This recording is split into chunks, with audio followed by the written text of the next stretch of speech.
bring up. I wasn't looking at the cloak. It's okay. Alright. How's everybody? Good. Good. Stressed out to fuck, but can't complain. School killing you? Yep. I'm nearly done, but still killing me. Yeah, the issue is that nearly done part is the painful part, because that's when everything is due. Well, it's due on Friday, and I'm nearly done now, so... Yeah. Alright. Is this your, like, final of... It's... Not, like, of all college, or is this just the end of the semester? University, it's just the end of semester's coursework, and the exams are up in, like, 2 weeks. Yeah. I didn't know if this was, like, your final, like, here's your thesis on everything you've done. I remember it. Not that major. Cool. So, let's start. Yes. I am just adjusting so the chat is there. Okay. I gotta go back in chat too and look to see what stuff we got from Elias. Gold. I believe you got it, the Elf Moonstone circlet for identifying stuff. Was an item he would leave behind for you guys. Gold and holy water. I don't think he had much else on him that he would give away. Alright. Yeah, I was trying to find the numbers. I'll give it to you. Oh, I'll look for it later. No, it's fine. That's fine. It's not a big deal right now. Sure. I guess we'll just start picking up from where we last left off. It is just past noon as you find yourselves at the rest within the winery's confines, the winery of the Keepers of the Feather. Outside you can hear the gentle patter of rain against cobblestone and earth. Peace has been returned to the vineyard for now. In this gentle respite, some of you had the opportunity to reflect upon recent events. Your encounter with Strahd at the border of his domain, the harrowing events, ritual at Yester Hill, and the blighted monstrosity it spawned. Thanks to you, the Martikovs were spared a grim fate of losing their home and livelihood. Some of you took this opportunity to rest, to explore new talents of your respective skill sets, growing more powerful and bracing for what's to come. As for the Martikovs, they have agreed to form an alliance with you and act as messengers and spies to further your efforts to battle the darkness that has taken over Barovia. As a token of appreciation, Davian Martikov has gifted you his finest vintage, a bottle of Champagne du Leston. I added it under magical items and listed it under Noverk's items he has. Muriel Martikov, Davian's daughter-in-law, has been sent ahead to scout out Kirill's den, where he and his pack make their home. As Davian Martikov and his kin continue to restore the winery back into its working condition and order, what do you wish to do going forward?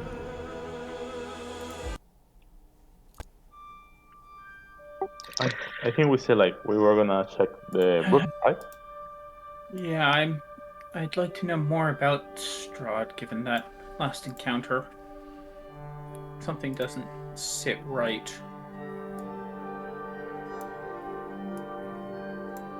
Yeah, we can do that. And I'll just read.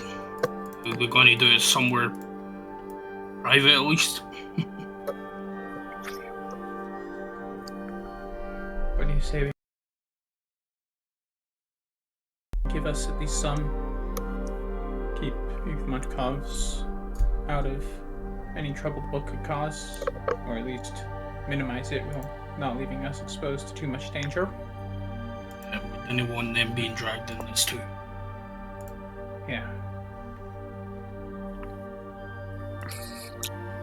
And as much as we respect the Mardikovs now and they're willing to help us, the less eyes that are on it, the less problems it can cause.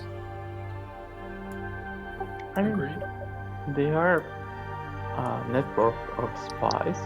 I think like if they know I'm more, sure they they can are. work together. Well,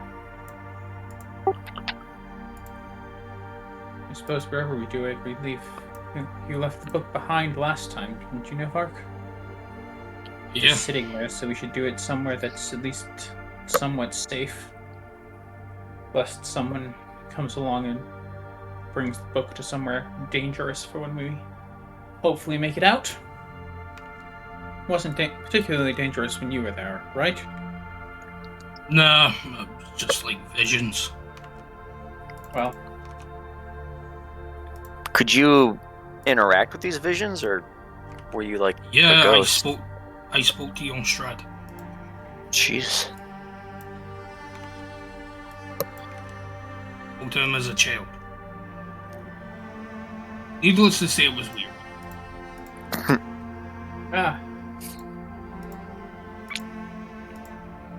Well then. Unless there are any additional protections we want to try and set up ahead of time, we might as well go in and try and find out more about him and what he's doing here and what he's trying to get from us beyond entertainment. Well, whoever would like to read, aloud to everyone, and I don't know, I guess pull us into this thing. Let's just go do it now. Guess I'll do the honors once we get down there. Okay. Well, then, Supposedly you let's go. guys And head off somewhere private. we're Yeah. my way down to the cellar. Sure. I'll just come put you there for a Yeah, I second. think you can just drag us all down to the cellar Yeah, at I'll this do point. that. Novak, stay still. Just let me take you. Shh. Don't Hey, resist. you might be muted, man. We can't hear you. Oh, Me? You said? hello. Okay. He's there. Hmm. I think he's got. I'm there in the recording. Maybe I need to reconnect to. Yeah, Tom, it's mute. Okay, 1 minute. Can you hear me now? Check. Check. Yep. Yeah. Okay, good. Yep, all I, good. I guess my mic did I was fidgeting with the wires and it disconnected. On Discord. It was still going to recording though, so sure. You guys head off somewhere more private to this cold cellar in the corner. There are still those 3 frosty barrels of wine, but most of the debris from the previous battle has been kind of cleared off. The broken glass has been cleared off the floor and such. Just bear with me here.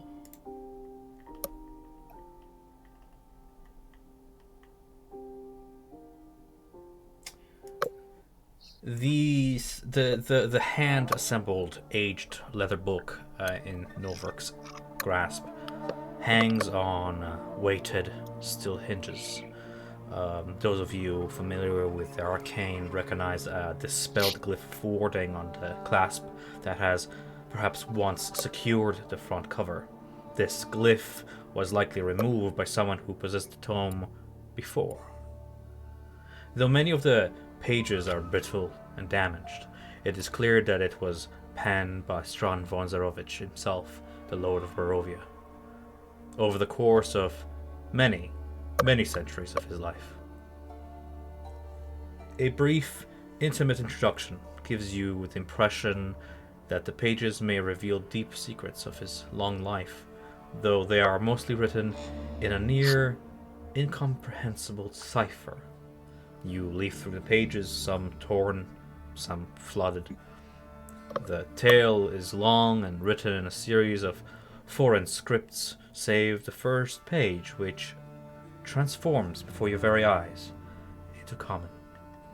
It reads, I, Strahd, Lord of Barovia, well aware certain events of my reign have been desperately misunderstood by those who are better at garbling history than recording it, hereby set down an exact record of those events, that the truth at last be known.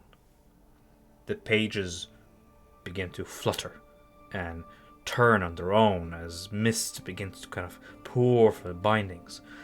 Your surroundings blur, your visions fade, and from this blackness now surrounding you, a hungry fog rolls along the ground. A vision of Strahd, clad in a black cloak and a regal red tunic, looks at you through this cloud with a stern face and piercing eyes. He steps forward with steps like the grace of a king. Your eyes meet. His cold glare, as it bears down on you, he speaks. I was the warrior. I was good and just. I thundered across the land like the wrath of a just god. As his words echo on, faint light reveals shapes on the horizon before you. Illuminated by a radiant sunset is a land nestled between two mountain ranges, Barovia, as it was long ago. Your perspective soars above this land, climbing the steep mountain roads into the center of a countryside, coming to stop above a large war camp. You see a large force composed of armored soldiers, cavalries, standard bearers, preparing to close in and mount an offense upon their foe's final holdout. You feel yourselves falling, plummeting into the scene as shapes continue to come into focus. The mist coalesces as I put us onto the map. As the mist coalesces, you see the shape of a dusk elf. Familiar, for you saw him in previous visions. Shadows and colors swirl around Rahadin, who appears to have not aged a single day. Other figures manifest as your surroundings take form. You find yourselves standing in a tent. The chatter of voices and clanking of metal flows from outside its walls.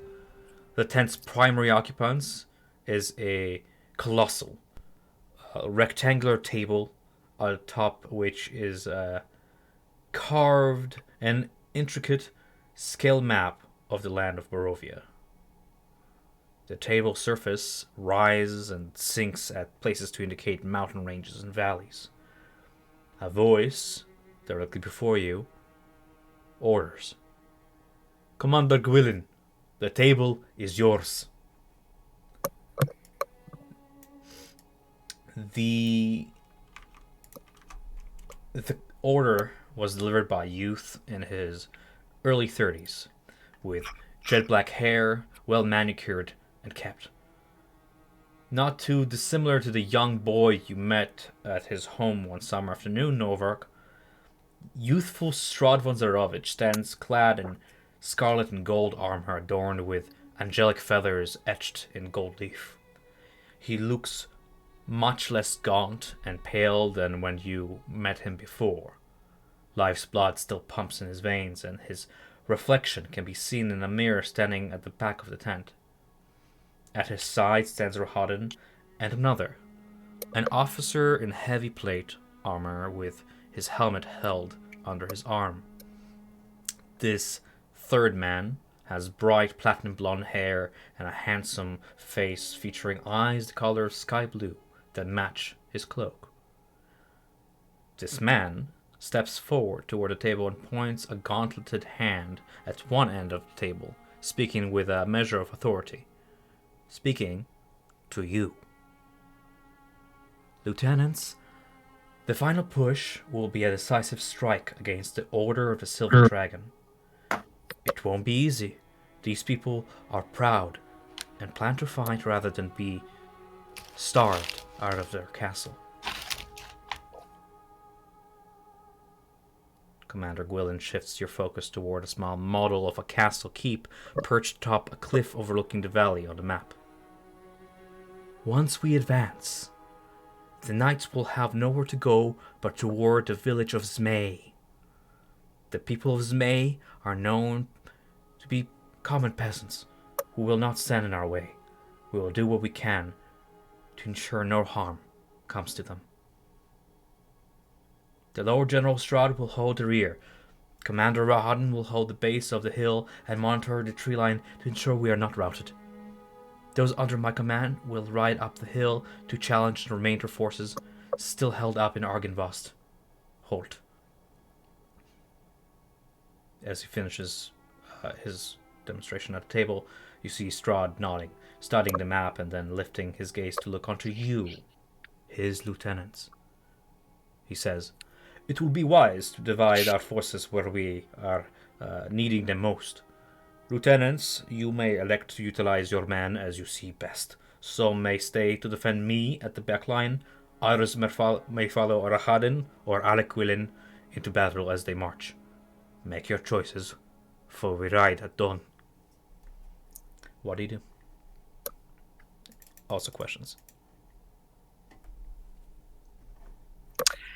You said they were the castle upon the cliff that is Argynvost? Yes, Argynvostholt. Okay. Argynvostholt.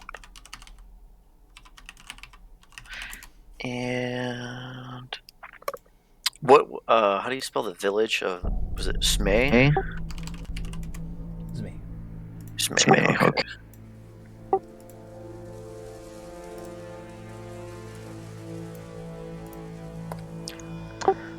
How many names are under our command of each? Say again? How many men are we commanding? Through the innate sense that you embody within this vision, you, even looking at each other, you see one another, and then you look toward the mirrors and you see other people, strangers, in the reflections. Whoever these people believe you are not yourselves. Through this innate connection to this other person, you would know that you command something in the legion of perhaps 300 to 500 men each. You yourself commanding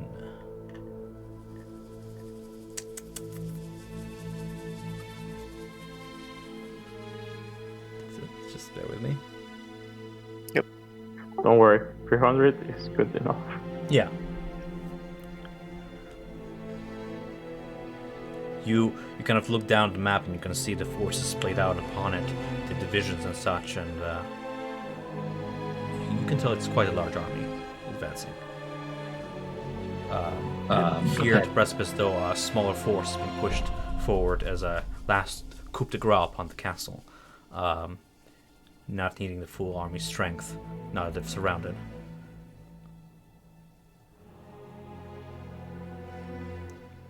Do we double up on the attack? Have one group per defensive position and two on the attack?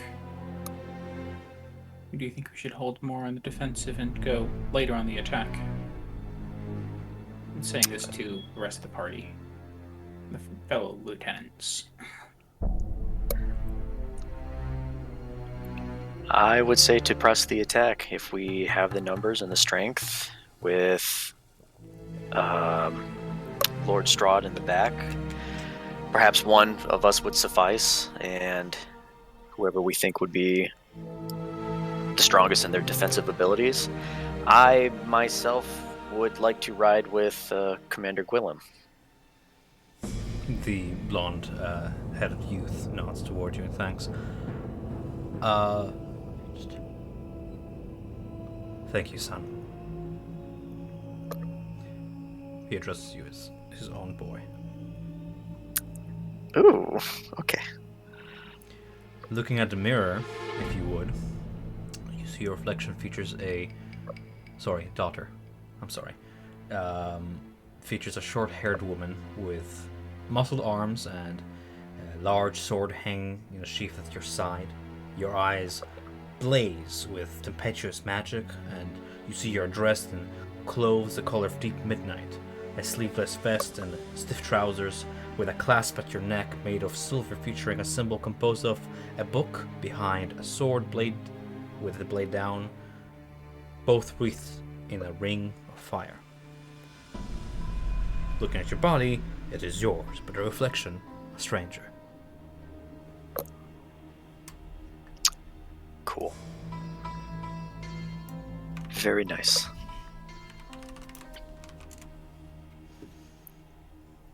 As I will take defensive role. I will stand defense with Strahd. Ensure that he does not fall in this battle. I could always trust in the people of Krezk to be by my side and defend me. I wish that the rest of Barovia's people were as loyal as yours. Though they are conquered, they will find me a fairer ruler than the previous one. I thank you, Tristan. Samson, as Strahd addresses you, you glimpse your own reflection behind him in the mirror. Your reflection features an elderly man with dark skin, a wide nose, a mustache, and beard peppered black and gray. A wreath of blue flame hovers around your head like a halo, and a hooded cloak of deep midnight blue hangs at your shoulders and shrouds your head. The same clasp at your neck, made of silver, features of a book, a sword, and a wreath of fire, hangs at your neck.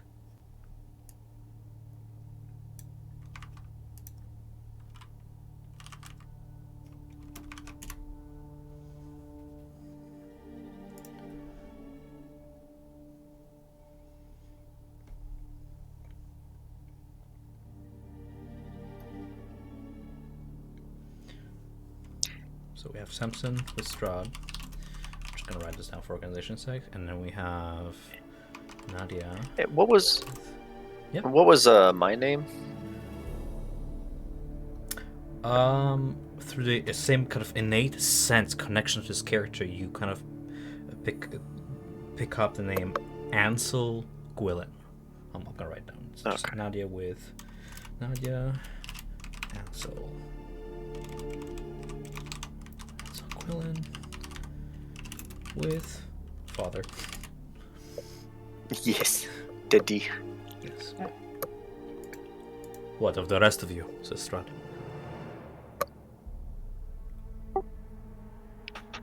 We should press the battle. If they're already lost, we can make it faster.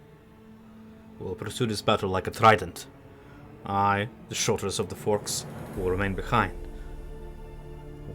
To either flank. Both Gwilyn and Rahadin will lead the forces. Which one will you take?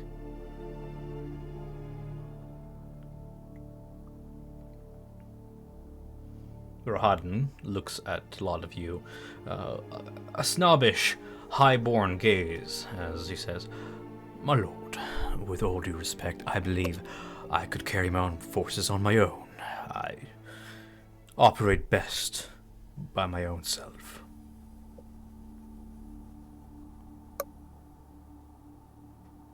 But the decision is yours. I wish to learn from your abilities. See what makes you so confident to lead on your own. Well, perhaps one day, Kasana, you and I can spar, test my blades against your magic. He addresses you as Kasanar, and looking at your reflection, you see a tall tiefling with reddish skin, a long set of twisted horns that curl toward the back of your head. You wear spectacle glasses, and you are adorned in the same flowing cloak of deep midnight blue and the clasp I mentioned before.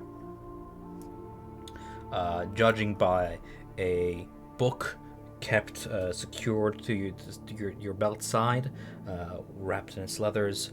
You would guess that whoever it is you embody currently is some sort of caster.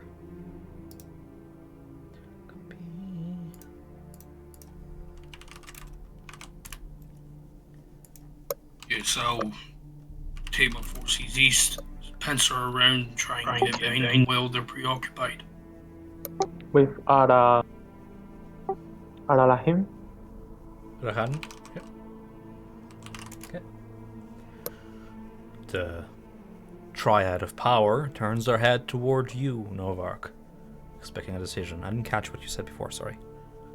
I just say I'll take my forces east, pincer around and we can pincer them while they're distracted by others. The blonde-headed youth turns to you. Are you sure it is wise to go alone? I mean, you being master of bow and spear, and your men being our archery, could take a flank for sure, but perhaps some measure of protection? It is your call. No work. Nikolai. Nikolai, you said. Did you say Nikolai there, yeah? Yeah, no, I was addressing you, Nikolai. Sorry, I was talking out of character there. I was asking you if you said Nikolai because I was writing it down. Yes.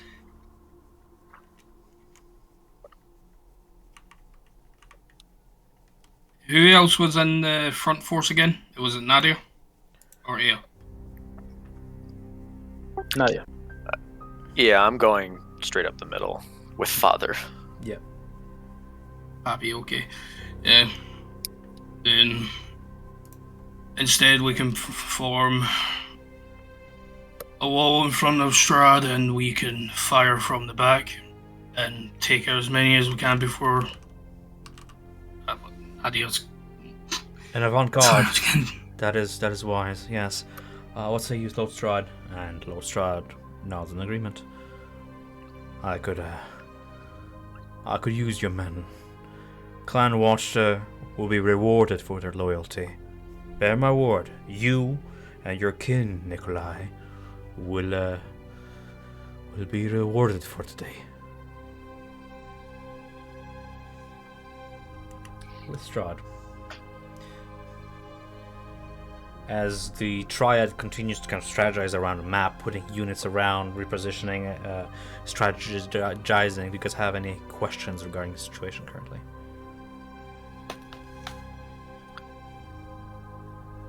Well, why are we? I mean, does the character know why are we attacking? That's the only. Looking at the map, innately no, but looking at a map, you, being apparently taking over a character who's loyal to Forces Strahd, see two forces on the battlefield. Those of the Order of the Silver Dragon, now just surrounded and in their last bastion on the hill, and your own. And in fact, looking at the entirety of the map, you can see that at this point, about half of Barovia is covered in flags of black and red with a raven sigil upon their colors. Seems that Strahd is, at this point in time, in the midst of conquering the land and establishing himself as lord. Okay. I would try and use Mage Hand to knock something slightly just to see if I still have that ability in this new form and memory. What do you knock over? Thing. Is there anything kind of small on the table? Yeah, like a few battle tokens that you put on the map and a few flaglets. Yeah, I knock one of those over slightly, just kind of for a little bit, enough that you can tell it moved, but trying not to make it, not throw it across the room type of thing. As you wave your hand, a little bit of subtle blue sparks of flame kind of trace at the edge of your finger, and the cigarette tips over. Not many pay attention, but those who do shrug it off as you just having a fair bit of fun as a quirky old man with a touch of magic to him. You still have your powers. Interesting. Well, that's useful. Well, when do we move out? We ride at dawn. First fight? Yes. As far as the latest movement at Argynvost, what can we expect? Well, there are a loyal pair of people. My sources, says the blonde-haired youth, my sources tell me that they intend to fight to the last, but there are not many of them remaining. Mostly the core, the inner circle of knights, for we have wiped out most of them back in Barrett's. This will be their last stand. We have offered them peace, but they refused. You see a trace of sadness in the youth's eyes. And can sort of feel yourself kind of perhaps sympathizing with that sadness. And that's when you notice that the cloak that he bears, the sky blue cloak, features the regalia of a silver dragon. Scales along the edges of the cloak and a dragon-facing profile upon the back of it, kind of reflected in the mirror behind him. Okay. I wish we could do something for your brother, but he remained steadfast and ever loyal to Lord Argynvost. He didn't see the doom that is to come. I believe I've done what I could to save you, save myself, save our family, so that we may have a legacy. But he, like the rest of them, has chosen his side, and we have chosen ours.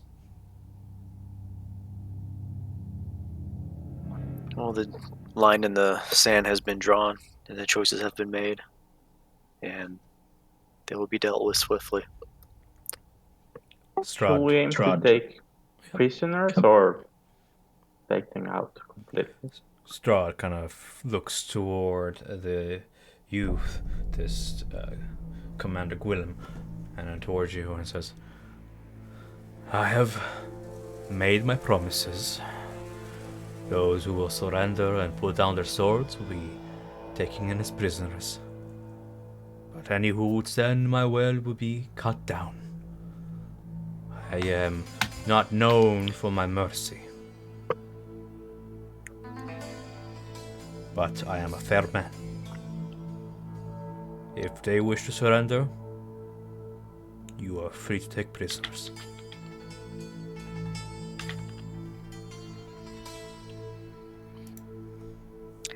A fair and just lord indeed.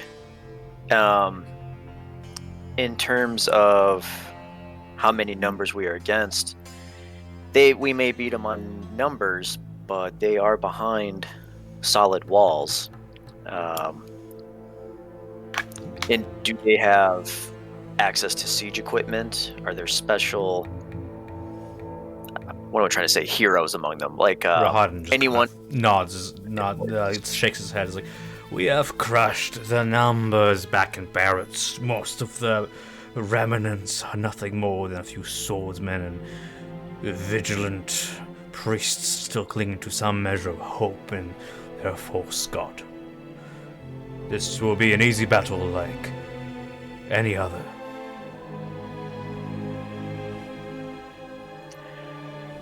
You have your doubts there, asshole. Well, that is true. But they don't have a surprise for us. If we are so confident in our abilities, then yes, it should be. But it wouldn't hurt us to possibly prepare for anything else, any surprises that they may be holding behind those walls. Rahadin speaks. But Since when do you ever are surprised? I've seen you are battling firsthand. I doubt anybody could take you down. You speak of champions or heroes. I believe we took those away from them the day you joined us. He smirks. and a champion I shall ever remain. But call it a whispering wind or something. I don't know. I guess I'm feeling a bit off.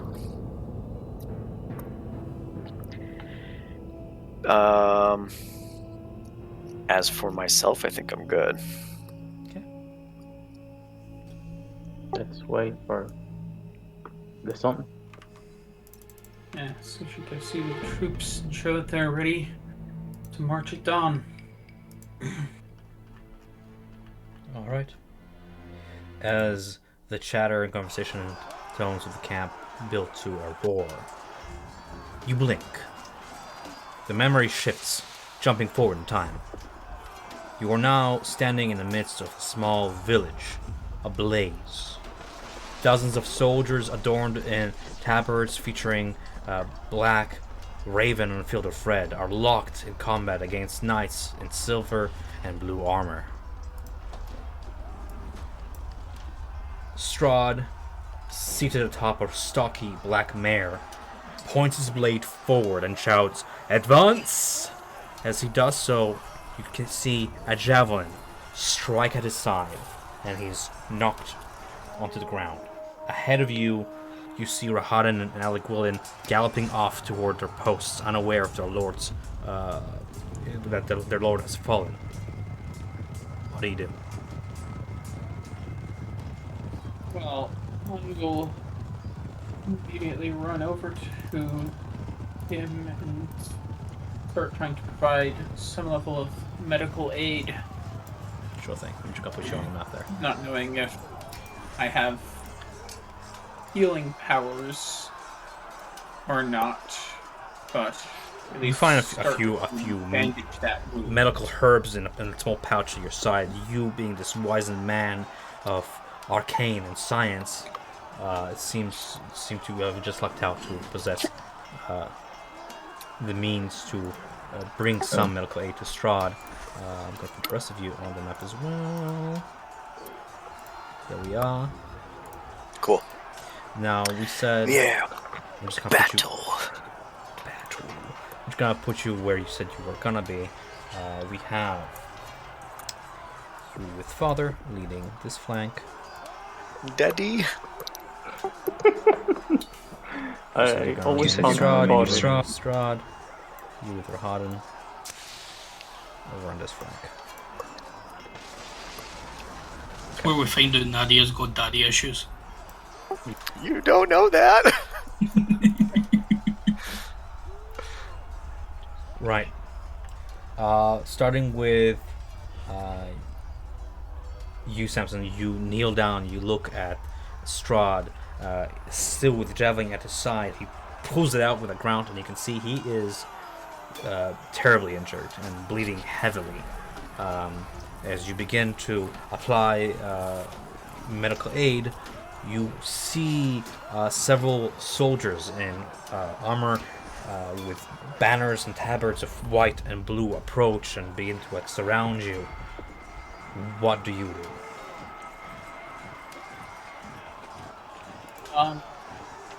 So I have Strahd's forces right there, and Novark as well. Novark is at the back line. Novark, where you stand, I believe, what did you want to do? You want to assemble a back line behind Strahd with archers and such? It would have ended up moving forward some just to get in front of Strahd. Sure. Basically, just still As provide. Samson is applying his medical, you command him to charge forward. It's about 24 men form a line of archers. You at their behind, taking Samson's side there. Yeah, kind of. Yeah. Protective line. Sure. As the first volley is fired, you repel a good dozen soldiers in their draconic silvery armor back, as others raise their shields and continue their advance. Samson, Novark, what do you do? As soon as I've gotten Strahd somewhat stabilized, I'm going to try and get him back up onto his horse and tell him, "You should get out of here now. We'll hold them." Blood kind of trickles down the side of his mouth as the internal injury is turning worse. He's clutching the side of his the side of his chest, breathing raspily, like a wet breath, kind of half conscious. He leans against the horse and nods towards you and is like, "Lead him in my name for glory," as he kicks his horse into motion toward the back line.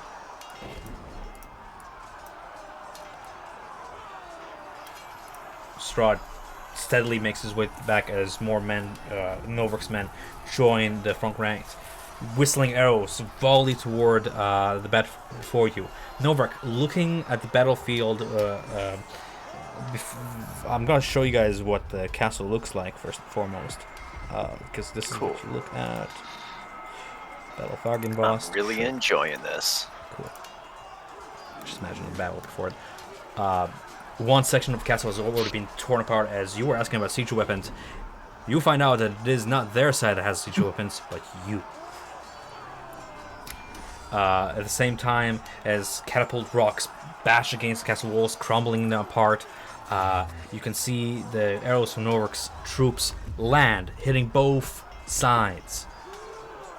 Both your men and theirs kneel, take a knee, fall to the ground, die by this arrow volley.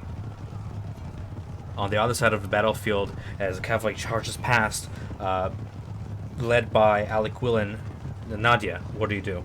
As your father leads the charge, sword drawn, cleaving like soldiers apart left and right, what do? I'll stick close to father, and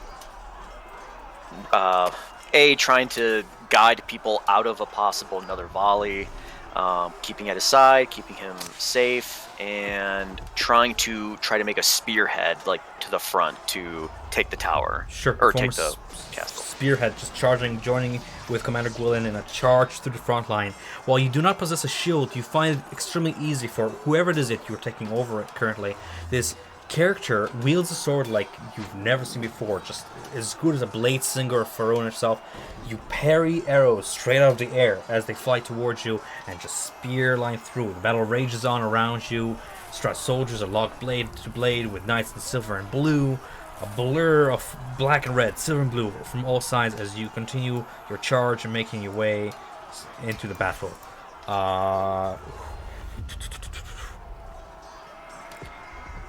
Meanwhile, at the tree line, joined by Rahadin, you see the Rahadin scouts down.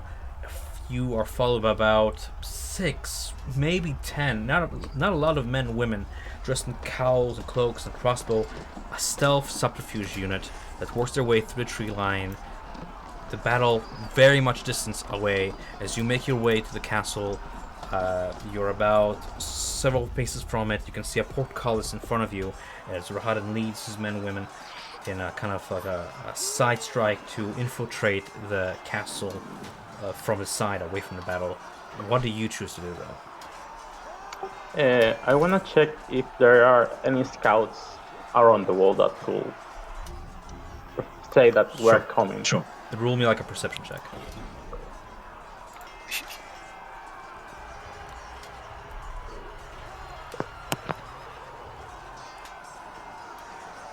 I saw them all. Through the chaos of battle and through like the smoke of like fires coming from within the building as assault begin to like advance toward the castle, men making their way inside, and siege weaponry just setting things aflame. You can't find any scouting units before you, but you do see a few dark shapes behind the portcullis, kind of going back and through, soldiers perhaps battling, defending the inside.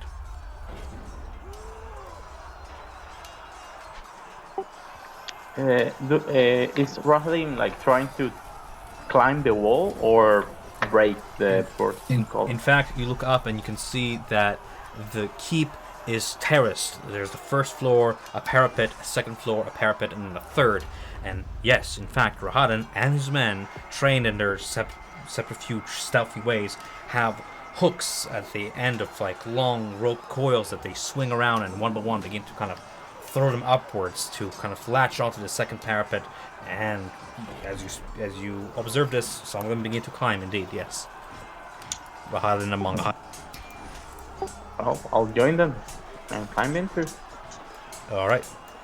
As you make your way upwards, just theater of mind here with me.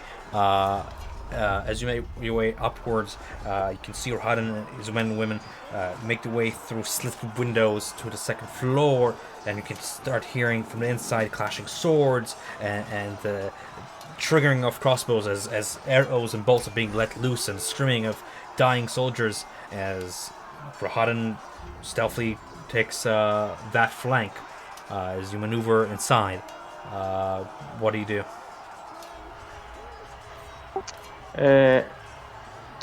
I want to see like if they're protecting like one side of the castle that is not the front. For what I can see at the moment. You can tell that you've taken these men by surprise, and you've taken a flank that we're not actually focusing on. While they did place a few guards, they're quickly overtaken by Rohadin's men. Most of their forces are at the front of this castle keep, at their last stand. A good chunk, a bulk of them are at the front, whereas here you meet very little resistance. Okay, I wanna tell Rohadin like if he knows where Argynvostholt will be at this moment. That coward, he is probably in his throne room. Just like countless leaders before, we will take him before he can even stand up. Don't you say, follow me. He says, he's chuckling. You can see blood kind of streak across his face from a recently fallen foe. This dual elvish blades singing through the air as he's still conversing with you, slices yet another one and sends him tumbling toward the floor. And Rohadin then turns his back to you and makes his way around a corner toward what looks to be a large chamber with, at the far end, is a set of windows. They're colored, tainted windows featuring the Morning Lord, other gods and deities, and a silver dragon with his wings spread outwards. Below this window, kind of silhouetted, is a stone throne facing the window. Several soldiers clad in silvery armor with like dragon wing pauldrons and helms shaped with the same visage guard this throne. About 4 of them. A few bolts whistle by, taking out one, striking another at the thigh. Rohadin has his swords drawn. What do you do? I start attacking too. Like I bring the sword and help him battling. You go and reach for a sword for it. There's such a used motion of yours. But you note that instead of a scabbard, your hand lands on that book I mentioned before at your side, on the leather satcheling of it. There's no sword. In fact, whoever it is, this Kosanar that you're taking over, does not possess a single bladed weapon but the book. Okay, in that case, I'm gonna yell like, we only want your lord. If you surrender now, Strahd will be merciful. Rule persuasion.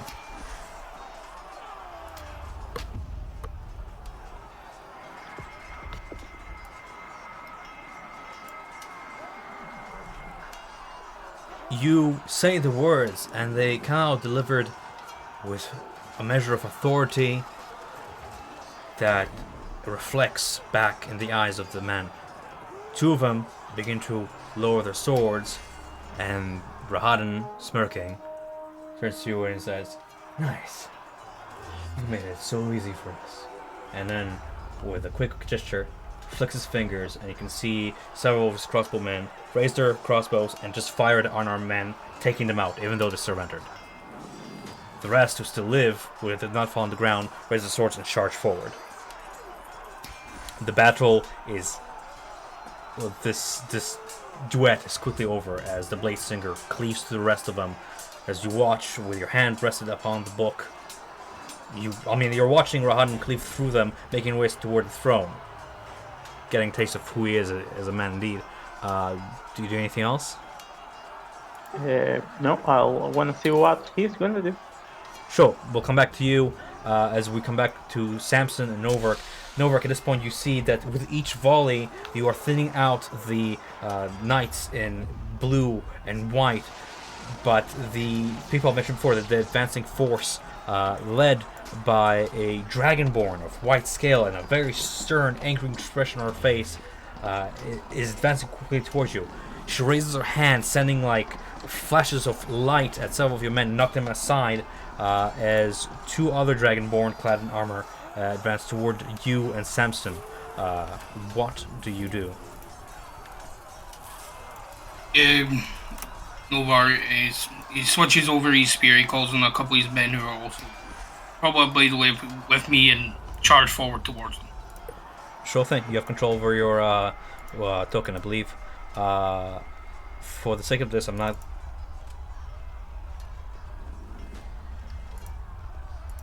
Okay, sorry, give me a second. I'm loading stuff. As you charge forward, you can see the dragonborn is a woman. Judging by her expression, she seems absolutely pissed, and she says, "You raining arrows on your own men. You ought to be ashamed of yourself. But if you wish to betray them, you had best kill them cleanly." And she raises a holy symbol made of silver as holy lights surround her in a whirlwind. She steps closer to you as the two soldiers flanking her advance upon you. You hear arrows whistle by as a volley from your men cling toward them. They raise their shields, blocking a few. Samson, what do you do? Observing all of this.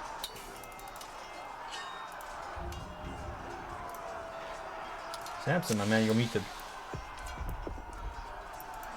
Yeah, sorry about that. I'm assuming that there would have been a banner that I would have been able to grab as I sent Strahd away. So I would take that and try and lead a charge in with Novark. Trying to make it at least somewhat seem like Strahd is still here and leading the battle directly in person. Through the chaos of battle, Lord thankfully nobody Strahd, noticed I'm that gonna you... Yep. Yeah, Lord Strahd, and I'm going to charge in and try and rally what troops are still here against these new people who have come up and are approaching. Again, continue to try and make sure that Strahd has more than enough time to get away.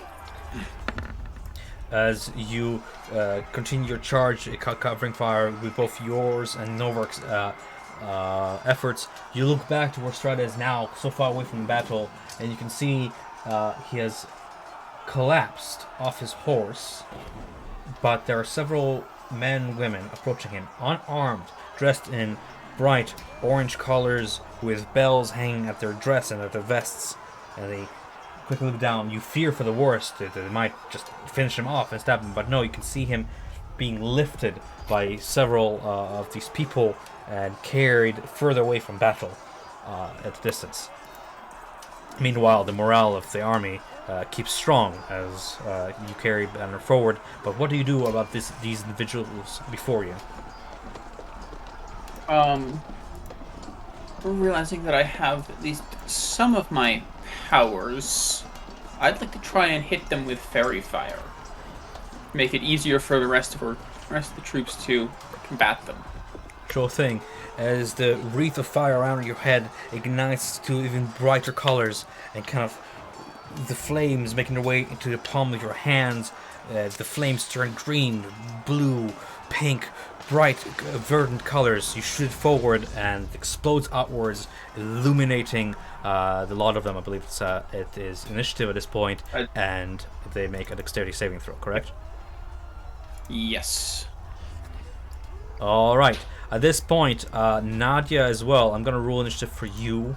As you can see, a bright spark of flame at the other edge of the battle where Samson's and Novark's forms are illuminated. So I'm going to roll initiative for you as well if you want to join in on this. And Yes. as far as Aya goes, Aya, you're far away from battle. I rolled 21 initiative for you.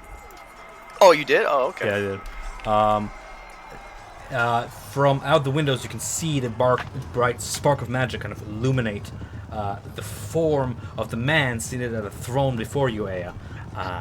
This general seems battle worn with scars upon his face. His helm is clenched.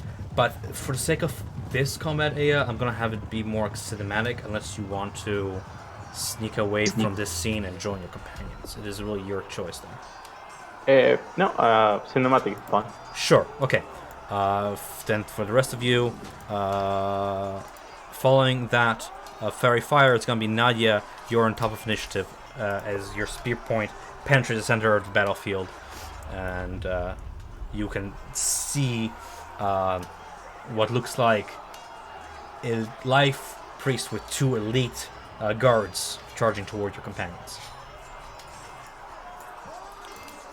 They're to the north. Okay. To the far north, yes. Yeah, far north. I'm all the way on this other flank, and I kind of want to rally everyone and just start pushing straight up to the castle as best as I can, because once we cut off the head of the snake, the battle will be over, hopefully. That's 100 and something feet. Goddamn.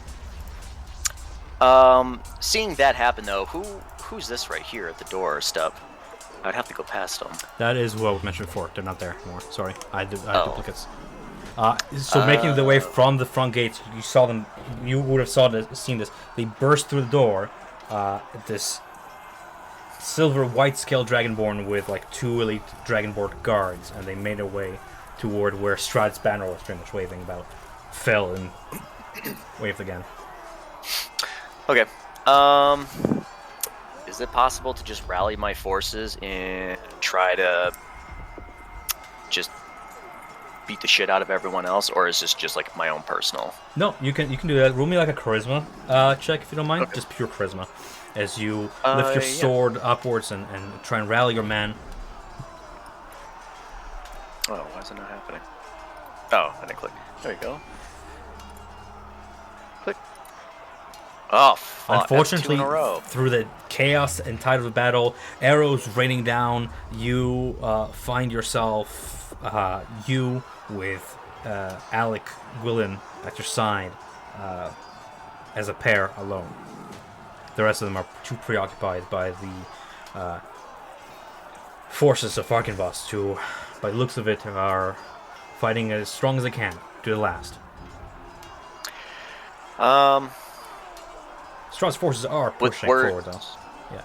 Yeah. Well, with words kind of falling on, deaf ears right now, with a lot going on, I'll look over to Father and mention that I don't.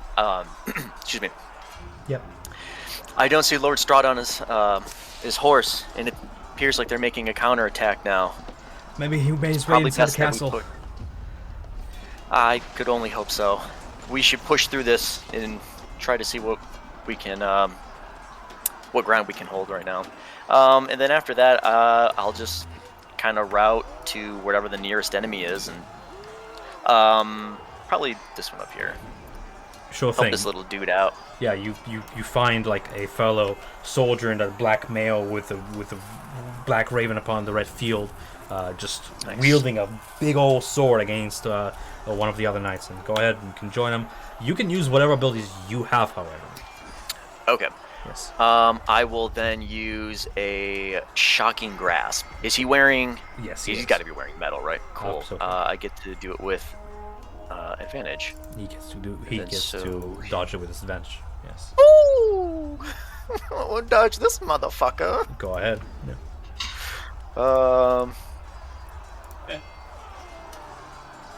And then let me roll the other one too, because it's a crit. Where's it at? Shocking grasp. 19.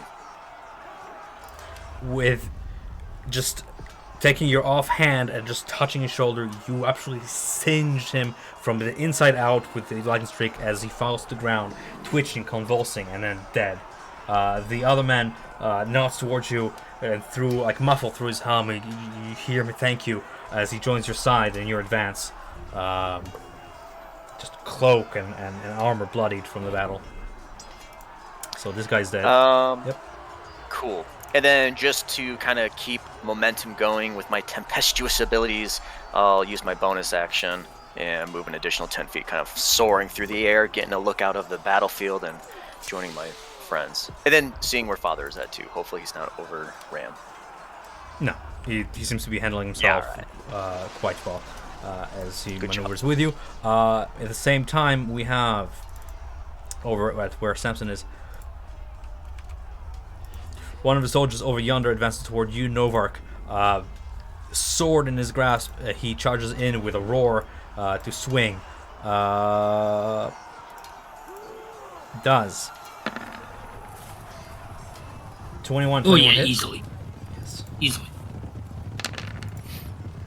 For a total of 19 slashing damage as he just cleaves past your defenses and then goes for a second swing, stabbing, rendering the side of your side, spluttering blood onto the grass. With that, we have Samson. It's your turn. Okay. While you're within his vision, the pain is real, Novark. It is as real as ever. So, seeing my fellow lieutenant injured, I would I'm gonna push you over here Run. for second vision. That's cool. up to here. I'm actually gonna drop Twilight Sanctuary. Assuming that works. Yes. We have all of our spell slots and everything. Yes, your spells take form as like themed around your characters essentially, as you do Twilight Sanctuary, along with Samson's like Twilight Stars and stuff. It's coming from the spell focus, the wreath of flame around your head as it glows and the flames expand outwards, wreathing your allies in this protective shroud. Yeah, I will continue to hold the banner high, and I will telekinetic shove the main guy, the one who was yelling at Novark before. The priestess? Yeah, telekinetic shove. Versus DC 15, she rules a 17. Remaining steadfast, she continues to hold on to that light of hers, and you begin to see the orb of light form, coiling around her arm like a draconic tail as she charges the spell. And that's it. Novak recovering from that side sweep, you can see the soldier before you prepare to swing again. What do you do? Yeah, it just goes with the spear in hand, just goes towards him and taking straight towards him with the spear first.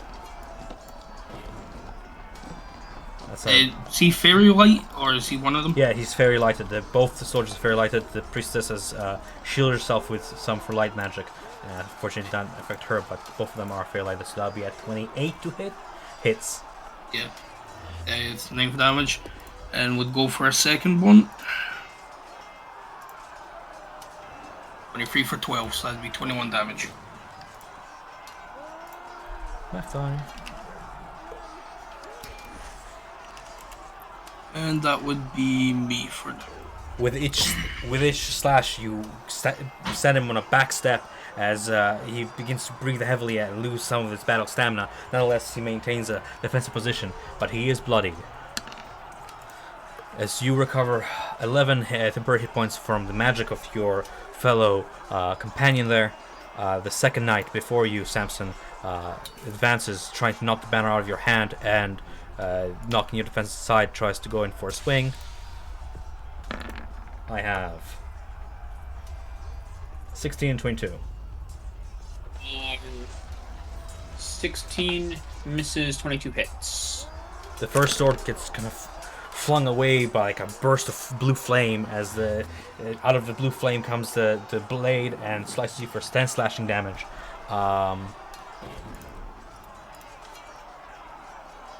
Yep.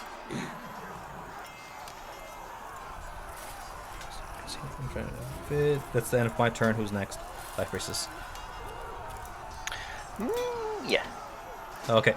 As the battle continues to rage on, you see the light within her grasp burst out as with a prayer, a pillar of light is sent forth and like a beacon illuminates the sky At the same time, she sends her other hand streaking forward as little motes of light cling to the injuries of the first soldier by Novak there, and can begin to see wounds close. As she continues to channel this healing stream of light. Somewhere in the distance, you can faintly hear the roar of thunder. That is that. Okay. With that, we have top of the round, Nadia. So, I am going to use my 10 push abilities. No. I'm actually going to go 5, 10, 15, 20, 25, 30, 35. I'm going to go there. I'm then going to... I'm going to cast a level 3 chromatic orb at the High Priestess. As, excuse me. Yep. As... Where's my meta magic? 2 sorcery points to change the casting time of 1 action. You can spend 2 sorcery points to change the casting time to 1 bonus action. I'm going to use 2 sorcery points to make my chromatic orb a bonus action. And let me send that boy out. Chromatic orb at level 3. Just give me numbers. I will use inspiration! You will?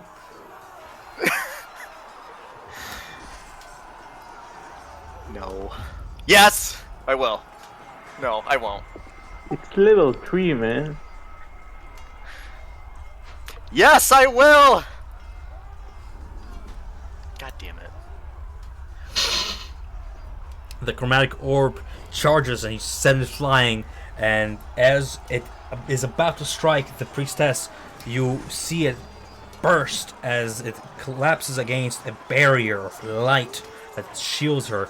As she continues to channel that beacon, the barrier continues to expand outwards from her. But that was a bonus action, right? So Yeah, so because I used that, I still have an action. I'm going to use... This is 60 feet. I'm going to use a Ray of Frost. okay. At 11. Unfortunately, the same as before, as you send your spell, it just clashes against that light barrier, not penetrating through it. Like the frost kind of forming mid-air and slowly melting off. Alright. Well, that's all I can do. You advanced. You hear a voice from behind you as father calls. Ansel, I can't see you. Stay within sight. Damn! And as he just continues to block more advancing soldiers toward him. But at that point, you maneuver so far ahead that his voice disappeared behind the statue behind you. The statue is like a block of marble upon which sits like a regal, draconic figure. It raises like 15 feet up in the air, and just his voice just fades behind it. Nonetheless, coming out of a parry stance, the Knight of Argynvostholt before Novak there gets out his greatsword and swings again, cleaving left to right. 18, 22. Yep. Yes and yes. Yeah. For a total of 15 damage. Trained in battle, he assumes a parry position once more as he begins to kind of step from side to side, smirking. You can see his like draconic features, like a grin, like this rush of battle, this sensation of like fighting to the last. With that, we have Samson. Okay, I will take the banner that I have and slam it into the ground, blasting light around me in in Word of Radiance, trying to get both of the normal knights that are next to me, DC 15 Constitution saving throws. Oh, Constitution. So, for the Lord of this land.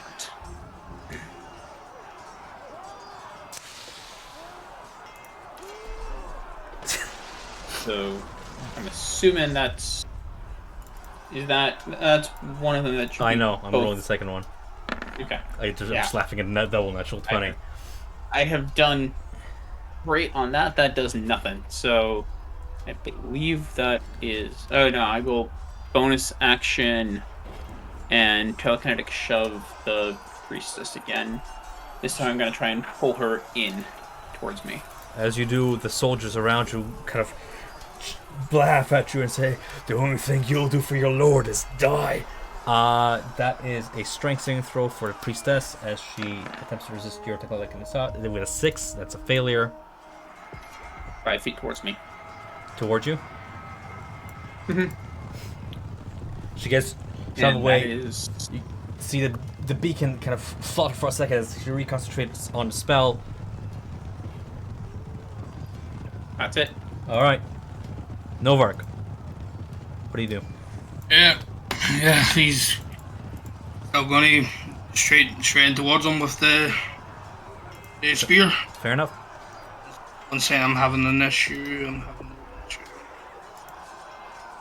Is it an issue that's going to take a while to... No, it was just my character sheet was blank. I had to refresh it. Ew. 27 for 5 slashing. That is disgusting. That hits. And nat 20, 27, 29 for 10 for the damage. So 15 altogether. 15 altogether. The wounds Same. that flesh your clone, you aim for them, for those weak spots. You stab, and slash, reopening them. You bleed the man as he, for just a moment, collapses onto one side, losing his balance, and then lifting his sword to his defense, attempting to parry. This guy's And parrying. You're going through his parries. All right.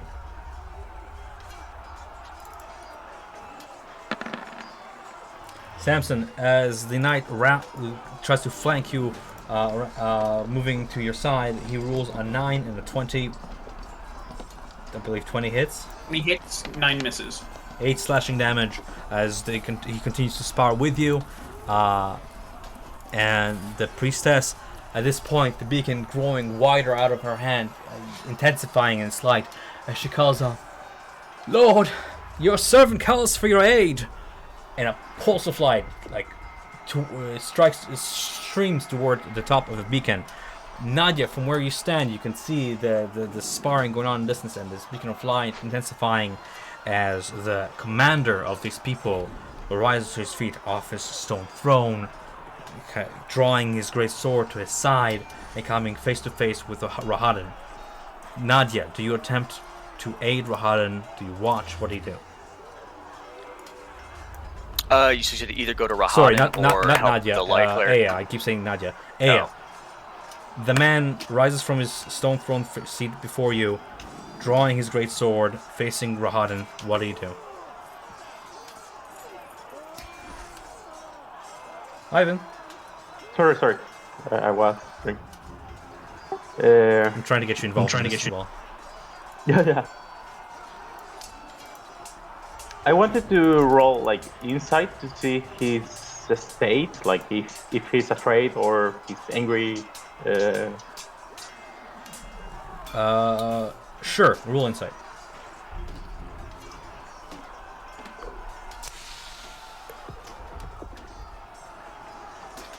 The battle-hardened man seems confident in this last stand of his. Clearly offended by your presence here. He wasn't expecting anybody to penetrate the castle. This sideways maneuver took him by surprise. You would read the obvious that he seems resolute in facing you. And doesn't seem afraid now. Okay, easy. Do you hear the sound out there? That's the blood of your men dying. And there is, if you surrender now, you will let them be with their family. If not, you will be all together in the graveyard. His gaze goes between you to Rahadin. You You suggest an alternative, is it? Yes. There is only one person that needs to suffer today, not all of them. I just witnessed your call for peace. You slaughtered my men right before me. They've lowered their swords. What kind of a monster slays surrendering men? No, I would sooner die than see Strahd take over my land. Well, you make your choice. I'll grab the book. With one hand, I'm gonna open it and cast Eldritch Blast.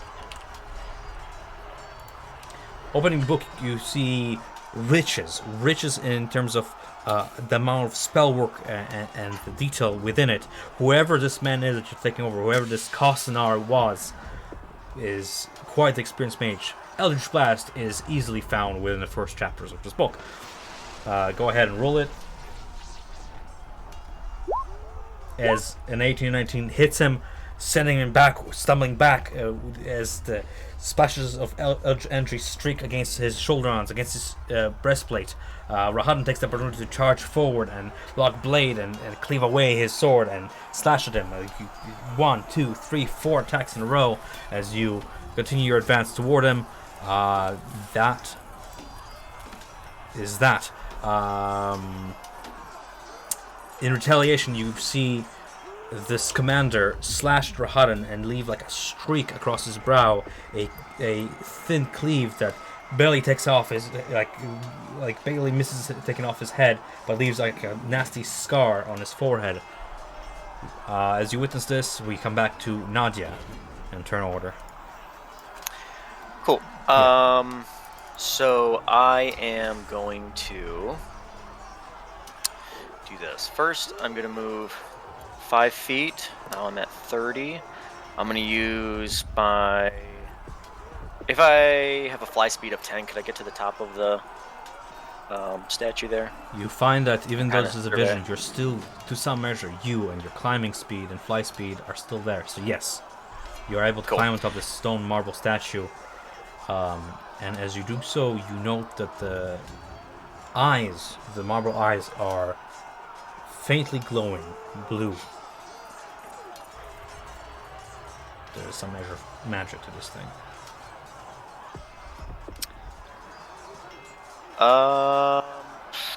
What do you do? I'm trying to think. I could feel like a magical presence from it. You've seen magic before. You know this is enchanted in some way. You're not quite sure how, but there's some measure of magic to it. Yes. Then I will do... Well, first of all, can I see Father?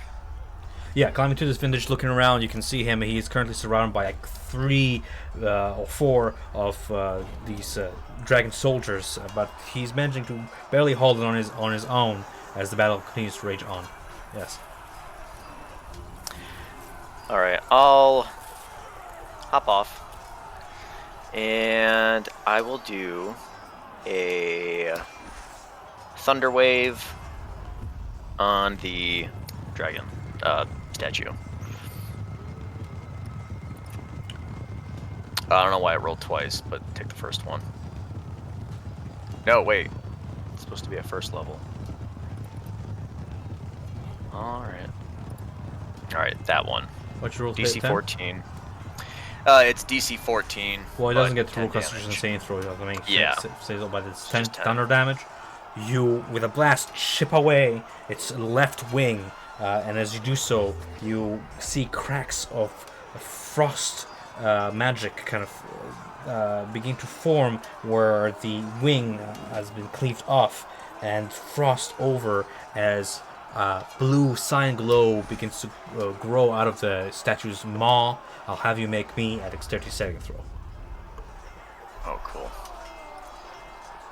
You barely manage to dodge out of the way as a cone of frost bellows through. Some kind of a defense mechanism just gushes forth from the mouth. You only take half of this in cold damage, as you block most of it with your sword. 5 cold damage, and then you hear something break within the statue, as if the damage you've caused to it has caused it to seize, and then the stream of cold air becomes nothing but a puff. Good. Don't need to hurt any more of my men. And with that action, I only have a bonus action. Fuck. Bonus. There ain't a lot I can do. I'll use my tempestuous magic and move. Oh, back 10 feet. No, I already did that. Dude. Sorry. Chaos of battle. What you 5, gonna do? 10, 15. Okay. And that seems fine. I'll move there. Alright, advancing That's it. forward. Samson, you watch as the soldier by Novark takes his 2 swings, attempt to finish Novark off with a Ooh, 9 miss. and 7. You manage to kind of parry away with your spear as the soldier begins to bleed heavily, losing his battle stamina, heaving and breathing heavily. Samson, what do you do? I will turn to the priestess and say, "Get over here," and use telekinetic shove to again try and pull her towards me. DC 15 Wait. strength saving throw. Why did I think in Mortal Kombat? Get over here! She manages to hold her ground as you continue to bend your magic with almost like tendrils of flame, trying to pull her forward towards you. Well, I will then, having failed that, I will step over here. Guy on Novark gets some attack opportunity from me, or on me if he wants it. I'm rolling it. That is a 8 to hit. He's just losing his stance, trying to focus on defending against Novark's blows, and doesn't successfully manage to attack you. What do you do? And I will again take the banner and slam it into the ground, saying, "Kneel before the true lord of this land," and I will holy burst again. Roll intimidation as well, if you don't mind. Okay. Where is intimidation? There's intimidation.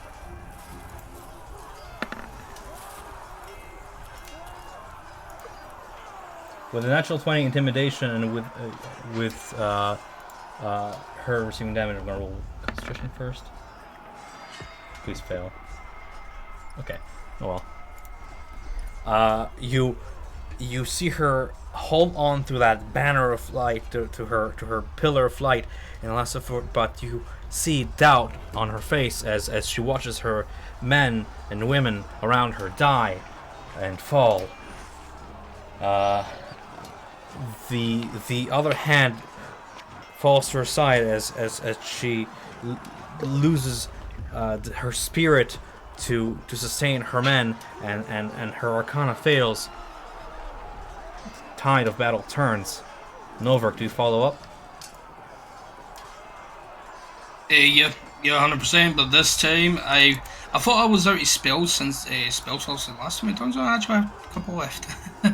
So I'm just going to bang Hunter's Mark on him, just get that extra bit of damage. Yep. This might end up overkill. And I'm going to cast Searing Smite. Go for it. Is- You have Oh Searing wait, Smite. no, it's only one. They're both bonus actions, aren't they? You have Searing Smite. Yeah, I do now. Hunter's Mark is also a bonus action. Yeah. Sorry, I got mixed up there. Is Yeah, this a- actually, I'll just do Searing Smite. Where'd you get Searing Smite from? The ranger spell. Okay. It was in the options spells that I got for hitting level 6, Cool. and I removed Haley Thorns because I never used it. So yeah, It's a ranger it's spell. Searing Smite instead. Yeah, I know it's weird. I found it weird too. I was like, It's oh, okay. how? It is. I'm just cool. Yeah, so we'll do that instead.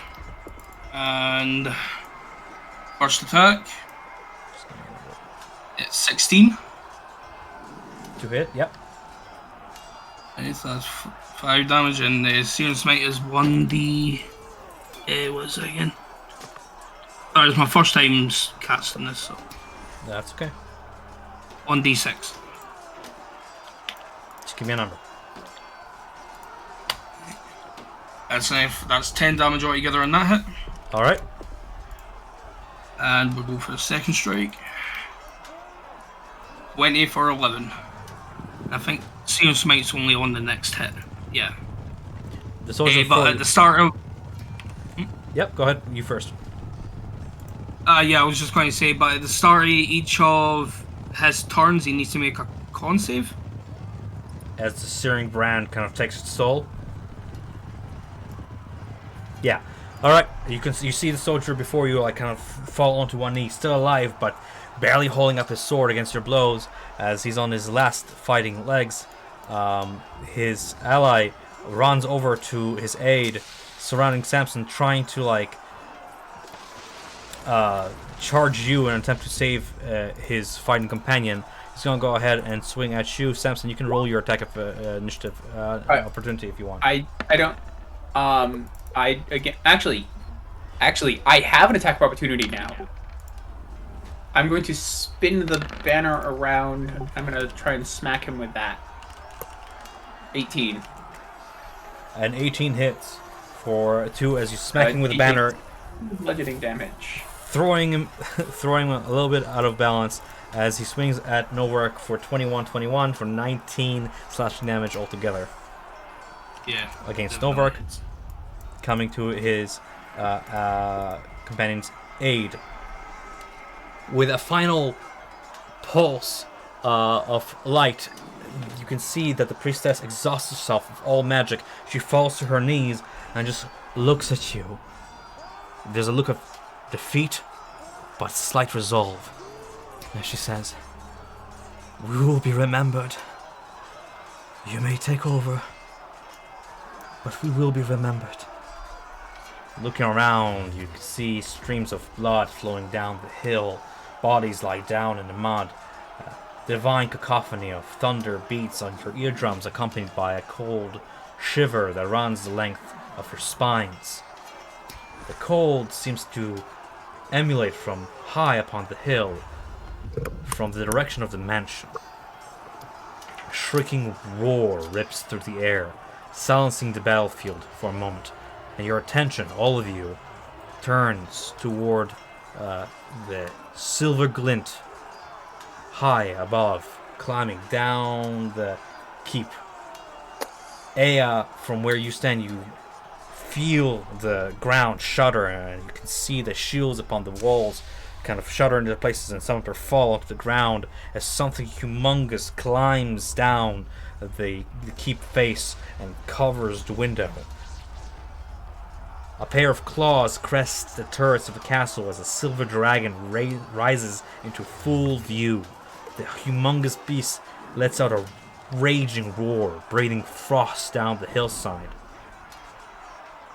As all fades, and you hear Strahd's voice through the darkness. "But the war years and the killing years wore down my soul as the wind wears down stone into sand.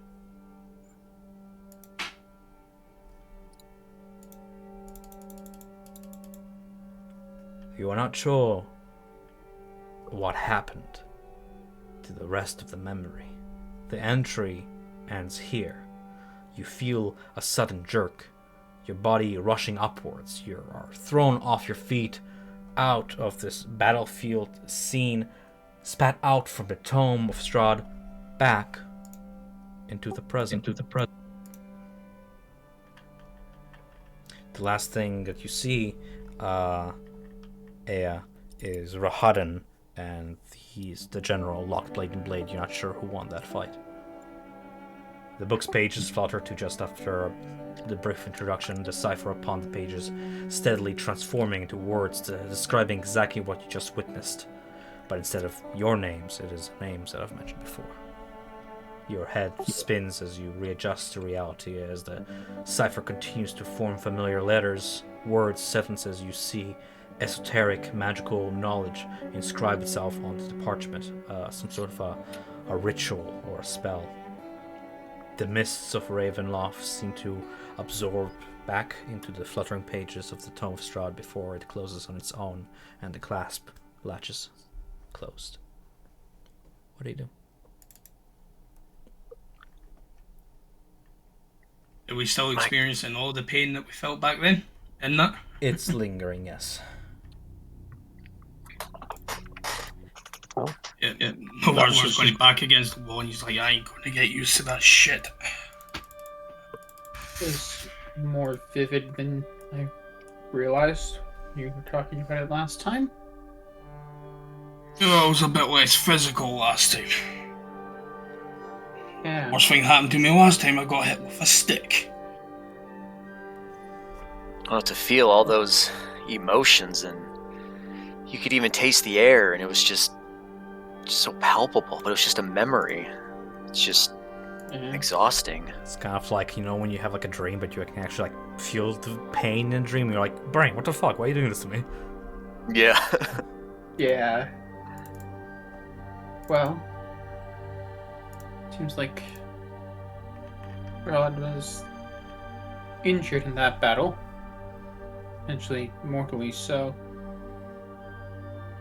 Saw him being collected by figures that looked like the Vistani we met before. Perhaps there's some truth to the Vistani's tales, after all.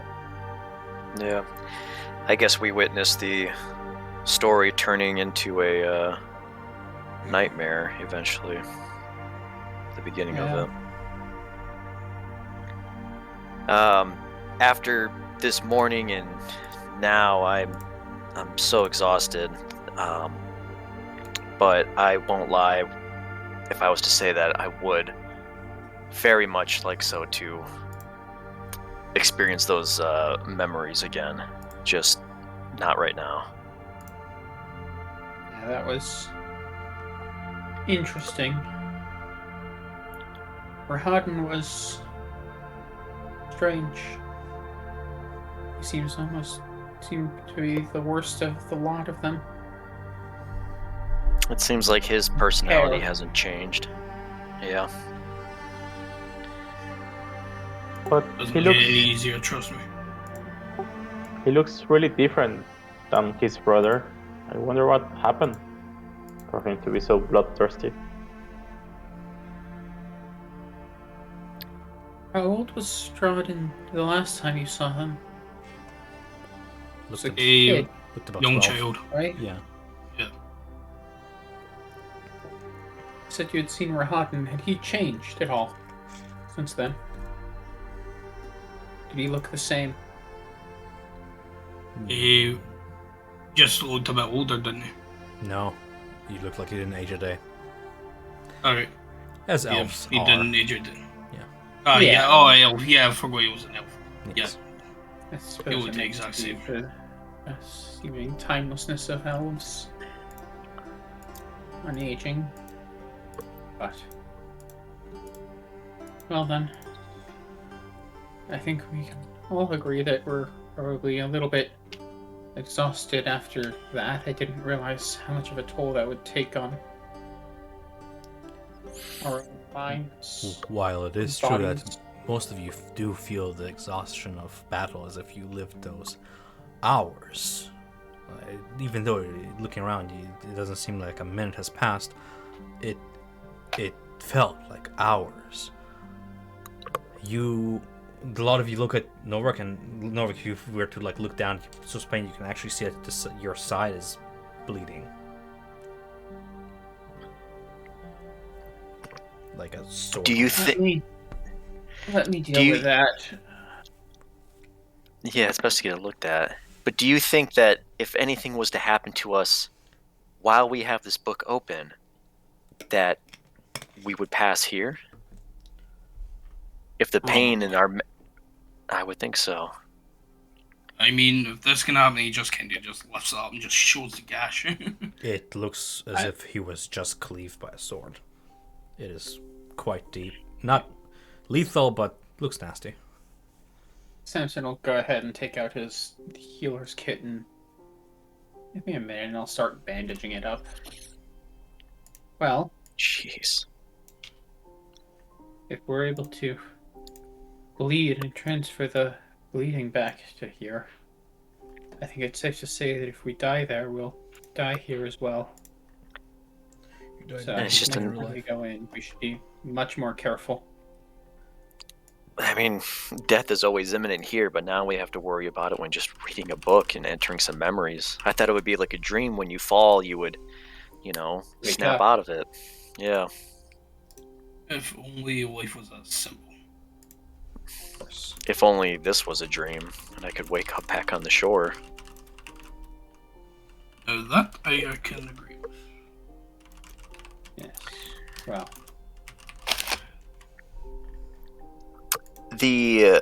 That place, though, we've heard of that name before. It took me a second to remember, but that ghostly figure that we had when we were walking back from Bone Grinder Mill, the Argynvostholt. Yeah, Foster didn't want us going there. Well, who knows for what reason she doesn't want us going there, but it's hard to say, but I feel like not when I was living that memory, but me now, like, there's something calling there. Across the battlefield, I could see that you guys were fighting some kind of, a dragonborn, but every time that a spell or something that she had done, I could feel in here thunder, like in the air, and with everything happening, and then towards the end when everything faded, there was just that rumbling, and I don't know, I just get a feeling that there might just there might just be something there for me to investigate. So if we're ever there in the future, I would greatly like to see it. I would like to see that too. I think there's something odd about that place. I want to know more about Dragonborn I fought there. I was able to call a dragon. To be honest, I feel like all this land is odd, not only that place. Yes. Yeah. I think it is all odd or cursed or damned, depending upon where we are. Well,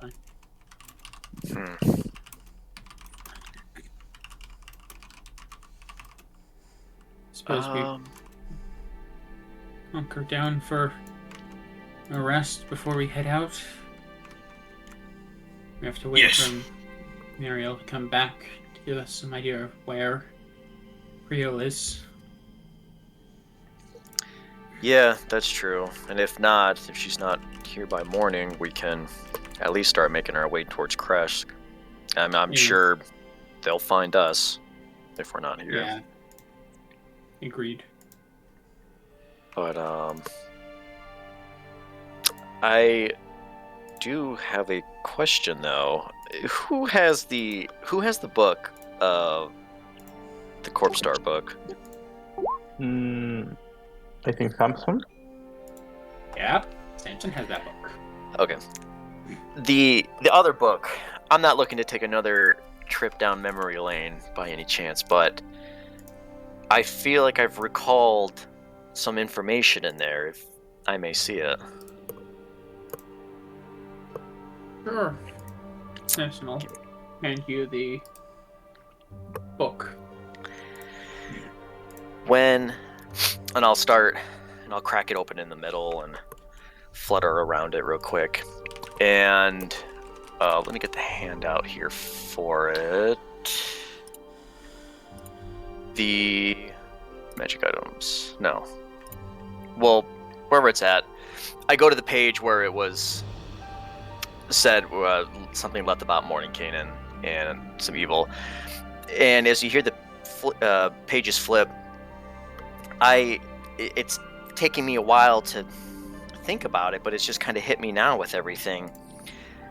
when you told us everything to Samson, when the morning happened of the Wendigos, something had happened that night, and eventually we talked about it later at the pool, and you had mentioned that it wasn't your god, Saloon, that had brought you back, it was Saydun. And it didn't hit me at first, but now it's coming back. In this book, this speaks of that figure, Zaydun. And what I'm kind of looking for is any reaction from Samson, if he's made that connection, or if there's anything he's hiding, or anything like that. It doesn't have a whole lot of information. Perfectly honest, I've been deliberately not thinking about it. More important things to deal with. Right. It just, with everything happening, and I don't know, maybe it was just spark of, I don't know, intuition or something. But the book that we have here, are you able to use this to any ability with any of the spells that are located within it? I've not tried. It would be nice to learn more about this figure, for your sake, I mean. But, you know, maybe if there's anything of use in here, we could uncover some secrets. But more so as to why this person has, or being, has chosen you. Yeah. I think it's that I have at least somewhat of a shared goal with it. They want Creel dealt with. I want to deal with Creel. So you seem to know a lot about lycanthropy, so maybe that's why he Yes. chose you. Yes. Assuming I take it at face value. True. But I mean, someone of your stature and someone, you know, devout to Saloon, wouldn't all of the priests be knowledgeable in lycanthropy? I feel like there's something Vast more. majority Granted, of we us. may not know, but Yeah, I don't agreed. know. There's likely something more. And in answer to your question about wouldn't all priests know about lycanthropy? Mostly. Basically all of us do. In at least some level. I might know a little more than others, because a large part of what I did was find them as I was wandering. Try and treat them before they fully gave in to the beast. Or at least find them before they fully gave in to the beast and bring them to sanctuaries for treatment. Oh, speaking of which, Astrid and... Oh, you said it only been like a minute or two has passed, right? From when you started, there was like a patter of rain outside, and it's still going. Yeah. You would guess like maybe a few minutes Okay. passed. Okay. Time just flowed differently. Yeah. Like a Narnia bookcase. Green. Something like that. Not like the exact same moment you entered, but like a few Yeah, minutes yeah, later. yeah. Yeah, dreams run different times anyways. But Well, We must go deeper. yeah. yes. Multi-layers. Dream Inception. within a dream. Find the Book of Strahd within the Book of Strahd. Mm-hmm. I'll be breaking the fourth wall. Time will just cease to exist and all of Barovia just explodes. You go to Limbo, it's just a bunch of like plastic figures with like dice rolling around them. Yeah. What is this? The gods. Yeah. Mm-hmm. Well, in the meantime, I guess let's get rested. Start making our way back to Krezk. We could take that. God,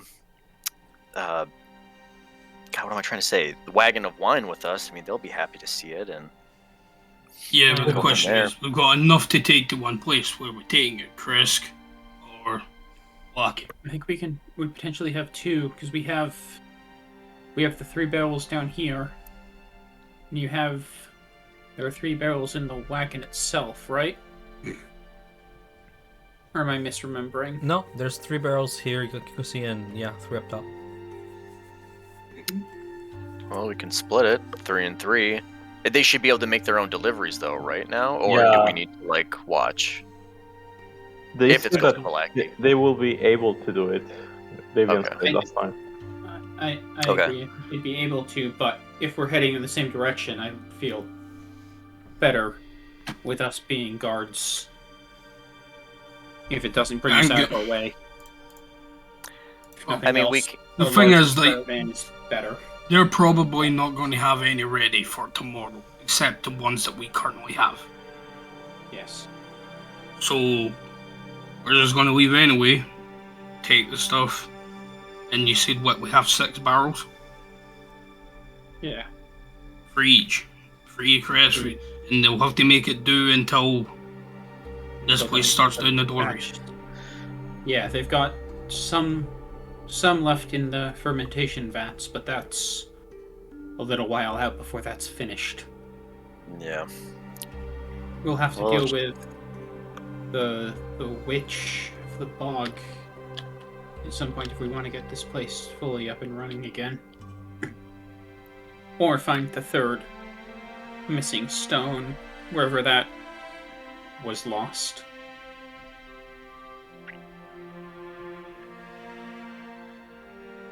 And remind me again, we have the first. The second one is with Baba Zaga. Yeah, The witch of third the was bog, just and lost. The 3rd was lost, and we don't know. Gotcha. Okay. But Well- we can ask about it out there. Yeah. Yeah. I mean, eventually, I'm sure we'll have to pay her a visit. As long as we always are making progress towards finding these stones to return to them, I mean, they'll, the Watchers of the Feather will be able to help us. But we literally just did it this morning, so I think we've got a little bit of time in between. But we can take 3 barrels to Krezk, and the other 3 will accompany us until they take the other fork in the road.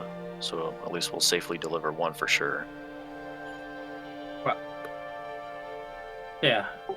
And just to be clear, what is our plan in Krezk after we deliver the barrels? Probably stay there for a little bit, maybe just check in. But we have to go that way north to get Creel. Yeah. So it's just a stop on the way there, just to do anything else. It's a convenient spot for us to stop and give Meryl some time, or Meryl some time to get and try and scout out where the den is. Oh, that's right, yeah. Perhaps for us to strategize on how to do it, because I need to not dive in and try and solve problems immediately. Uh-huh. I agree to that.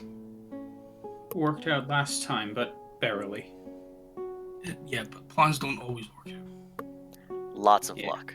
Lots. Yes. I think we might be a little tapped out on that. It's like rolling dice. Mm-hmm.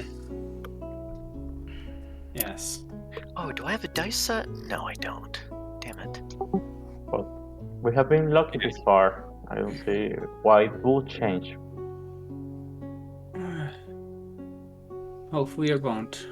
Well then, shall we head up and find somewhere to rest here for the evening and in the morning head out?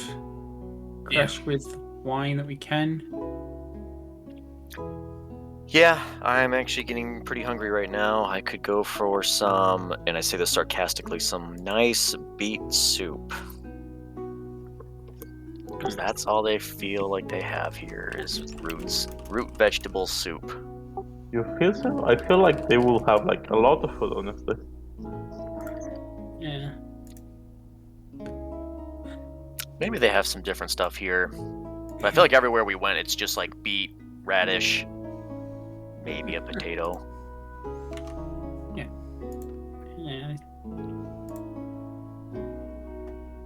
Maybe not. Just one lone meat. tie.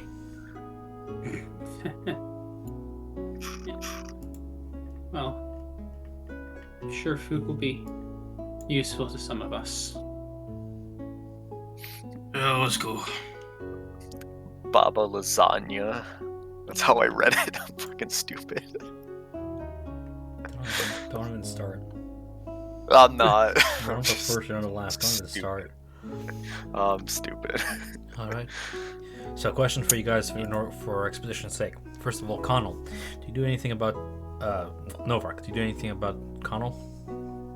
Yeah, we kind of forgot to do that because we were going to do something in the RP chat. What do you want to do it now? Yeah. Yeah, we can do it now if you want. What? Yeah. What are you gonna do about him? He just vanished. I have no idea. Honestly, right now, I think we should just get some sleep. Okay. Nothing we can do right now. I'm pretty sure he's okay. We didn't find that body, that's hope. Yeah, but pointing at the collar that Novark you have on your arm at this point. Yeah. But we found his collar. It's almost like his body just vanished. At this point, I don't know what happened. One moment he was there, next he wasn't. Yeah. Okay.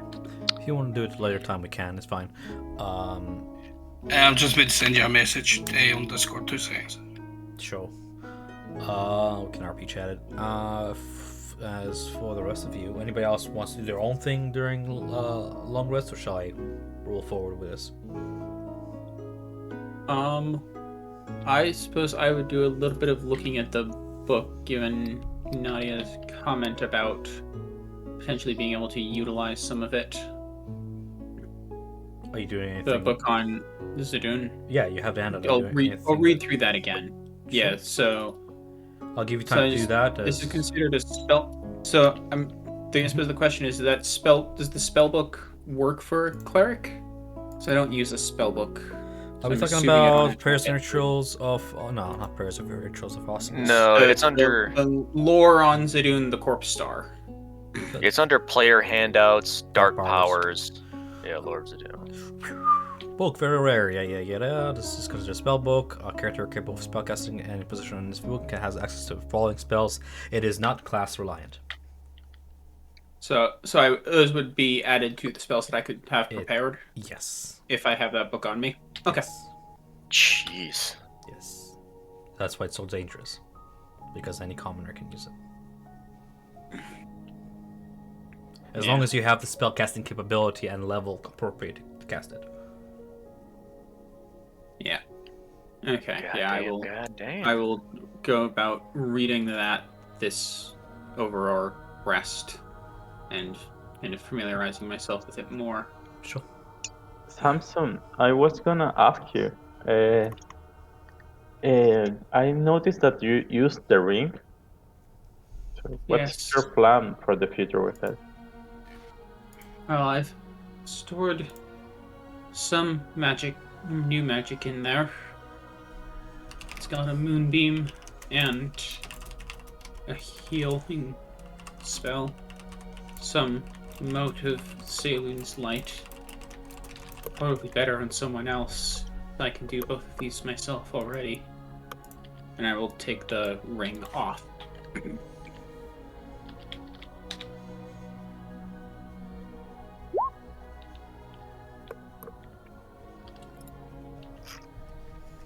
It can store up to 3 levels of spell. I'm assuming I read that right, and that I can put a level 2 and a level 1 in there, right? I mean, I can double check it as well as you can, but if I open up this handout, that's how I read it. Holding them to where is it? It can store up to 3 levels worth of spells at a time.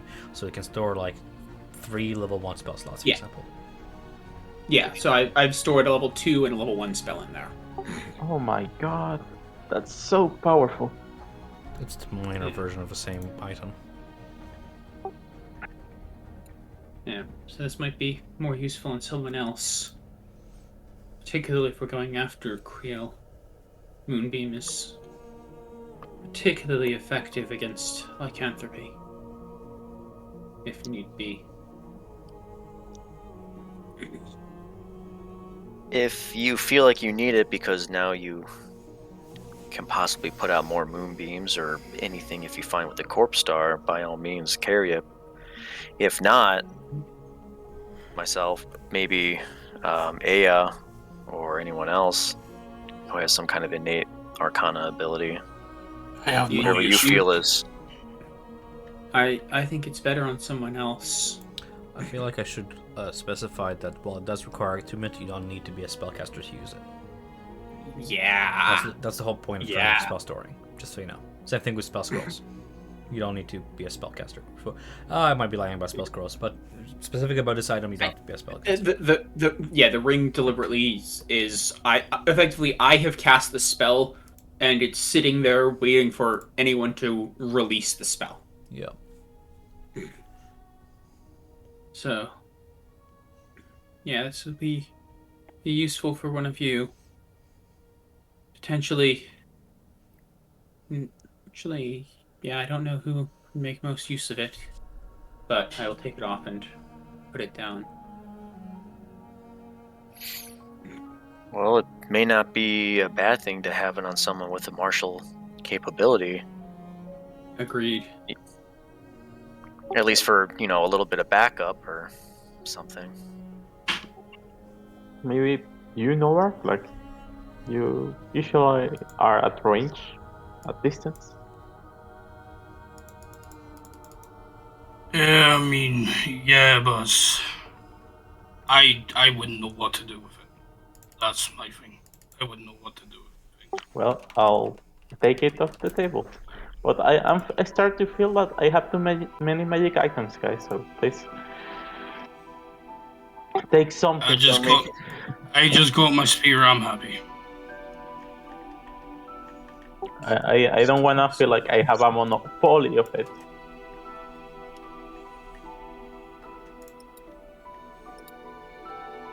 No, I mean, you're good. I mean, it's good for a martial character to have it. Cause Yeah. Yeah, I'm happy. particularly someone who's not already using concentration it's very useful for. Okay. Yeah. I'm just kind of waiting for my online, or I'm waiting for my magical item to kind of get a little bit stronger because I'll get a boost in it, but I have to keep supplying it with blood. It has to be your blood. No, I just have to drink blood, but it goes with being a dampier and all, but it just takes a little bit of time. And you just go into a chicken coop and call it a day? Yeah.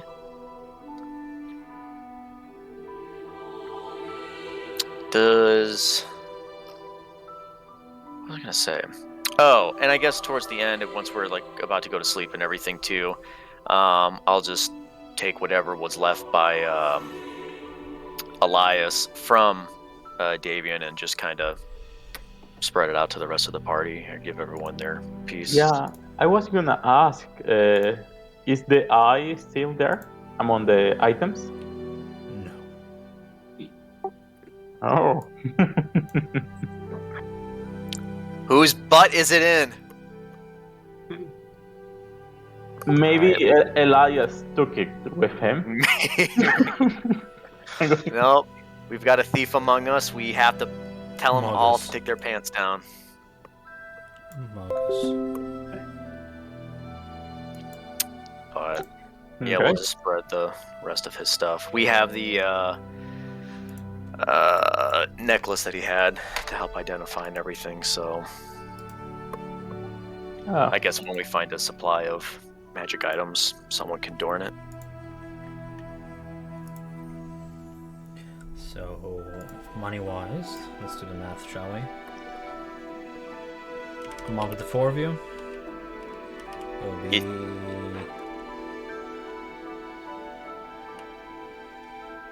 You can't split coins. So really figure it out amongst yourselves, and you can add it to your inventories and manage it at a later time, if you so wish. But that's the amount of gold that he left you. Perfect.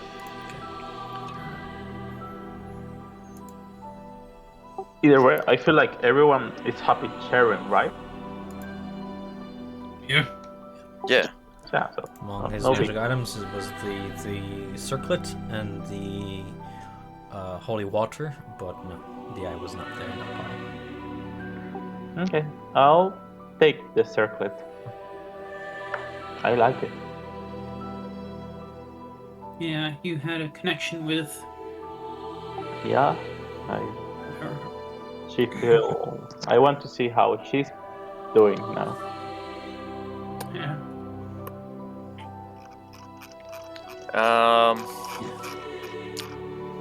Does the circlet take attunement? No, Oh, okay.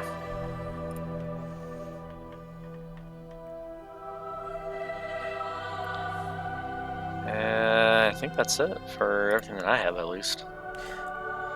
All right, let's expedite this a little bit. Forgive me, but I like my things to be well paced. Novak will do his thing in RP later. Come rise of morning. Do you want to at least describe what the result is? Yeah, I can do that. Sure. Yeah, it's like if anyone's up like before no work at all, you just kind of like through the night you've just seen him stirring in his sleep the whole time, and then just when it comes morning, he just kind of shoots up, his eyes open, but he doesn't say anything. He just kind of stands up, grabs a spear from the side of his bed, and just walks out the door. Would anybody awake or follow them? Samson would be awake and would follow. Yeah. I forgot you don't sleep. I'd probably So- be sleeping too. Yeah, so you follow him outside. He would have basically just went straight outside, and you wouldn't be saying anything to get in. Just the moment he gets outside, he just kind of looks around and just kind of stabs the spear into the ground, and you just kind of see a red pulse coming around him, and you just like 5 feet in front of him, you just see a form starting to take shape, just right here. And as that form grows in more and more, it just starts taking the shape of Connell. And then it just kind of like had a big pulse, and he's just there. What shape? It's just for now, it's still Wolf Connell. Okay.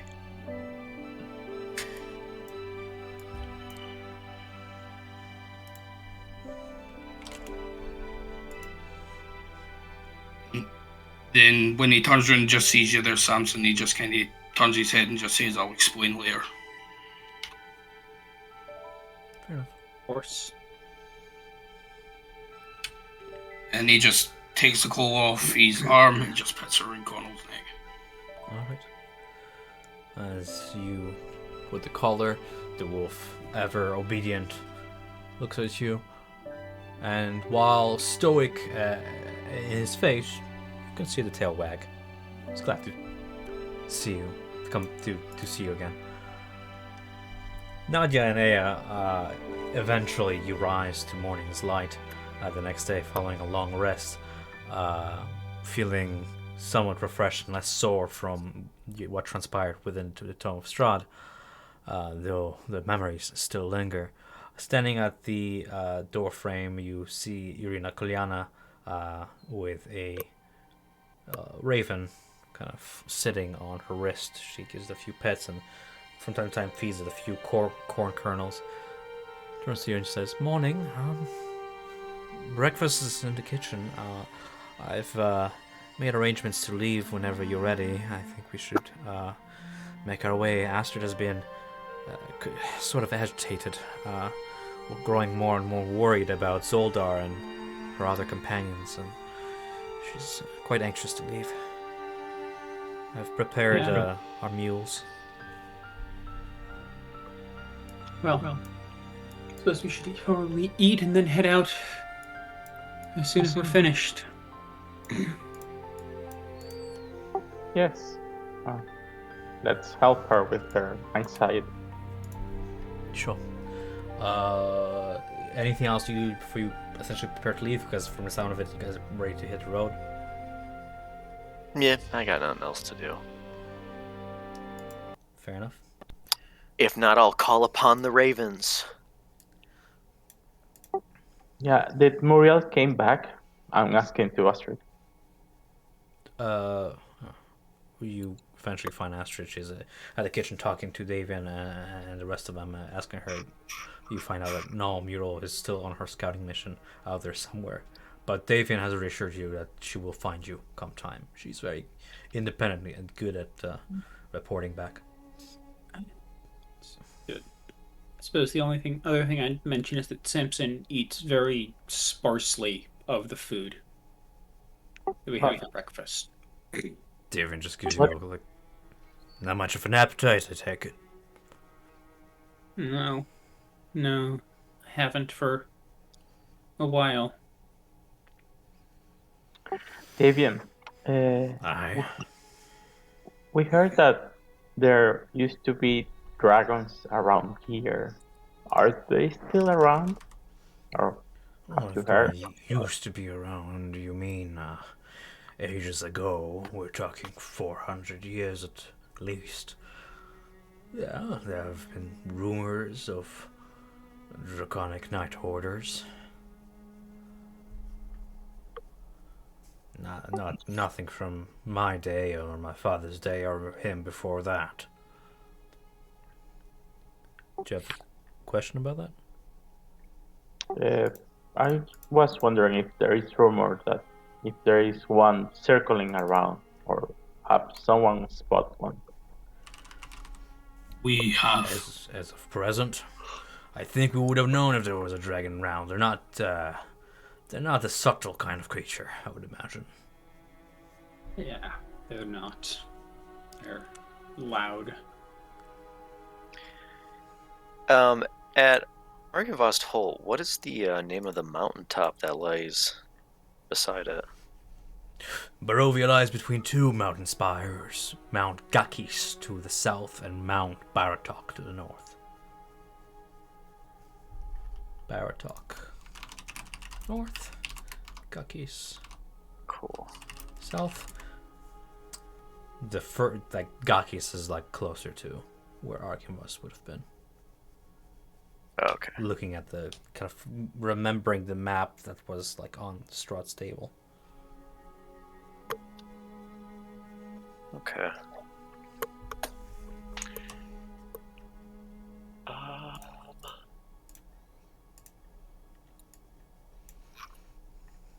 That's all I have.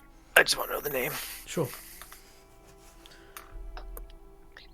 So we can maybe plan a field trip. I actually have a question for you guys regarding the map. That's why I opened it. Do you guys want to reveal the entire map now that you've seen it on Strahd's table? Yeah. Yeah, it will make sense. Yeah. Let me just do this. There we go. Yeah. Big boy coming through. Yes, that- we are giants Giants. now. There we go. Okay. Yes, we just walk over the land. Gakis. Baratok. Oh, that's to the south. Yeah. Yes. I wanna ask Davian, have you ever heard about Rahadim? Oh, sorry, I'm just fixing that. Yeah, Yeah, sure. Rahaden, that's Strahd's not butler, but like closest like assistant, whatever you call that. Advisor. Yes, advisor will be close to that is how it explains it. Left-hand man. Yes. And he's alive, or he's Very much so. Unfortunately. The Duskelf Shabberlane is the word I was looking for, by the way. Still serves in Castle Ravenloft to this day. Still alive, faithfully serving Strahd. For nearly 500 years now. What make him being so loyal to Strahd? Well, If he- those histories I'm not too polished in. But from my sources, for one reason or another, Rahaden was exiled for refusing to bow down to a Duskelf prince or another. Figured him weak or corrupt, And when the Dusk Elves later declined to pay fealty to King Barov, Strahd's father, Rohadin helped Barov conquer them. Their elf kingdom's royal line was obliterated, the Dusk Elves hunted like rabbits, and the few that survived were either subjugated or forced to live among the Vistani. And King Barov was so pleased with Rohadin that the king made the Dusk Elf something like an honorary member of his family. You say like they accuse him to be corrupt. Do you know what kind of corruption? This is like part of like that like Mardukov might know his history, but he is not Polish with like Elvenkind history. Okay. We're talking like before 500 years ago. Yeah, of course. I'm just asking. Yeah. After Barov died, Rohadin continued to fight as one of Strahd's generals, and when the wars ended, Strahd turned his attention to building Castle Ravenloft. Rohadin saw that he would be there for him forevermore. Okay. I think I would like to ask his brother what happened. Whose brother? Yeah, that's. I think I may be confused. Rohadin has a brother that is the Dusk Elf that we spoke in the village, or I'm mistaken on that part. There was a Dusk Elf. I'm gonna say because I was related- not DM in time, I'll correct you to say he's not his brother. They don't share Okay. a last name. But you Okay. did see them in the same vision before, fighting each other. Yeah, And they fought maybe each call other them like brother, and- like kin, but not like family. Okay, maybe that's the mistake. Okay, perfect. Yes. This was the previous DM. Yes, but the vision Oh. where you saw them both fighting was me. That was in the Hunter's camp. Yeah. Yes. Okay. Yeah. Yeah, Casimir. Yeah. Good. Yeah, we had met Casimir and we'd seen him and Rohadin fighting, and Casimir got thoroughly bodied by Rohadin, if I remember correctly. He got. Yes. Yeah. Well, suppose we should probably make our way out now. Thank you for the hospitality. You heading out to Krezk, that is. Muriel Yeah. should be good enough as a scout, but we'll be watching. Should you require our aid. Is there some sort of a signal you want to like kind of agree with them about in case you ever require our aid, or do you just want to leave it to improvisation?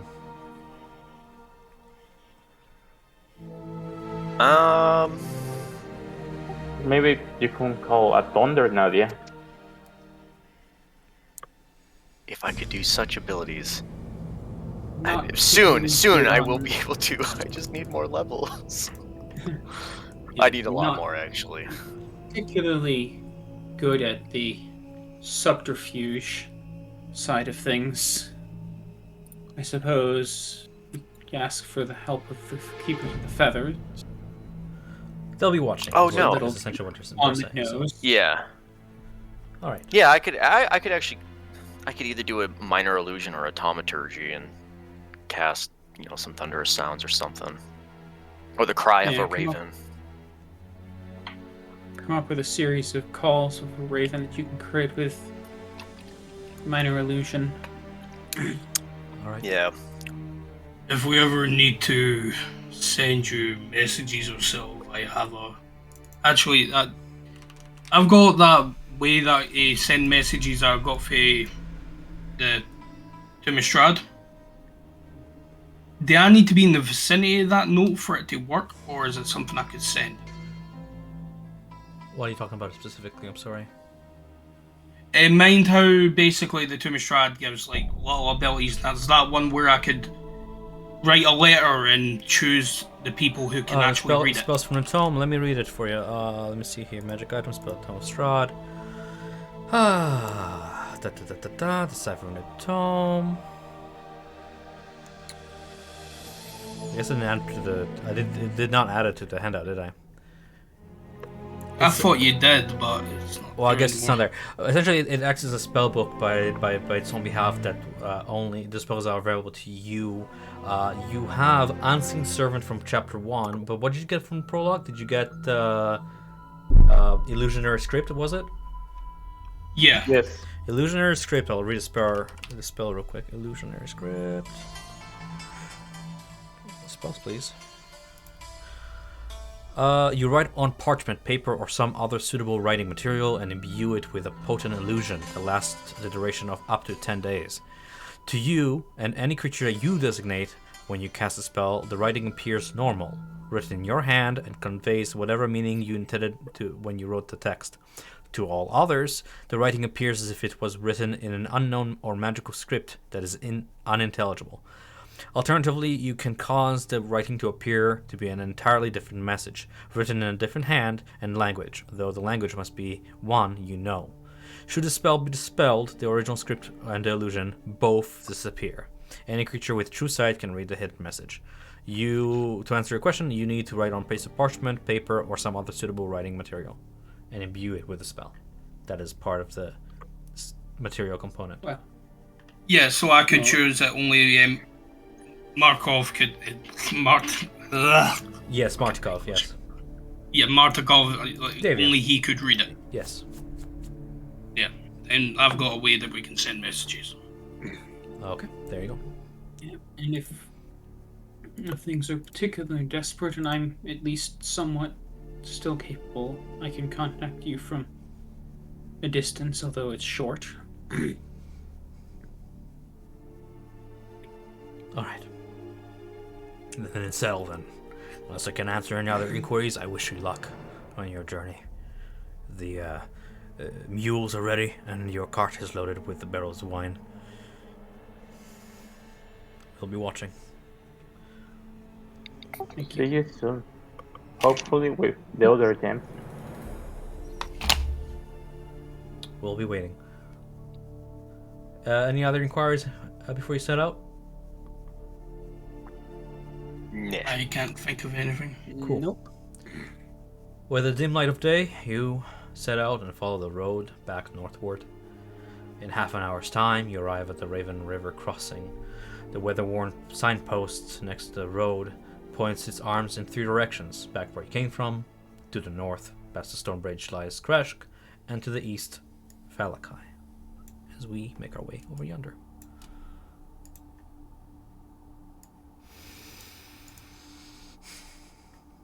A figure walks alone, with the stride and bearing of one who knows no fear.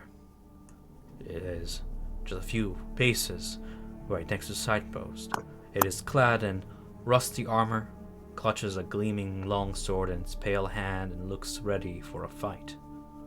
From where you stand, the individual appears injured, albeit pays no heed to the grievous wounds. Its eviscerated flesh and the stench of death follows it. Time has run its course, and the walking cadaver has a gaunt face that you can kind of see as it turns to look at your direction through the mist. The eyes are like glowing red pinpoints in their hollows, but there is a intelligence in those eyes. Its tattered chainmail is adorned in a tabard of white and blue. Though the cloth is stained with dirt and torn with age, you glimpse the symbol of a silver dragon's head in profile upon a field of sky blue. What do you do?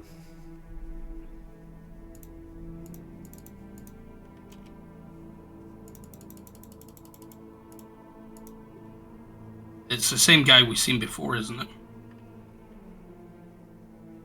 it? Eh, When? I don't think so, because the skeletal rider we saw was a skeleton. This is not a skeleton. Precisely. Yeah. Trying to recall back to the vision that we had from Tome. He's not anyone that we would have directly recognized from that battle, right? You have I was not just seen about to say any that. walking cadavers in a vision. but some features are familiar, perhaps. Does he have like any sigils? Yes, the insignia is like that of the Ghost Rider in the night, and the soldiers you saw in the Vision and Tome. The cloak and tabard feature a visage of a silver dragon head turned to its side. It's all white and silvery on a field of sky blue. Other insignia can be seen on the pauldrons, on the chainmail, on the design of a sword is like that of dragon wings. There's a theme going on here.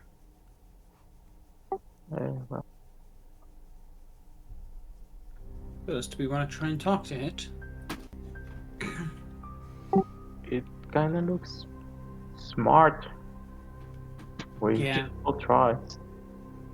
Yeah, I'll move forward, trying to approach. As Aya moves 30 forward, Astrid sticks by the cot, watching as Irina kind of steps past Samson with her hand on the handle of her sword. She whispers, "Is this wise? Are those bodies?" And she points toward the ground by this creature. You can see several bloodied bodies by it, torn asunder by something. Yeah. Probably not, but on the other hand, we're gonna have to get past it at some point. Might as well at least try and talk. What do the bodies resemble? Through the mist, as you glimpsed, they look like some sort of a beast. You can see tufts of bloody fur and such. Not humanoid. Four-legged. Gotcha. Okay. As Aya and Samson approach closer, you can make out they're like wolves. Some of them are quite large. Okay, I'm gonna approach to him and say, "Silver dragon knife, I presume." Yes, says a voice, sorrowful, with a slight echo to it, as if some sort of magic is helping, aiding him in his speech. Yes, bound to them in death as I am in life. What are you doing in this road? Cleaning up trash. I, of the Silver Dragon, know where my allegiance lies. He turns to you, looking over his shoulder at first and turning. You can see there's still blood on the blade. Where did your allegiance lie? On the good of the people. He doesn't seem satisfied with that answer, as you see that his hand clenches around the sword.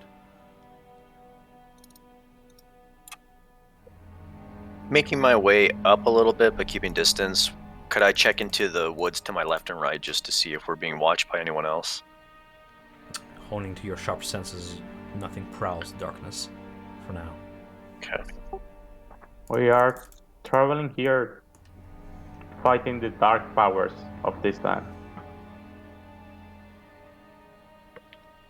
Against them. For or against Strahd? Against. His hand unclenches as the blade lowers toward the ground, and with a slight metallic sound hits the dirt as he looks back at the bodies beneath him. Good. You may proceed then. Okay. Yep. No, I was gonna ask, like, now that I'm near the bodies, you said that they have four. Sorry, I'm mispronouncing. Wolves, dead wolves on the ground, slaughtered by a sword. Ah, okay. I thought the ones that are next to me were the boys you were talking about. Okay, cool. This is the pile of scorched bodies that you left behind the last time you were here. Okay. Yeah. There's no janitor or Barovia going around being like, "Oh, the adventurers have been here. I'm gonna sweep this aside." Would, from me being close, well, you know what? I'll get a little bit closer. Screw it. Yeah, here. He doesn't seem hostile at this point. Doesn't seem to hate much attention to you once you've established your allegiances. Right, but does he, even though he's, you know, kind of pale and everything looking, would he have a lot of features resembling my father in that dream? It is like an undead version of Sir Alexander Godfrey Gwillem. Oh, I didn't write his first name down. And I'll kind of look. Well, Samson's closest to me, and kind of say, "That's the one, the flank, who I rode with. In my dream, he was my father, but Alexander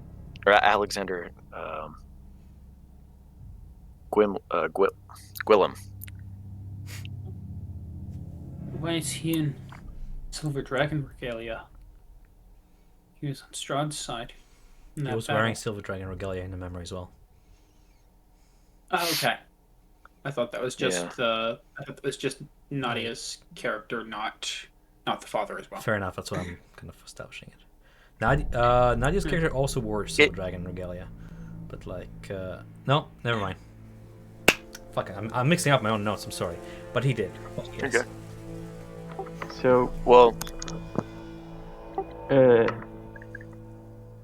what brought you back? If you know.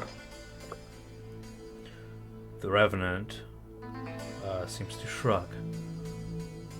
I don't remember a lot of things. My name, my purpose seems to be tied to Vladimir Hongard of Argynvostholt. I don't know much besides this hatred that drives me. Hatred for Strahd. I feel it. It is a part of my essence. Something that pushes me forward. Like a drive for vengeance. I feel fulfilled when I follow those urges, so I'll continue to do so. Doesn't seem to remember who or what he is, or why he's back. But I'll actually take a step closer, and as I'm starting to talk, hold on, let me turn down my music just a tiny bit. yeah, you do that.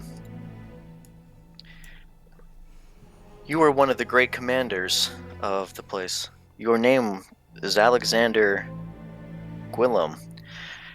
You were, and reminding him, you were I don't know if he was a noble, a prominent figurehead with the Silver Dragons. You fought alongside Strahd. You had a daughter. His eyes just flare up Anso. and you mention that he fought alongside Strahd.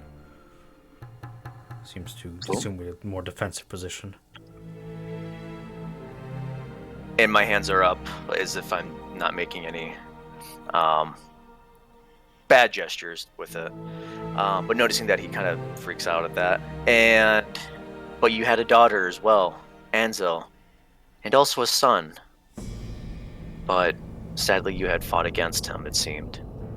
Does any of this ring a bell?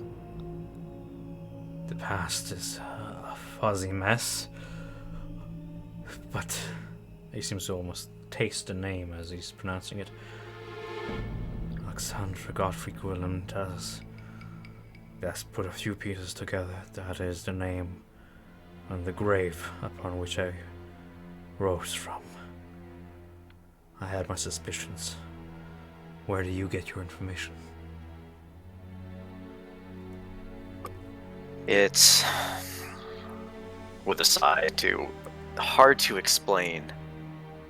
There's magic out there that's sometimes unexplainable, but not just me, and I point to my companions, all of us, we saw the battle where, and I mean to cause you no,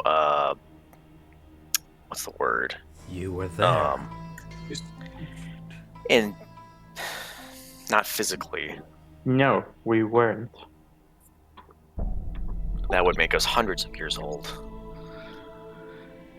The He kind of parts his hands aside, as if to indicate, what does that make me?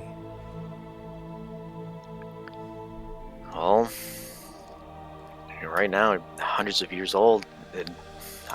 Hard to say, but an undead. Someone that you, when I look to Samson, might have something in common with. But There are others. Dozens of others like myself. We are drawn to that place, to that damn keep. I can sense that the spirit of Argynvost isn't at rest. It isn't pleased at what the order has been reduced to. We are not Where- pleased. Where are the others? He stares as if seeing it before his eyes in a direction, and then lifts his sword in the cardinal direction, a little bit southeastward, as if looking through the tree line, as if seeing it like it's right before him. The keep still stands, a cursed place, a beacon of darkness, of despair. We are drawn to it, bound to it, serving under our mad leader's ire to avenge our deaths.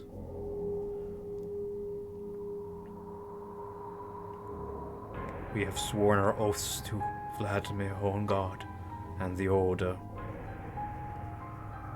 and we are not unbound from them in death.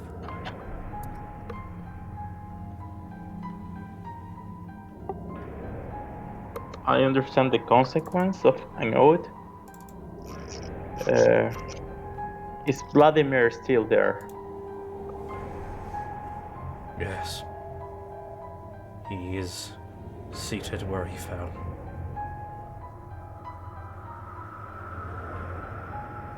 Simmering in his anger. Since you have presented yourself as enemies of Strahd, perhaps there is hope in you traveling to Argynvostholt. Perhaps you can convince him, the leader of the Order of the Silver Dragon, to help you. I only ask that in return you help him and us find peace. I imagine that peace would come with Strahd dethroned, and not much else. We would like Or nothing peace. more than to kill Strahd, but it will not. I will not venture to Ravenloft unless I received orders to do so from Vladimir himself. For one reason or for another, those orders are yet to come.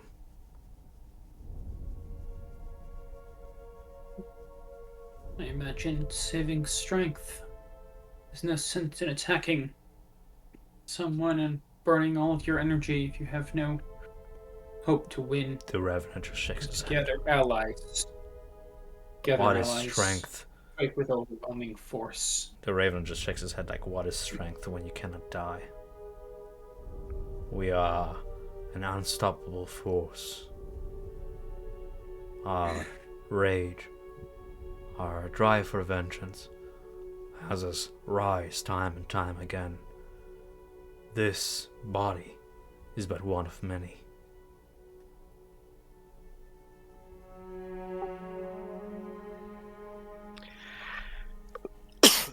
Well, there would be strength in numbers if more of you are to rise, and with the orders from Vladimir, perhaps the Silver Knights could be reborn into something new, and then finally make their final march against Strahd, along with us as allies.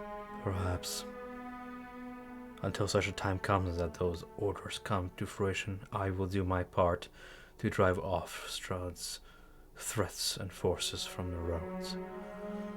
If you would excuse me, I will now return to what I was doing before.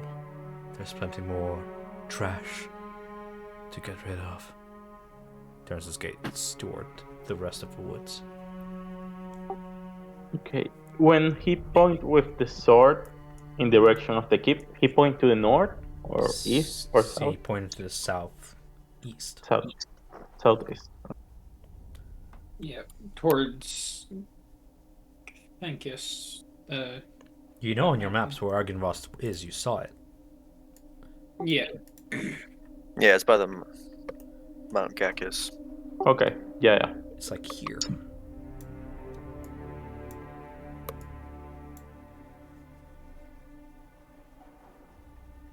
Yeah. Supposedly. Okay. Perfect. Should we leave him? I believe so.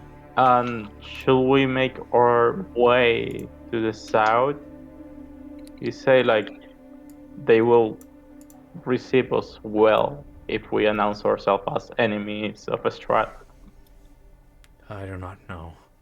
Some of us have given in to despair, given into our primal rages and drives for vengeance. Some of us retained some measure of humanity, but a foul thing corrupts the place, driving it from madness. I cannot speak for your safety. I can only I take think you we'd there, still- but you will have to do the rest. I think we'd be in danger there until we talk to Argynvostholt and convinced him that we're allies and he should work with us. Until then, I wouldn't be sure of our safety in that keep. I am not sure of many things, but a core memory persists. It is at the cusp of my memories. The last thing I remember before life was taken from me was the ire of Argynvost, the silver dragon, the one whom supposedly I was a part of his forces, was the very thing that took my life.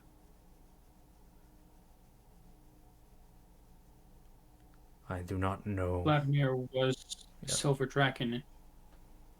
Vladimir Horngard is the commander of the order. He still lives. As for Argynvostholt, the Silver Dragon, is the thing that killed Sir Godfrey Gwilyn. Oh, okay. Argynvost is the name of the dragon, or Yes. okay. Oh, okay.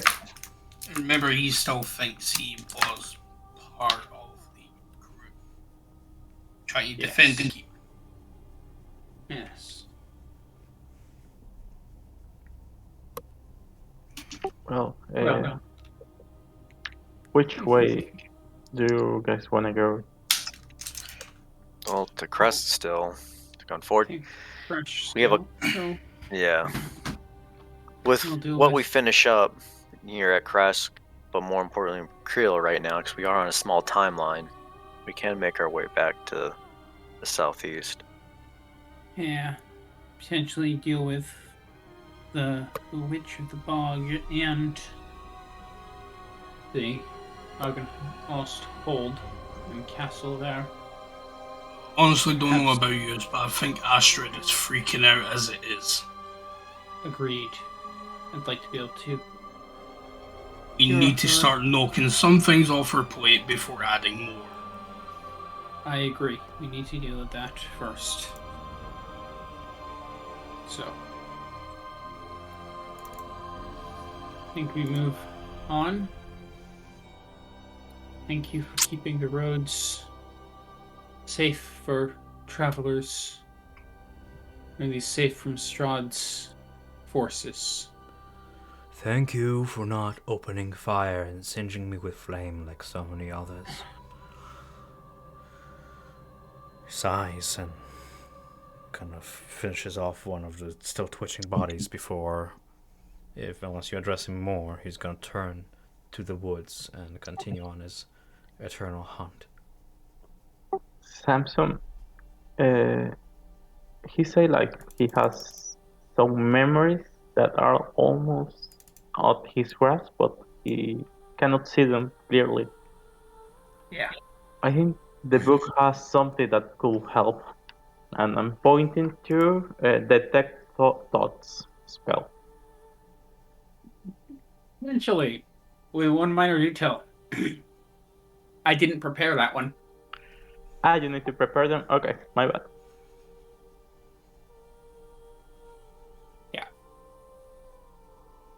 Yeah, at least that's my understanding, is that they're just added to my list of spells known, and I have to prepare from them.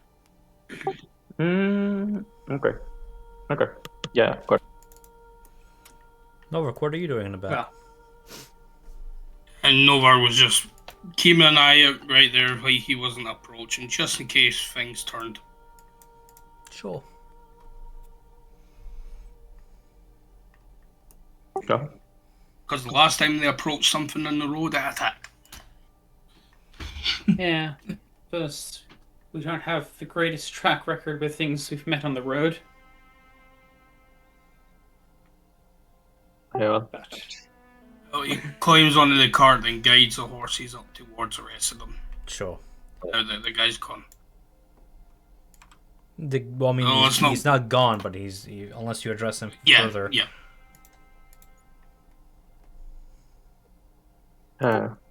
Yeah. Let's move, guys. All right. agreed. Keep moving. You carry on onwards, parting ways with the Revenant, proceeding toward Krezk.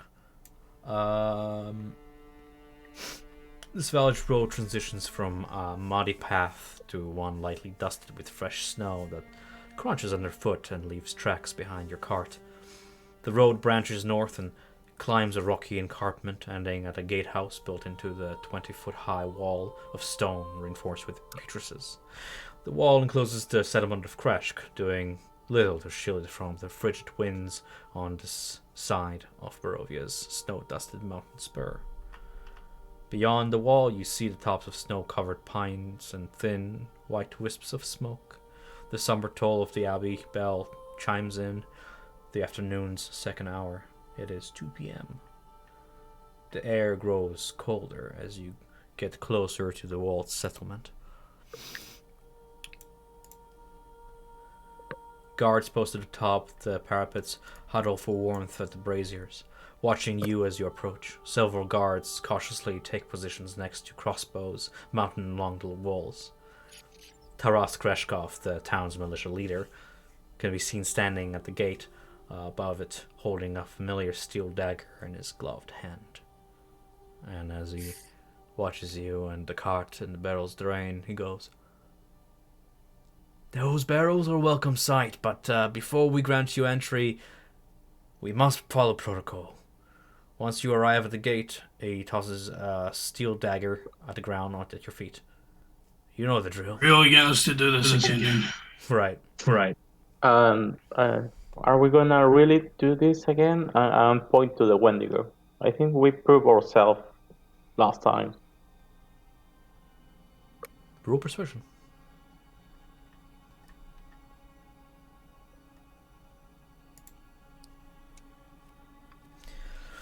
"I'm sorry, but it's for the safety of the great city. I cannot trust that the darkness of this land has not turned you. As thankful as we are for all you've done, one slip up on my part, and that can cost the lives of too many. All I ask is just for a little bit of blood." I'm talking by myself. I'll approach and grab the knife and cut my hand. "I'm sorry, but you may pass." One by one, I'm guessing everybody complies. Yeah. What are we And doing with Astrid? when Astrid is gonna do her stuff, I'm gonna use minor illusion, I think, or Thaumaturgy to make the sound of a thunder behind them to try to distract them. Second.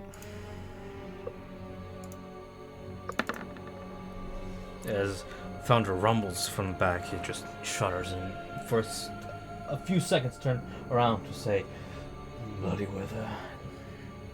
I thought they promised no storms." And that gives me like a solid 6 seconds for you to subtly cast spells if you want to do the same plan as last time to make a gash of blood appear on Asher's hand as she timidly raises her hand.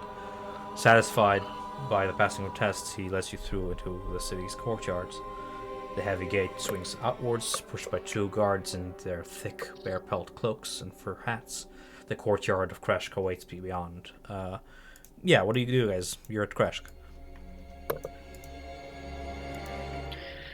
For the most part, I think we're just here just to rest for the night, hang out.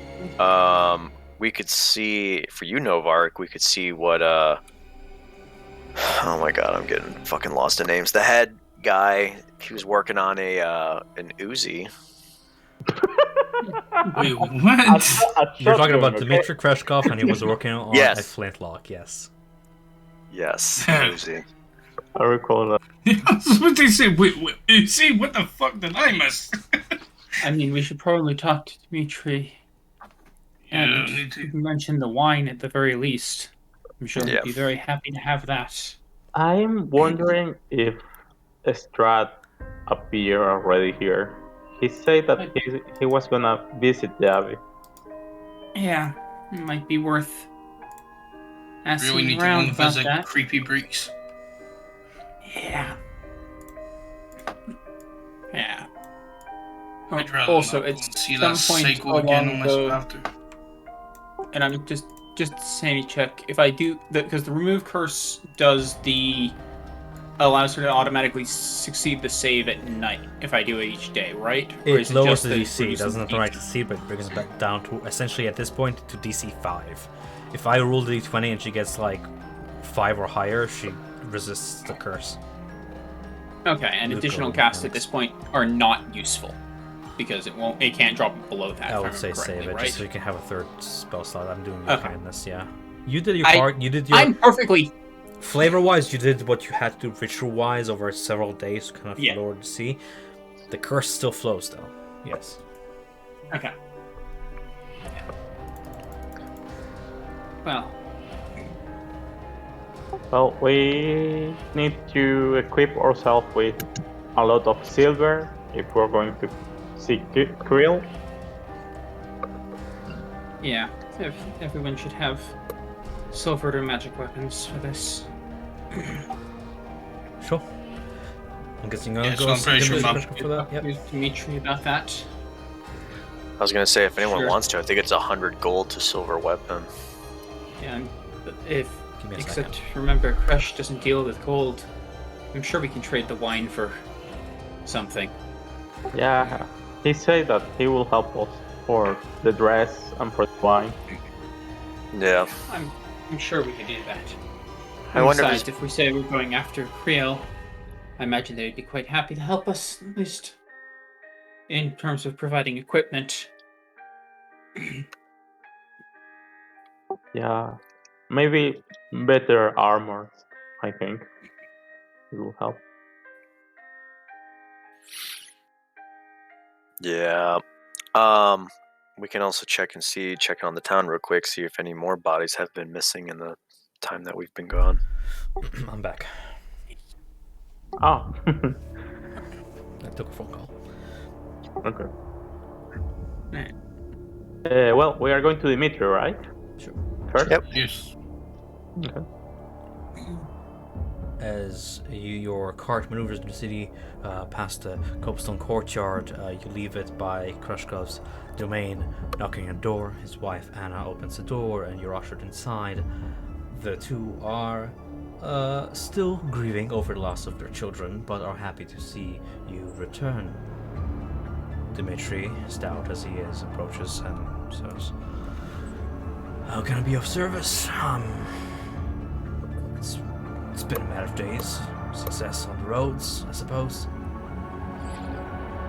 Yes, we were able to visit the wizard's winery and were able to bring back some wine, resolve at least some of the issues that they were facing.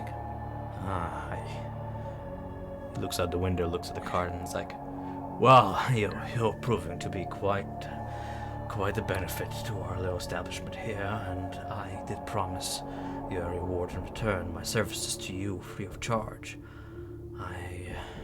I'm guessing that is why you're here." Yes. Cool. Yeah. What are we doing, guys? Silvering, smithing, food.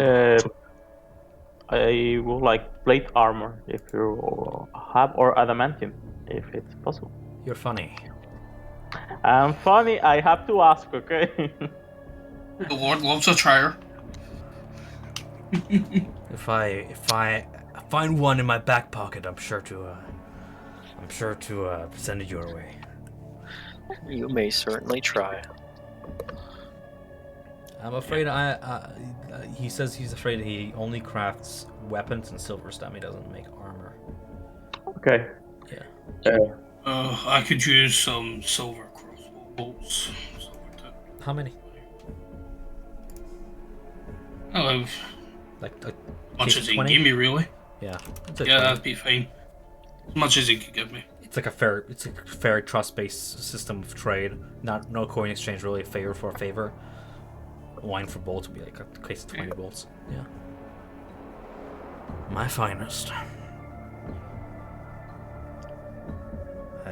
Going hunting, I suppose. It's Yeah. It's better to be We're armed. going to go deal with Creel. Or at least try to. Just do me a favor, and should we actually manage to make a difference, nothing traces back to me. I don't want Strahd's ire to come to me, should he find out I'm supplying those who rise against him. But anybody who's willing to out the beasts that are killing my people is welcome to take advantage of my services. Of course. I do have a question. I have As answers. there's more body thefts from the graveyard since we've been here last. There have been several cases, as the culprit is not caught yet. Aside from my daughter's grave being disrupted, a few others have suffered the same fate. Bodies going missing, caskets being broken into. In the Have past staged- days. I was gonna ask you, Tom. Does this town has sign of the Morning Lord? Does this town have signs of the Morning Lord? Yeah, like statues and stuff like that, or Well, yeah, the shrine of the white sun to the north by the pond was one indication of like praising to the Morning Lord. Various homes have symbolism throughout wooden carvings and such. Yeah, this town prays. okay, cool. Yeah, This town prays, they fuck. they fuck around. They fuck around with Jesus. Yeah. Yeah. I don't know if you can make this blade sharper or do anything. I could certainly give it a grind, give it in repairs that I can do. No full plate knight's armor, I'm afraid. I could get working on it, but it will take me several days to craft. Between you and I, you have better luck earning it by winning it off somebody than having me craft some. Yeah. Yeah, I think I'll need it. I cannot let it go for a few days. I'll turn to Astrid and say, probably get you a new beer or a new glaive if possible, and that can hurt Creel. After all. I suppose some silvering from Ugly would be fine, but not new. This has been a family heirloom throughout generations, and I don't want to get rid of it. But I suppose an upgrade would be well. Understandable, but At least giving it I'll see some to it. enhancements to allow you to take on that. Yeah. Anything. I will not rest until this glaive rests in the body of Carol. And she speaks to Dimitri to see to it. Anybody else getting upgrades to their weapons and wants to mark it on their sheet? Does he have studded leather?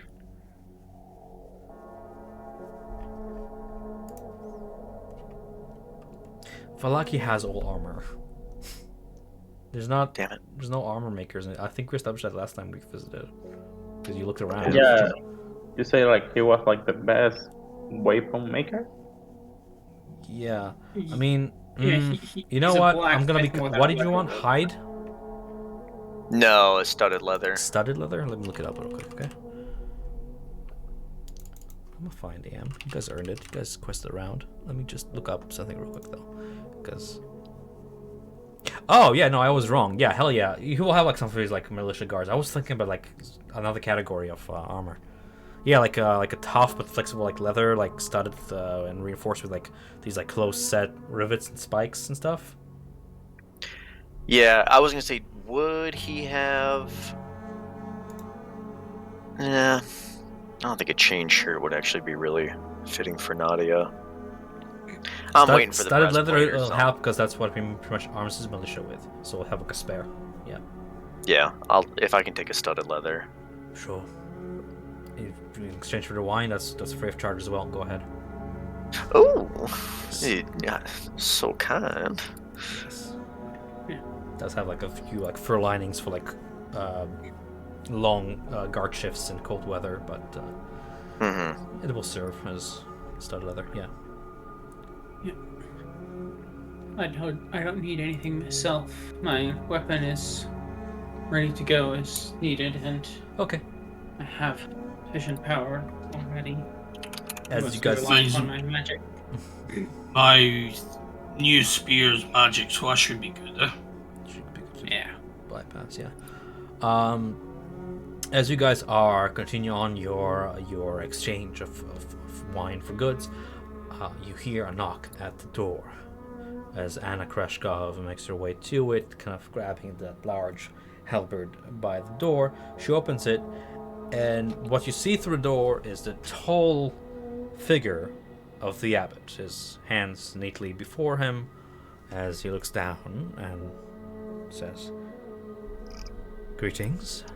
I have been sent by the Morning Lord on a mission, and I have good news. It is by his will that your line is to survive and live on. I am here to offer you my services as his right hand to raise your son from the dead." He smiles, a very non-moving mask upon his face. What do you do? As Dimitri and Anna Krezk kind of look at him in a measure of shock and awe and disbelief, still processing sort of like the whole situation. Do you guys do anything beforehand? Yeah, I want to whisper to Dimitri that we have seen his work. It's not worth it to have your son back in that way. What do you mean? It could be really painful for you and for him. He will be a monstrosity at best. The abbot raises an eyebrow, awaiting a response from Dimitri and Anna Krezk, and upon receiving none as you're conversing, he steps one step back and then looks toward the graveyards, considering.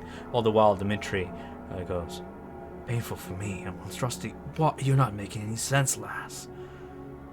This is the miracle I've been asking for this entire time. The miracle worker coming to my home, offering his services. I mean, he might be a creep, but what if it works?" I suppose I'll step up and say, being warned, coming back from the dead is not always as straightforward as one would hope. And I'll kind of show my new skin's appearance. This can happen to you. It's a painful existence. Disconnected. You see Unsure of yourself. confusion and a mix of emotions go across Dimitri and Anna's faces as they come to realize not only with the option before them, but the fact that you're admitting before them to be of some measure of undeath in their presence. Even after all you've done, you can see a measure of betrayal as he considers, holds an arm to his chest, and then comes to terms with I will this. I'll take a dagger out and cut my palm, a normal dagger. I still bleed as any man does, but it's not constant. My memories are fogged to some extent. Dimitri Don't makes the remember case that perhaps since you've managed to hold on to some measure of humanity, even if through some glimmer of humanity, then perhaps if the abbot was able to do this with you, the abbot can do this again with his son. And he makes a very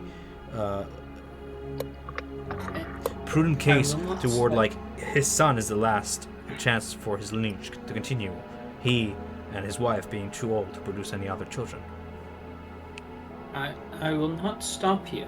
I just want you to know that there's price to everything. I'm willing to pay it. I really hope you don't regret it, Derek.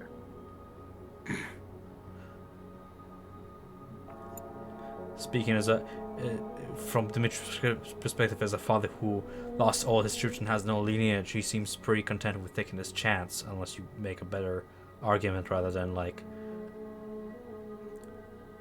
well, I came back from dead and I have some bad problems. Yes, and as I said, Okay. I'm not going to stop you. Okay, I'm gonna show you how your son could be seen. And with minor illusion, I'm gonna try to recreate. What's the name of the one I freed that has wings and is hunchback? Moriel? Yeah. Muriel? No, Moriel is the. Muriel's the Okay, Pluto, the dog. Oh, yeah. It's hard to recreate. Are you trying to make a mongrel folk illusion? Yes, with minor illusion. If I can do it, like a tiny statue that fits in my hand. Why do you mock me like this?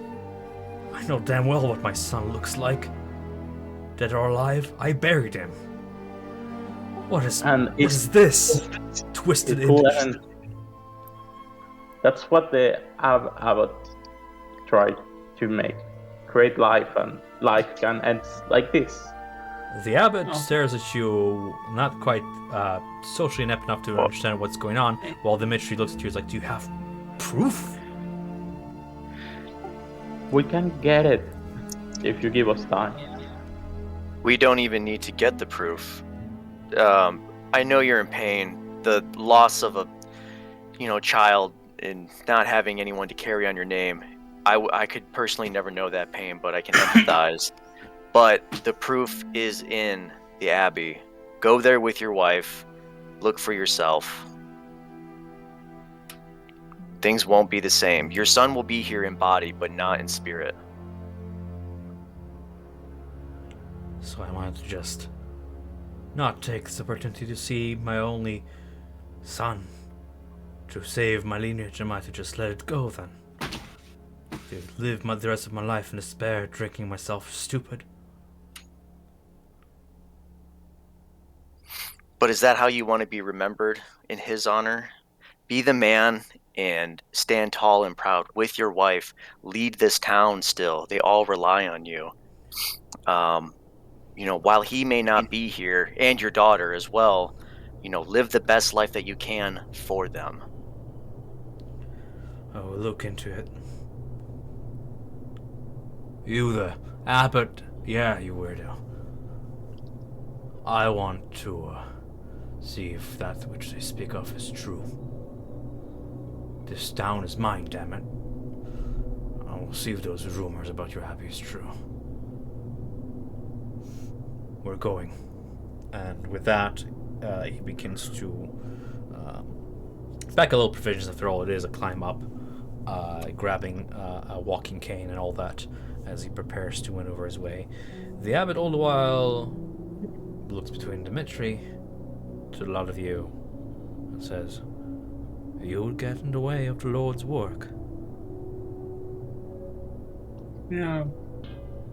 I really wanted him to know that coming back is an experience that changes people.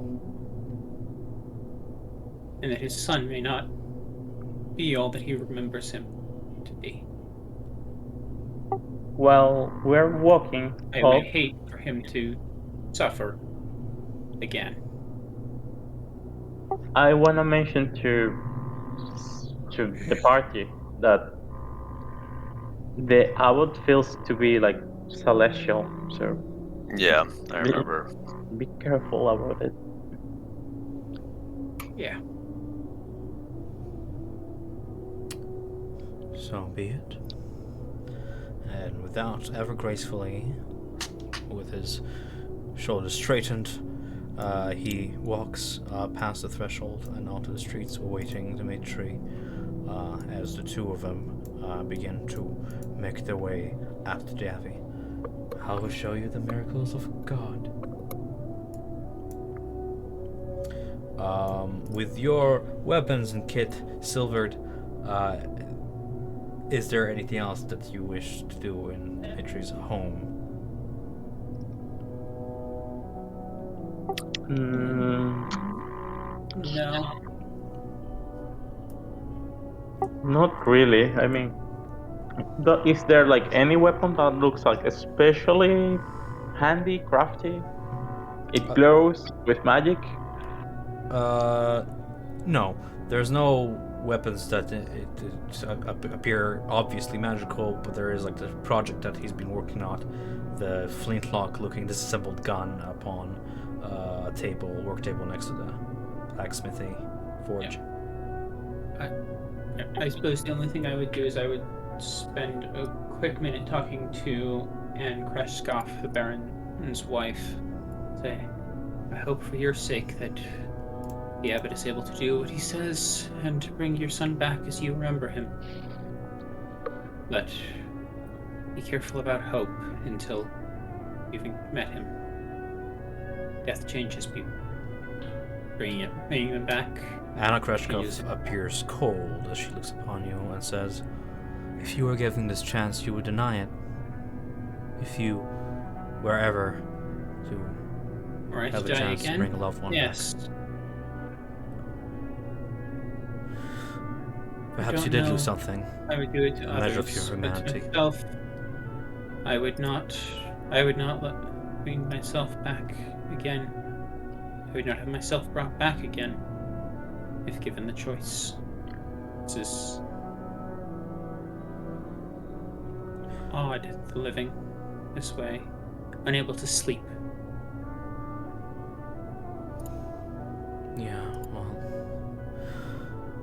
I hope you'll be able to live as you are with the doubts you poked in a grieving parent's mind.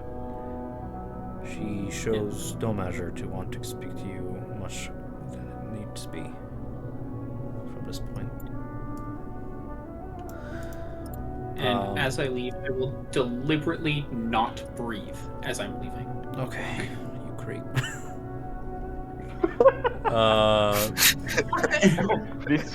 This place stinks. I don't want to share the same air as you, but all right. More trying to make it clear that something is very wrong with me having come back, and hopefully it's not the case with your son, but this is potentially what could happen. be prepared for the worst, hope for the best. Astrid pulls you aside at one point after this encounter outside and goes, "Was that really wise, agitating like that, drawing attention, revealing your secrets? Before you know it, we're gonna get thrown out of this town." Maybe not. Maybe it wasn't wise, but didn't want to see them hurt again. Things went wrong. Astrid listens to you and continues watching as Dmitry Krezkov and the abbot begin to making their way north up the village road toward the Abbey. With that being said, is there anything else you guys wish to do? That you've delivered the wine to Krezk and received your Yes. fair share of reward. Yes. Can you get like a few platinum rings? Platinum rings? Yes, it's for a spell. I need a component. You can take your fair share of platinum coin, melt them into rings, yes.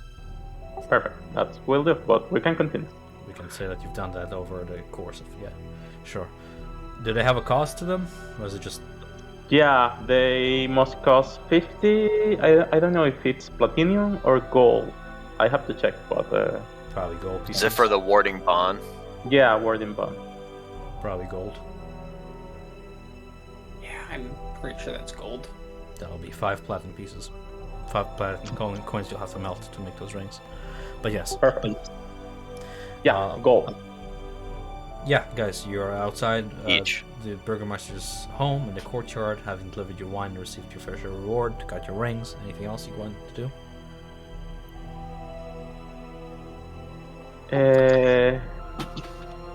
We're going with the Abbey to the Abbot, right? To the Yeah, Abbot we're to the following. Abbey. Okay. Yeah, I'm following.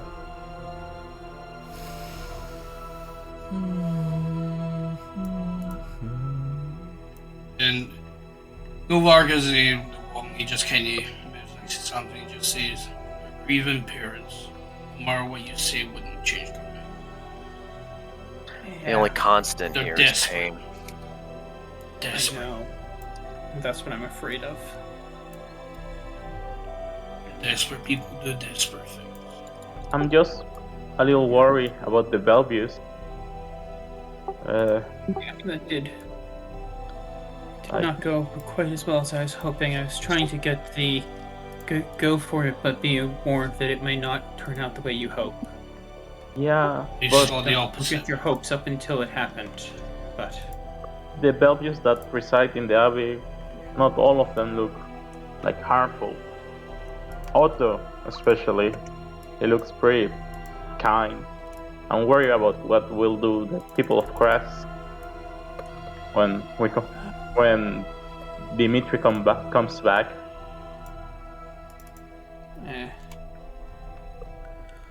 As you maneuver up the switchback road, the air growing thinner and colder as you make your way higher up to the Mount Abbey, you can see that Dimitri appears creeped out by the various inhuman sounds coming from the mountain. The abbot, of course, seems neutral as he paces toward the front of the Abbey's entrance and summons the 2 guardsmen there. Otto, Siegfried, step forward and reveal yourself to our guests. It appears we have doubters in our midst that require some conviction. As he says so, the 2 mongrel folk step out of their guarding posts and forward into the light. Dimitri recoils at their sight and, just in a gasp, says, "And what are those supposed to be?" "They are my children. You see, these doubters, whom I've done nothing but offer the Abbey like a home. They would have you believe that by my intention it is to turn your hair into these. But I would have you know that the Bellevues, through generations, were born with this condition.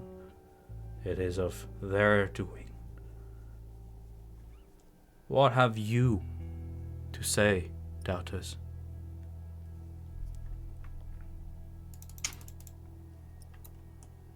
You say that they changed thanks to your care. They reaped what they sowed. They asked for perfection. I gave it to them. It is something I regret deeply. But it is not something I can cure, so I do the best I can to take care of them like they were my own. I fail to see how this is the case with the Burgomaster's son. I simply wish to fulfill the light's work and resurrect the child. As I would have resurrected a lot of you should have anything came to pass upon you. Something that I am now reconsidering. I'll actually ask Novark, because he found those green scales,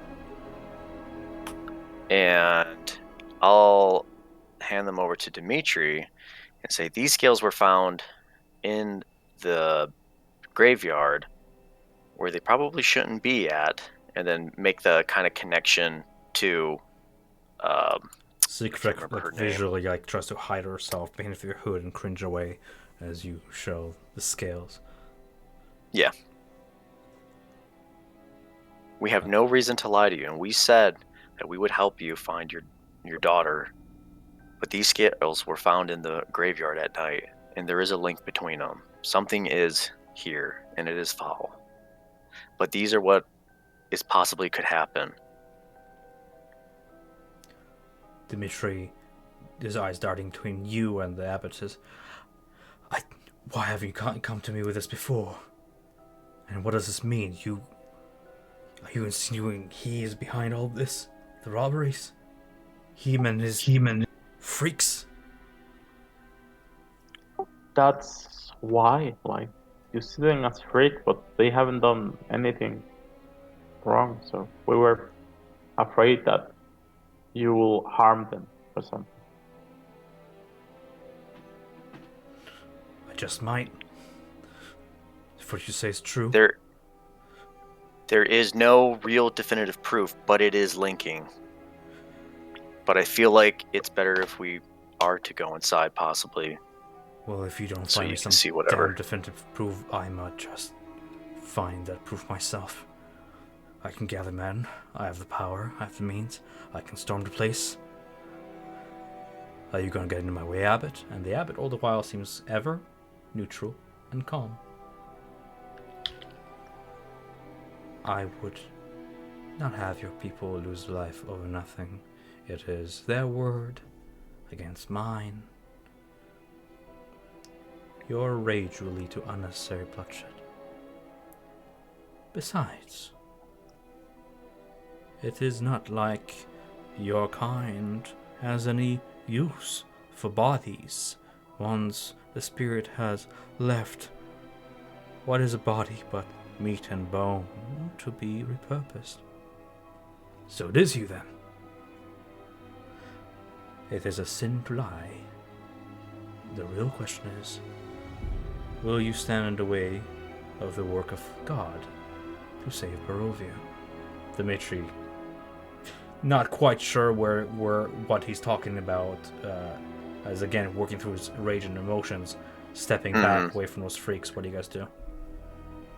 Does he mean God or Lord Strahd? Yeah, he said God. Okay. I don't know if he might have been saying it like that and then be like, oh, but it's really for Strahd. Yeah. I mean, he believes his okay, work is makes sense. divine, so yeah. Oh, yeah. Just to save Okay. Barovia and all that. What do you guys do? Dimitri... Samson, what are you trying to do? Ah, yeah, Samson is doing something in the back. Yes, Samson's in the back, and I should be right there. Samson's in the back, kind of talking to Novark quietly.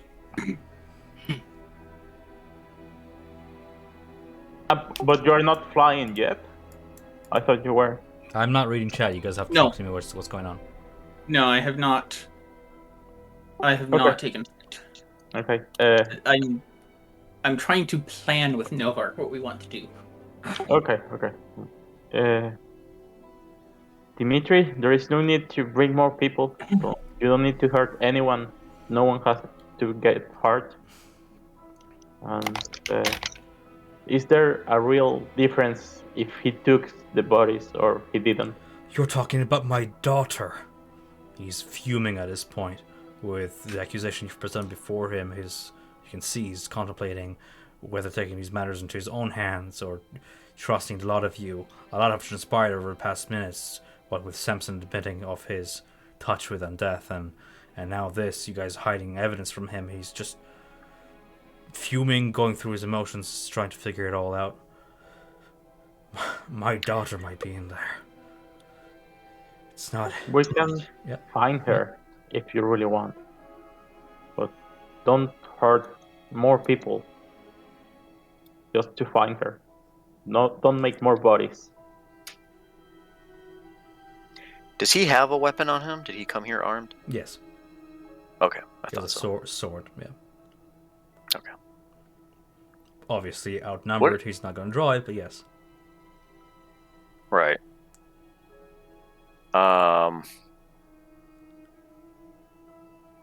Things I'll kind of... I'll softly say to Aya, like, if we do walk in, we will be outnumbered, though. Though we can handle our own, we will be walking into essentially a bottleneck for us that will be surrounded. But not all of them are aggressive. Some of them are on chains or locked. We can handle it. And if Dimitri comes, they're gonna kill all of them. Look at Otto. He's silly. He's innocent. And not only he is gonna die, also some people from the militia are gonna die. They are not well armed or well trained. There is not gonna be winners here. No, I agree. There won't be any winners. But we also don't know what they're fully capable of. Yes, some may appear to be nice. I would use caution, assume that they all can. We also know that there was a couple stables where others were, though we've never seen them or know what they're like, or how many there are. But I'm not looking to start a huge confrontation either. Good, says the abbot. I'm not looking to start anything either, but do not be mistaken. I was kind before I tried.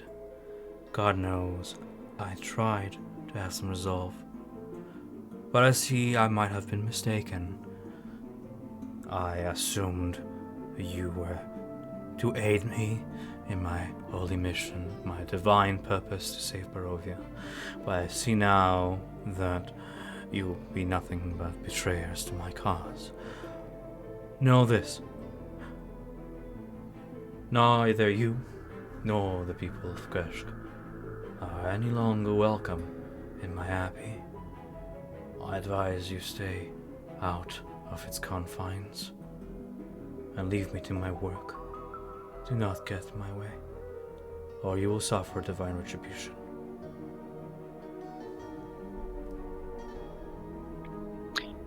Tell me, how did the meeting with Strahd go? I mean, with his new wife and all, right?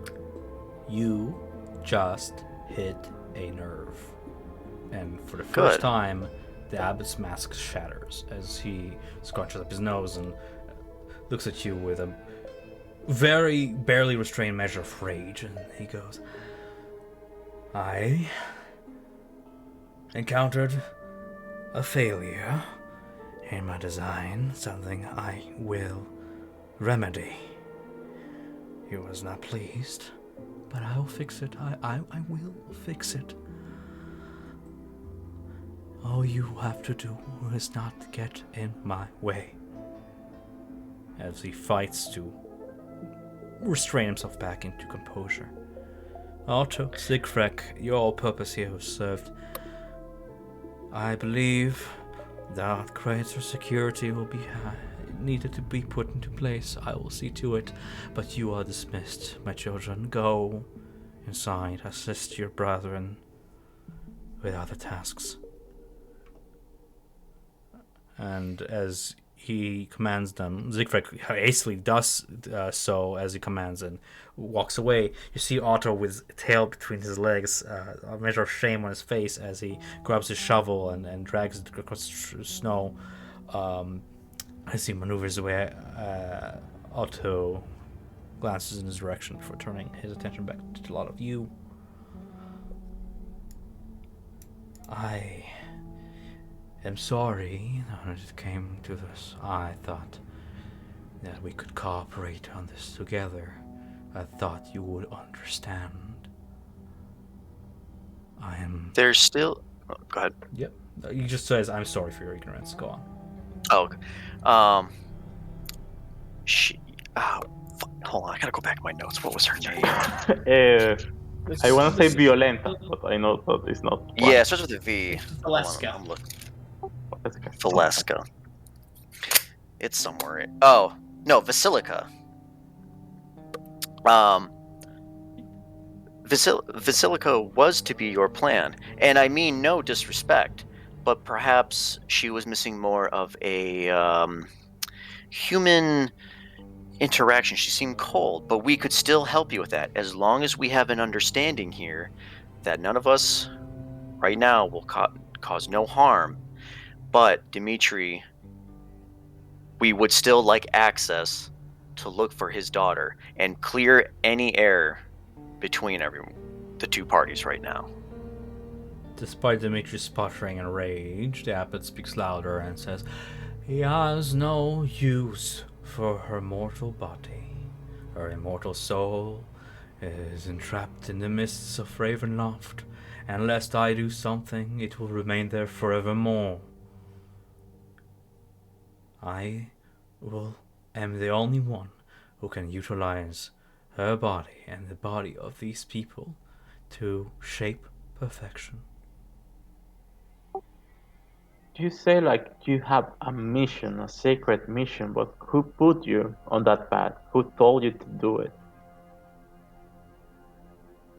His gaze turns downwards toward the ground as he seems to rummage in memories, age long.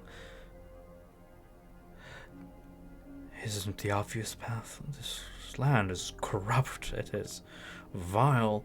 Does it truly matter what was its inception if my mission is just?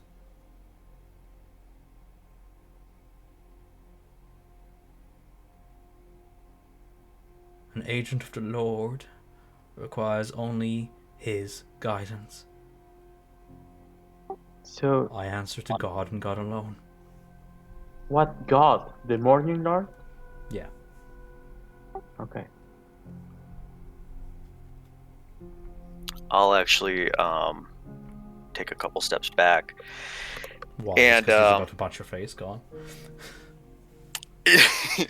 The abbot takes opportunity to attack and punches you for 60 damage. Fuck him. Not in my house. I'll fucking reaction that. No, I'll actually take a step back and start looking towards Samson. I'd be like, if you have anything to help defuse the situation, anything, we still need him for Astrid. Hey, are we gonna give him to Astrid? I mean, We're not giving her to him, but we still, if he claims to have these powers, and I'm saying this all very lightly under our breath, like, if we're to cure her, we do need him. Yes, I know. I think things went a little bit over. My intention when I talked to you, Dimitri, about my own fate was merely a warning that when people have been brought back to life after having died, they don't always come back whole. Death is an experience that changes someone.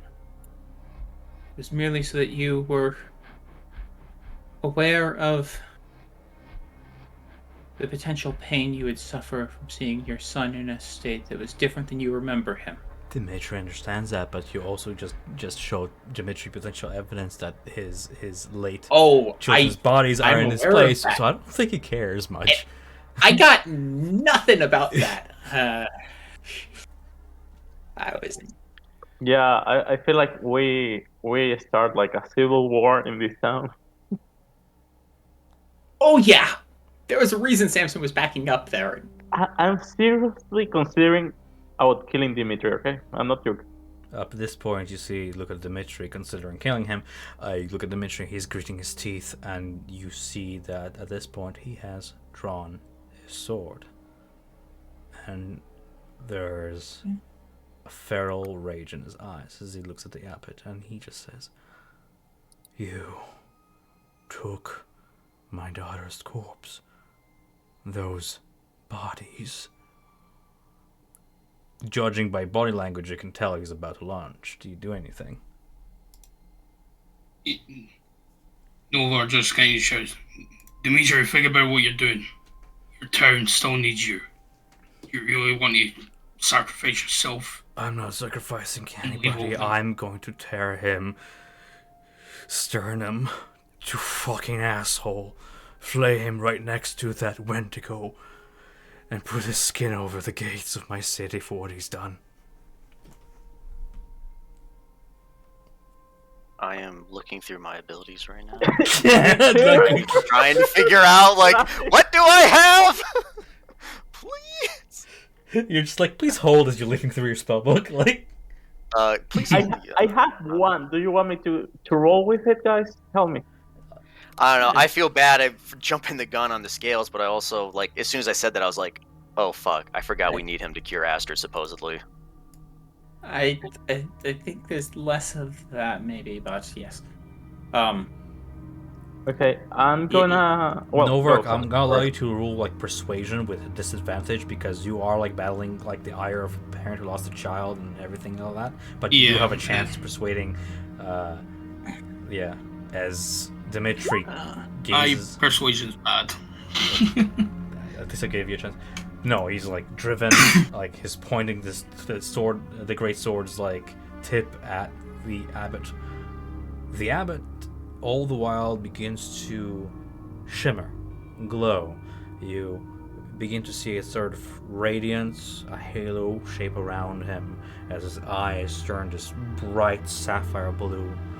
And he looks sternly at Dimitri and, ripping off Lord of the Rings, that part where Gandalf yells at the little hobbit, "I'm not here to rob you," with that thaumaturgic boom to his voice, is just like, I advise you against that.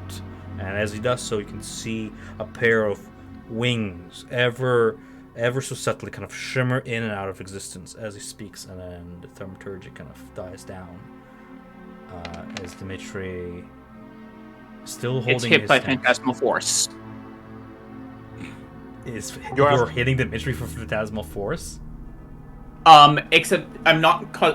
It only does damage if the illusion would cause him damage. What are you doing? Describe your... The illusion I'm creating is I want to create an image of his daughter standing in front of the abbot, saying, "Don't lose yourself from me." Having never seen the daughter in real life, you created an image of a child vague enough to be possibly, in his maddened state, to be persuaded in his mind to be his daughter. More like his mind is filling those gaps. Does he roll against it? He gets it's an intelligence saving throw.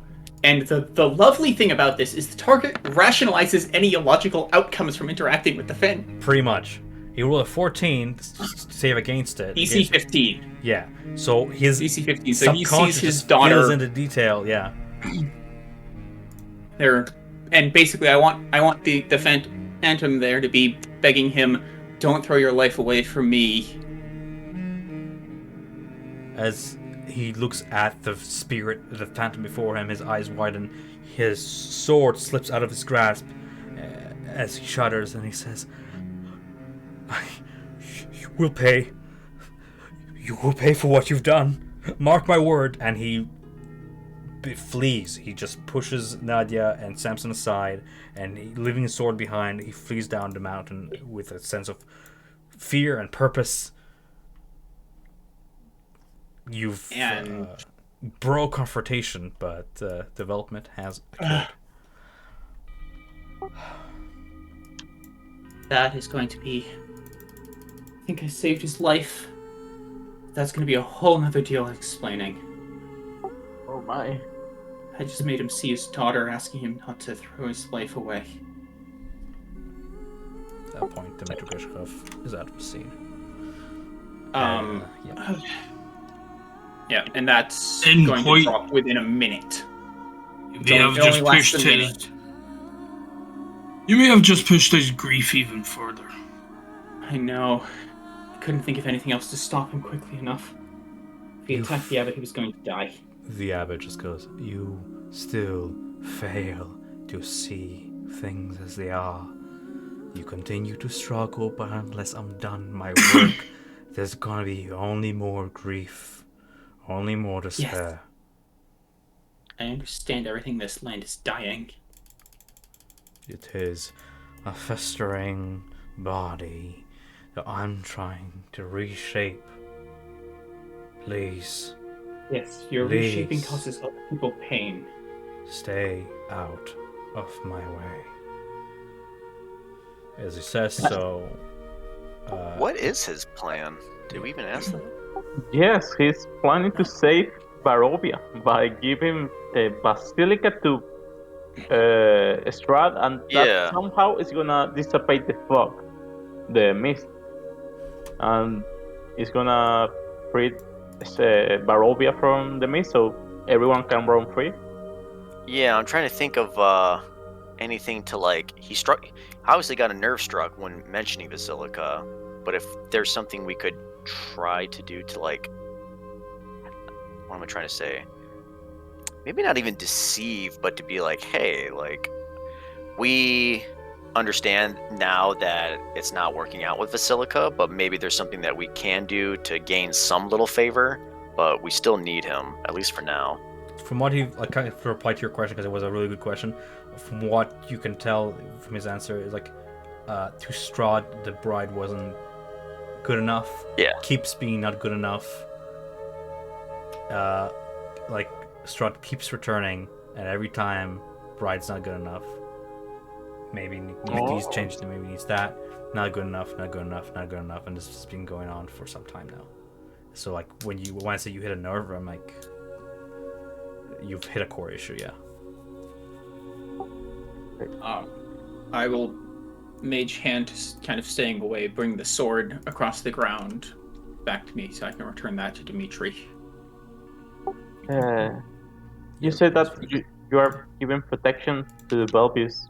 Like, Dimitri more surely will come with more people. Don't you wanna evacuate them? Make sure that they are safe. I need to go now. I need to talk to Dimitri before. Essentially, his that answer is spell runs out, or if quickly fools and after. ignorants and heretics are going to get in the way of his work, he's going to bring upon them divine retribution. They're either with him or against them. He's not here to harm them, but if they are going to get in his way of his work, he won't stand in the way. He won't let them stand in his way. He's not here to harm them, though. Yeah. So Samson's going to start. Samson will have said, I need to talk to Dimitri quickly before he does something stupid. I'll Explain what I just did. And so I'm going to start running after him. Can I stay with the abbot? Yeah. Forever. Well, You have a it may be an pretty option, face. but not for Sorry. my will, but yeah, why not? Yes. Sorry for splitting the party with that move of running after. I mean, I'm in the point where this is what my character will do. So yeah, I will wish to stay with the abbot at the moment. Yeah, Novarg would way behind as well. Question to you guys. It is 9:48, 9:49 on my time. Do you guys want to keep going and do whatever it is your character want to do? Or do you want to leave this to RP chat and we'll continue from there next session? I'm sorry we didn't get to the werewolf den, but you know. Hey, this spin has been amazing, okay? I love this. Yeah. I can keep going. I don't know if other up to you people guys. are still okay. The thing I look at is keep going. What are we gonna do? How much longer will we keep going for, and what will we get done in that time? I feel like this is kind of still developing a lot. I don't know if this is something that we would even finish. Maybe only finish one side. Like I guess, like Samsung is gonna Go do for it. something I just don't want to keep people Yeah. awake if they don't need to. Yeah. Yeah, I can go for a little bit longer. Like, you want to stay behind? Why? I wanna try to speak with him, like to oppose his plan, and see the other creatures inside. I wanna try to make them escape or make a plan for But they what do you don't do to die. now? Don't tell me Ah, your well, plan. What do you want to do now? I'm just walking behind him. That's it. I mean, if nothing changed as he's making his way through past the threshold, if you begin following him, he looks over his shoulder and is like, "I thought I made myself clear that you are no longer welcome in my abbey." I only wish to learn more about your plan and how to save the world. How to save the land. I wish to save the land too. So if I hear more about your reasoning, maybe I could help. Novark, you're close enough to hear this as well as he watches. Who presented the scales? It was Nadia, wasn't it? Yeah, not Yeah. The skills. Nadia is going after Samson right now. Yeah. So as Nadia and Samson head over in that direction, Novark close enough to hear this. Strahd did mention that one of you would be a traitor and work against the lot of the party. Perhaps I'm too hasty to mistrust you. I believe we all want the same. You wanna free the land from the mist and from pain? I wish to do the same. You've been warned. Follow me. And as he proceeds into the inner part of the abbey, down the path toward the courtyard, you pass by on your right is the graveyard, the tree lines, and beyond is the garden on the easternmost part of the east wing. Novark, do you follow? Yeah, he does. He won't leave you out here alone. Okay. Try and go. Sorry. It's fine. As you do so, you join Otto and Zikrek as they go into the courtyard, and you join the abbot there.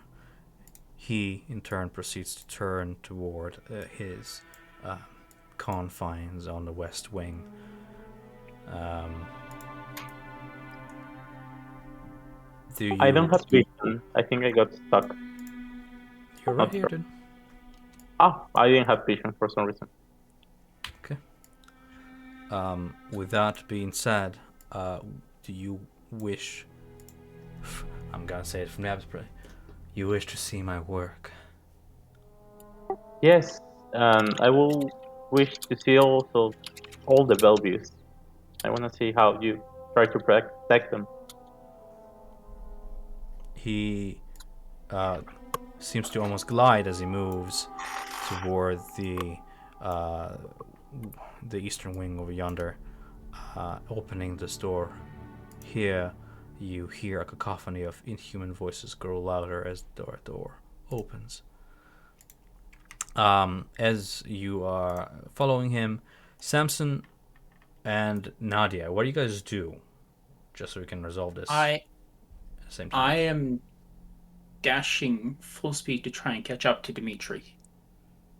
He's making his way down the switchback roll. You manage to catch up to him as he's still under the effect of your spell, as it's kind of withering away, still traumatized by it as he's in panic. Yeah. I will, as soon as I'm close enough, I'll drop the spell and say, "Hold, I need to talk. Sorry I did that. You would have died if you attacked him. It's the only way I had to stop you before you attacked him without thinking." Everything was peaceful before you all showed up. And this, I'm going to assemble the militia guard. I'm gonna march them up here. I'm gonna put this place to the torch if I have to. If that's what it takes for me to stop these atrocities from happening. All I would ask is that you spend a minute to talk about it and think about it with a cool head. Don't do any action. Don't make any rash actions. That's all I tried to do with that spell. I just wanted to save you from acting in blind anger. You are like the devil's agent, you are. This is why a lot doesn't mistrust your kind. First adventurers, and then your natural self. Not that unnatural. I just want my son back. I know.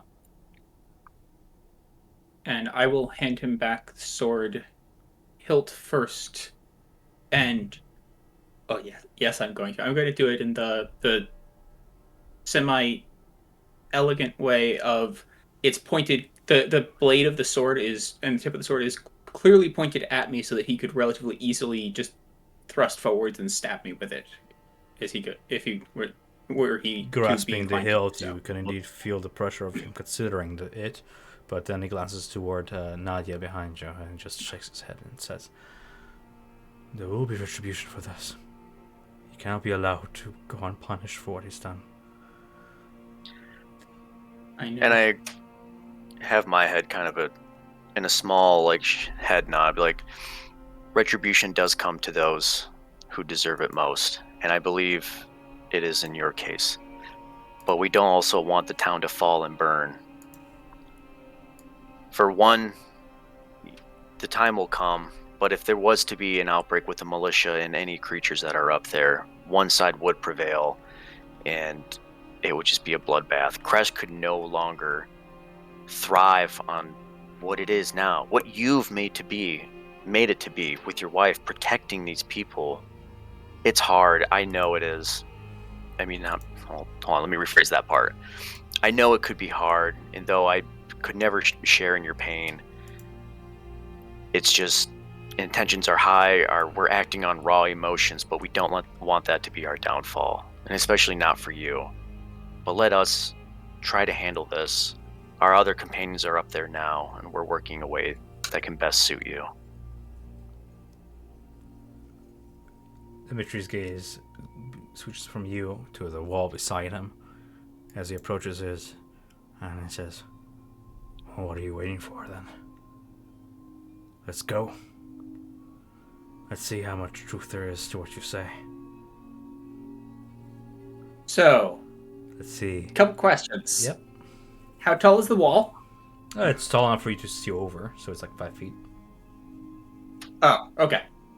I was thinking that this was like a 20-foot wall. No, that's like the town wall. This is just an abbey. It's just a border, so people don't fall off the edge. Okay, that clears up the rest of the follow-on questions. If you look at like the image, it's like the walls are like 5 feet tall around this whole place now. Okay, yep, that makes more sense. The inner wall, Okay. however, that's different. But whatever. Yeah. He begins to make his way over, and it's like, I want to see what this man has done with my own eyes. I thought I could trust a lot of you. He makes his way over the wall and a lot of you with this task, but you want something done right, do it yourself. But I could. Yes. Well, if you will accept it, I will come with you. Seems like I have no choice than to ally myself with strange allies. As that's happening, the rest of you, as the door opens, what you see is... I just had to maneuver over to my old notes. This room used to be an office of some sort, as evidenced by the remains of a desk and a chair, both of which have been smashed to pieces. A hallway to the south leads to a staircase going up. As you follow the abbot, you can see the staircase over in the hall there. A dark passage further east is full of unnatural whispers, mad laughter, and bestial odors. It is a madhouse. The lightless corridor has multiple doors behind which lie creatures that shatter the quiet with their mad cackles and whispers and curses. The stench is overpowering, and even in the gloom you can make out a monstrous shape lumbering down the hall. When the darkness can no longer hide its true nature, your eyes are treated to a terrifying 7-foot tall assemblage of human body parts just lumbering down the hall. Okay. This is where I keep them, says the abbot as he walks from stable to stable. I'm gonna go ahead and just like open these doors, just let you peek inside. But essentially, they're each just full of Mongolfold of all kinds. Some of them have like extra appendages. Some of them have animal parts to them. I don't want to put the tokens down on the map because it's overwhelmingly, but they're essentially all full of them. And Yeah. you say that they look crazy, or Well- it sounds crazy, but Yes. do they like on their faces they look like they are lucid or they're insane, savage? Mostly insane. Like you look into one room and this room before you that was once a shared bait chamber. Now the furnishings have been like destroyed. 3 shrieking mongrels cower in the shadowy in shadowy corner, and one of them like cradles like something shiny close to it and like rocks back and forth. Looking at the other room across the hall, you see 4 mongrels just brawl amid the wreckage of their bedchamber, while a 5th watches and just cackles behind like a life-sized painted wooden statue of like a saintly woman in robes. And that's just the first 2 rooms you look into. Oh, this is something. I do what I can to treat them like my dearest. I feed them, I give them shelter from a cruel world that would treat them otherwise. Are these the Bellevues or your creations? They're all Bellevues. Okay. So you found them like this? He explained before that they asked, the initial Bellevues asked for perfection. They asked to be changed. Their forms given augmentations until it got out of hand. They asked for more and more and more, and the abbot kept giving them more until it just twisted them into mongrels. Okay. As that's going on, we can say that Samson and Nadia, with the only guard being posted along the parapets of this place, are like being like scarecrows essentially. You're free to move about however you wish, as long as you don't come to closed doors. And like essentially, the abbey is 2-storied. Yeah. You're currently next to the west wing. Through the windows, you can see that long table in the hall where you initially encountered the abbot. But you are free to move with Krezk stealthing through. Splitting the party's weird, but yeah.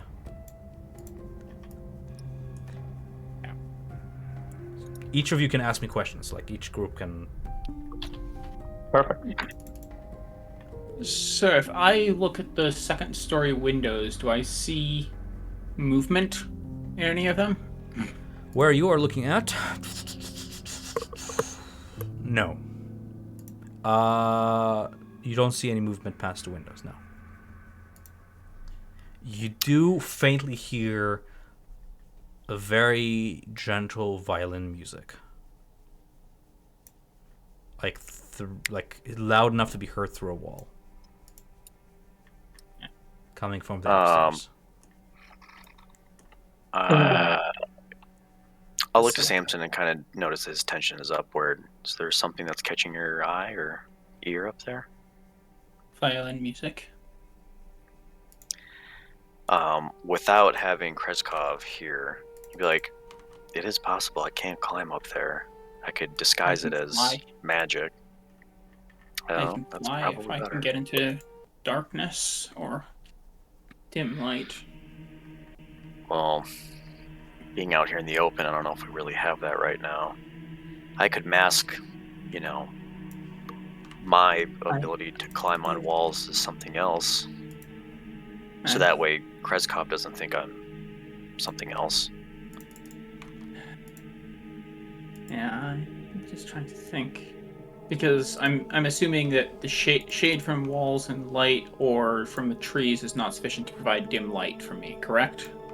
It is. Ah. Okay, well, if we want to check I'll look at Krezk. Say, well, I can potentially get us to the second floor if you... Do any of the windows on the second floor look like they have latches that could be opened? Or Let me check. are they, like, solid? They look like they have latches that can be open, yeah. From the inside. I'll turn to... Yeah, I know. I mean, you could jimmy something between. I can mage hand it open. That's not a problem. So, if you want, I can get us onto the second floor. But is this what we want to do? If we are caught in here, everything's over. Even Astrid's. You know. I know. I know I want that, but in theory, I think I need to double check notes on this.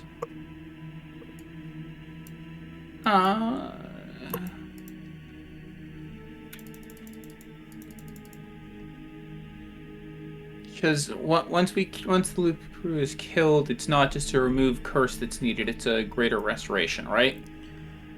We'll get there when we get there. Okay. Yeah. At this point, I'm gonna be handling one session at a time because you guys are like on. Yeah. Like, you're inciting the civil war a little bit. Okay. Yeah, you're fine. You can go back. If you guys want to come up with a plan, meanwhile, I'm gonna go back to Novark and. Yeah. Okay, cool. Good plan. Novark and Aya, you're over yonder. You see what I described. What do you do? Yeah. I ask him, can we see the other rooms here? You're free to go wherever I am. Glance about if you wish to look upon their misery, but blame me not for sparing them a life. Here's a mercy. Looking about in the... I know I was gonna say, let me try to feed them, and I'm gonna throw some rations against the bar. I'm guessing it's like some bar. They lounge toward food and just gobble it up with maddening voices. Some of them like squeal like pigs, some of them like growl like wild wolves. As you look into that room yonder, that's the one I mentioned with the painted wooden statue of a sentient woman. The Mongols stopped the brawl to eat the food. It doesn't look like the four are trying to like kill each other so much as they're just trying to assert dominance like animals would. As you separate them with food, they each take to their separate corners and munch on it. The statue, taking a look at it now, you can see it's a little over 5 feet tall and carved from a single piece of wood, and depicts a saint of some sort. And upon close inspection, you can see that it is just covered with like bite marks.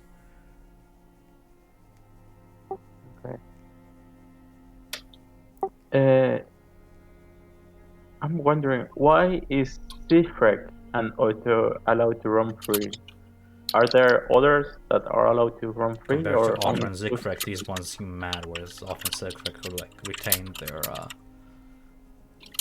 some measure of sanity to them in order to be allowed to go about free. Are there others that are sane, or only those It is a two? rare trait among my children. Thankfully, Cloven was blessed with a talent like no other. He is the one who feeds the lot, and I befit upon him a purpose for greater things. He aids me in my work in the upper levels of the Abbey. There's one other named Cloven. I will like to meet him later just to see I suppose we could. Novak looking around the corner at the room beside you, over yonder, you would see 8 mongrels that just caper about the wreckage of this bedchamber while singing a rhyme of some sort. One of them holds up a glittering gold statuette as it leads this mad parade. The 8 mongrel folks sing the following rhyme. The devil dwells in the dark house upon the misty pillar. First he'll taste her sweet, sweet blood, then he'll have to kill her. The devil dwells in his dark house upon the misty pillar. First he'll taste her sweet, sweet blood, and then he'll have to kill her.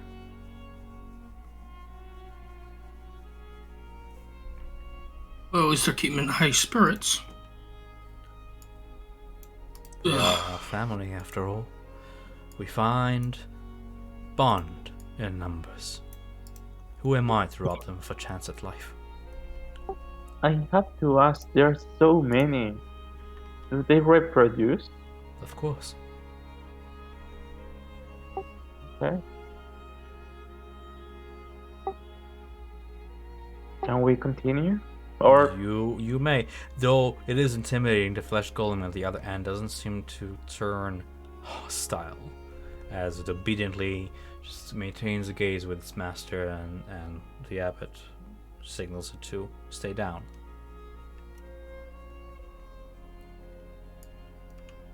He just kind of lumbers to the edge of the room and stays there.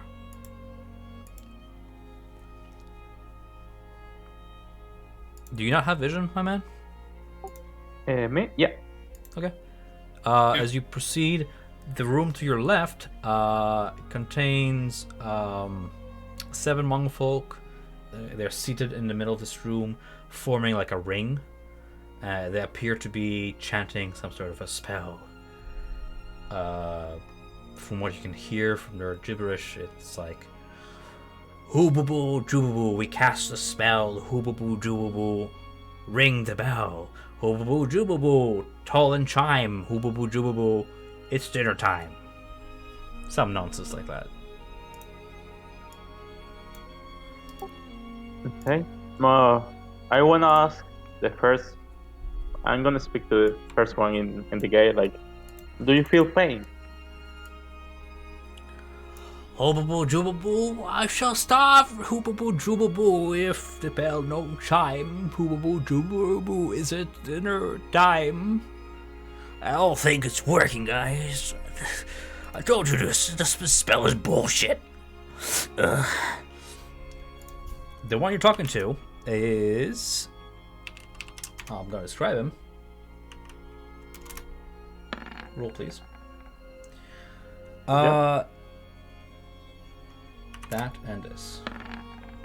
His eyes appear to reflect the very dim light coming through the windows, like a wolf staring into the light directly.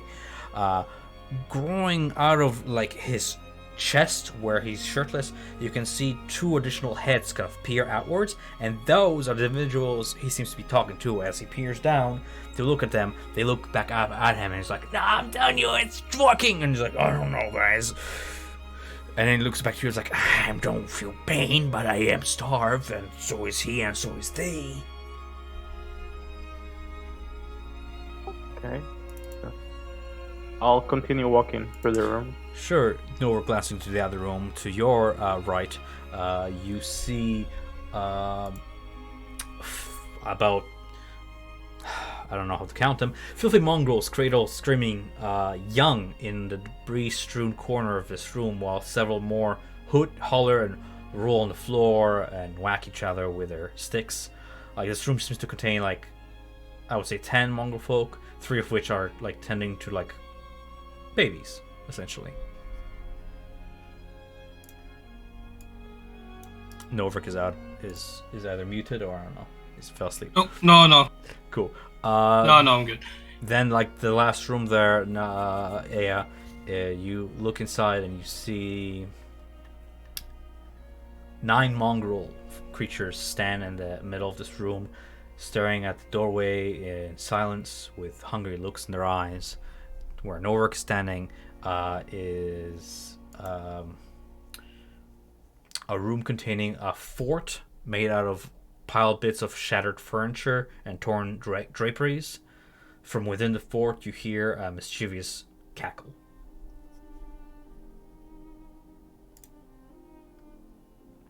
Okay.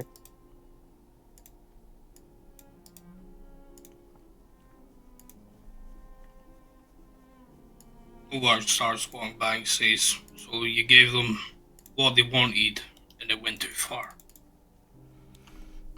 I'm afraid so. Sometimes we, in our gluttony, ask for more than we deserve. But for my sins, I am repaying in kind by taking care of them. You think it could ever be reversed? I'm afraid not. It is their inheritance. I suppose there are some powers that, quite powerfully, like something like a wish spell could probably change them, right? Or like a reincarnation spell. It's not impossible, but it's nothing that the abbot seems to be capable of. Else how he would have already provided them salvation. Is this a door at the end? Yeah, it's the door. The abbot kind of signals to the flesh golem to open it, and with a very overpowerful shove, he knocks the door. As it bangs against the other side, against the stone wall, you see beyond is a garden where vegetation grows. Whatever he uses to make the stew and the food for these creatures. You have done a great favor for the Bellevue. Do you see now? One mustn't judge things on the surface. Yes, I'm sorry for doubting. Just, you are scared of what you don't know, what you don't comprehend.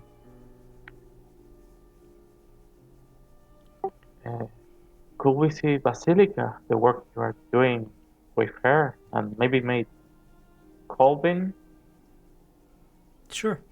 The abbot leads you out of the madhouse as the cacophony of voices grows quieter as you make your way back to the courtyard, and from there to the western wing to the main hall, where Basilica is currently going through the motions of stirring a pot of something boiling above the fire, looking into the flames, studying jewelry upon her hand from time to time before returning to those robotic motions. As you enter the hall, I'll come back right to you as I check in on Samson, Nadia, and the rest. Did you guys decide on something? Yeah. Yeah, I guess everything's kind of. I just typed it out. Like, if they're all downstairs and we're gonna fly upstairs right now, then if we get caught, they're gonna be like, "Oh, what the fuck you guys doing up here?" And it's just gonna end in blood. Yeah, I think. Yeah, I'm assuming if we delayed long enough that they've actually arrived here and we see them through the window. If you choose to stay outside and dilly-dally long enough, then yeah, eventually you'll see them through the windows. Yeah, I think relatively quickly I would mage hand to try and open one of the windows on the second floor. We already established that you can cast mage hand where you can't see it. I believe so, because I've done through doors before, I think. No, that time I think you were like watching on cast through you must see it, opening. but you don't need to, see it. It can go behind corners. Is that not what we agree upon? I think so. Point you choose within range. Within range. Yeah, so I would go ahead and step back a little bit so I can kind of see the latch on the window. Sure. Understand where that is. Step forwards, mage hand, open the latch, and open the window. In the light breeze of this high up swings open, just kind of sways. Turn to Dimitri and say, If you want to get in on the second floor, I can get us there. Yeah, do I look like a grasshopper? I ain't jumping that. Magic. And I will reach out my hand to him, stepping under the shade of the tree, and activate Steps of the Night. Oh, what the? As his feet leave the ground and he begins to hover, and just clings to you as hard as he could. Power. Take my hand. Magic. Toss me. And I will fly up to Toss me. the second floor window and try and get us in there. And Nadia, I guess, is climbing as well. I'm going to climb after Dimitri's in, and then I'm just going to climb kind of normally, and then when I get to the top, pretend like I had some like magic activated. Describe me how you pretend magic, man, please. Oh, I would just simply cast a gust spell on myself to make my like clothes and whatever kind of ruffle, like as if it was like active magic ability. Beautiful. As you hover higher toward the second floor, this is what you can see if you were to like hover right before the window. From where you stand, you can hear beautiful violin music coming from this room. I did not see that ping, but I have a minute of fly speed, so as soon as we're up to that window, we are both going in, and I am landing. Are you sure? That's a... Well, assuming if... Do you want me to describe what you see so that way you can do what your character would do at this point? Cool. Yeah. So... Yeah, fine. Because you have time, you have a minute. Both you and Nadia would see through the window a wooden stair that climbs about 20 feet from where you rose to a loft with a pitched roof and a door in the center of the south wall. You see unlit lanterns hang from rafters and a rope dangling from what looks to be like a bronze bell above, lodged in the belfry 30 feet overhead. The room is filled with the sound of beautiful music, a melody so enchanting that it adds a bit of much-needed warmth to the otherwise freezing place.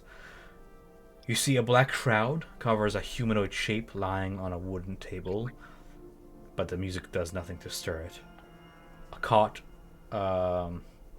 heaped with furs rests in one corner of the room, but you can't quite look over the corner enough to see what's in it. You can see empty wine bottles kind of rolling across the floor from that direction, and the music is coming from that corner of the room that you cannot see. That being said, what do you do?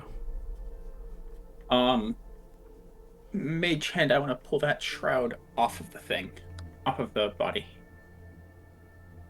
For just a moment, the music stops as if the bow of the violin just kind of strings off as the shroud falls off.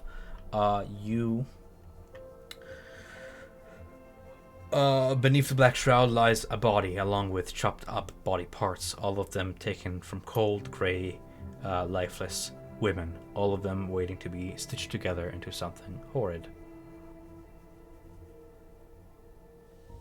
As you watch the thing on the table, it does not rise, it does not stir, but something else does. Something lumbers into view, kind of limping with a gait as it walks, reaching out you would expect a hand, but instead it is like a claw. What you see before you is this creature. Let me show you exactly what it looks like. There you go. I want to see.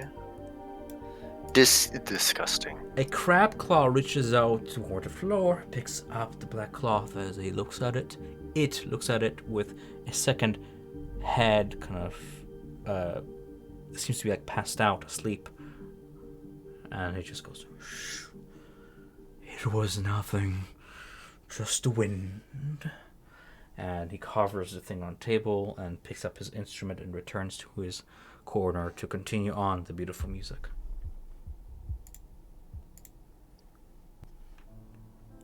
Okay. This is not it. This will end terribly. Yeah, I turn to Dimitri and say, if we go in there, we're going to get into a fight. most likely will be caught. I think I've seen enough. Get down and escape back out.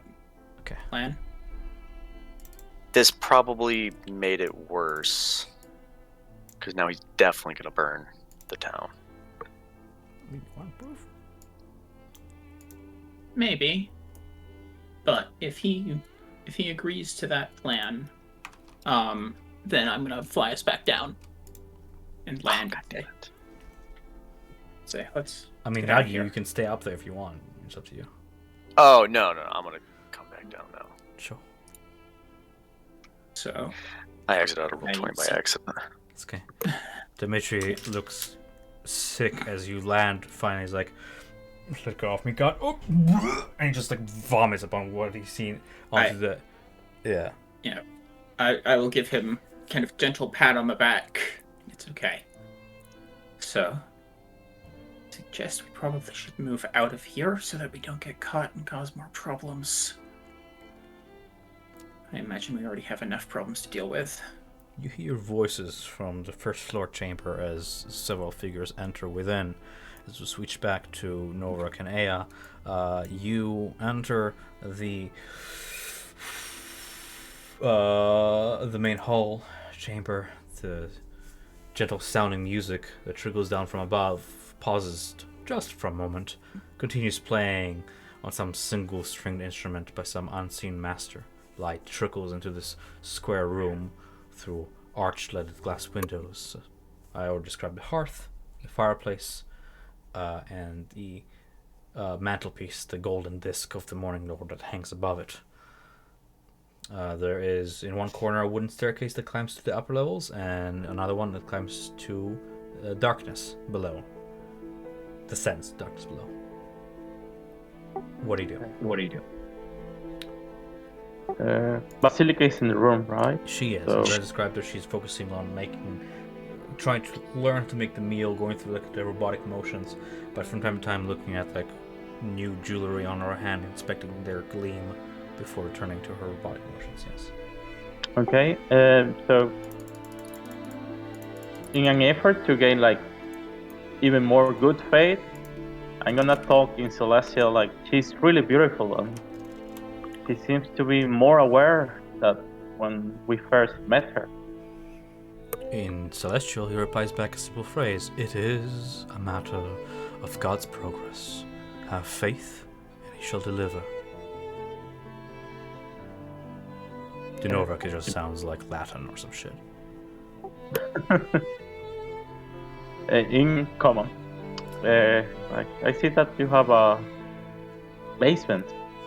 Do you keep anything there? That's where you do your work? No, I like to do my work closer to God, up in the belfries, close to the music. The down below, that is simply a place to keep rations and such. Wine, mostly.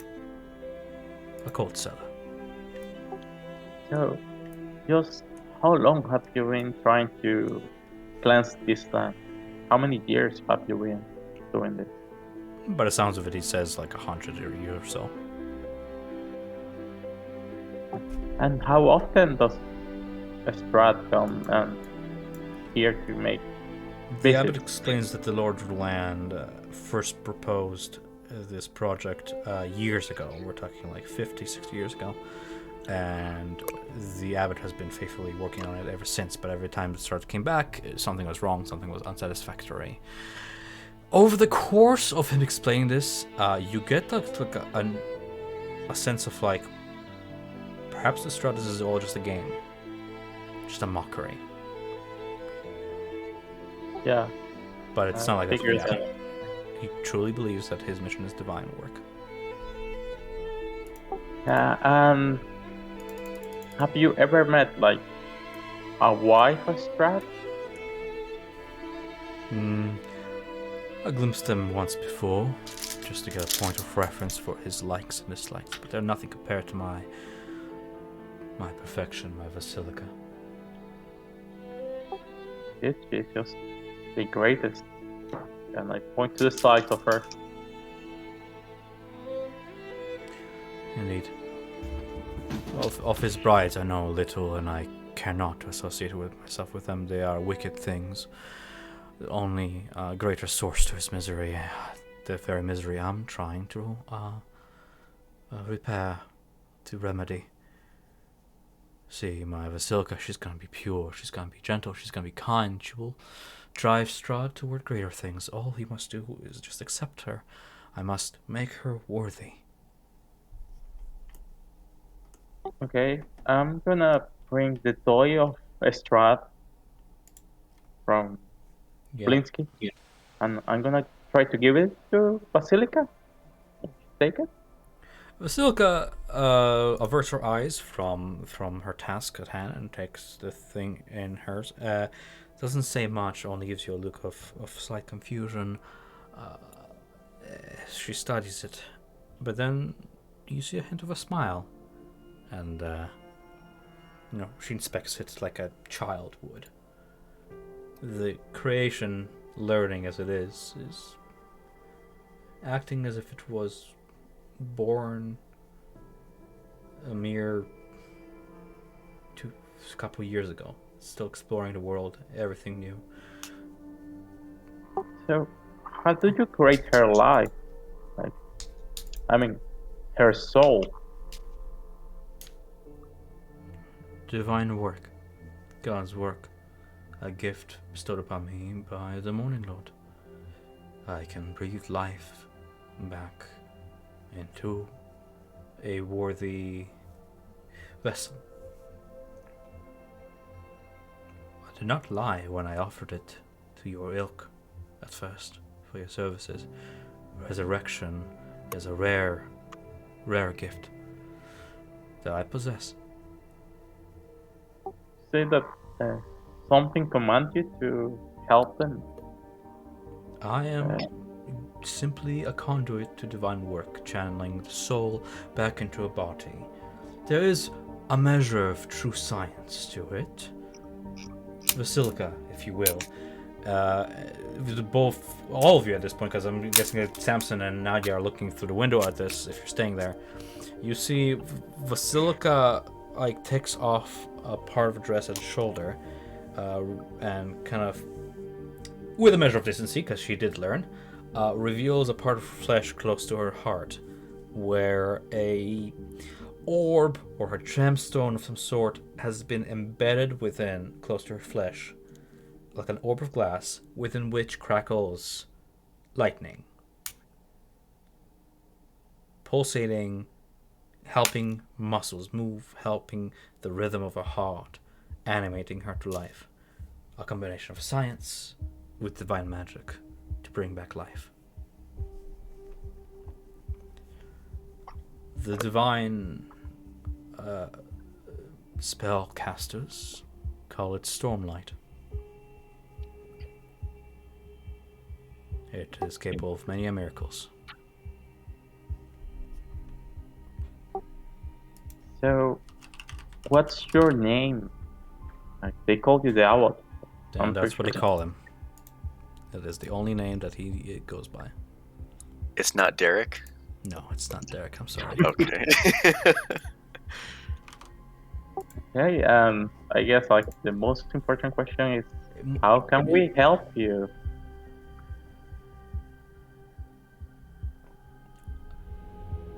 I mean, the way he made it sound is don't get in his way and let him continue robbing bodies until he achieves perfection.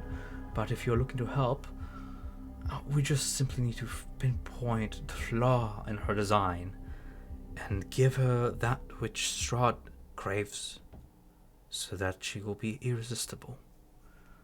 I just need that insight.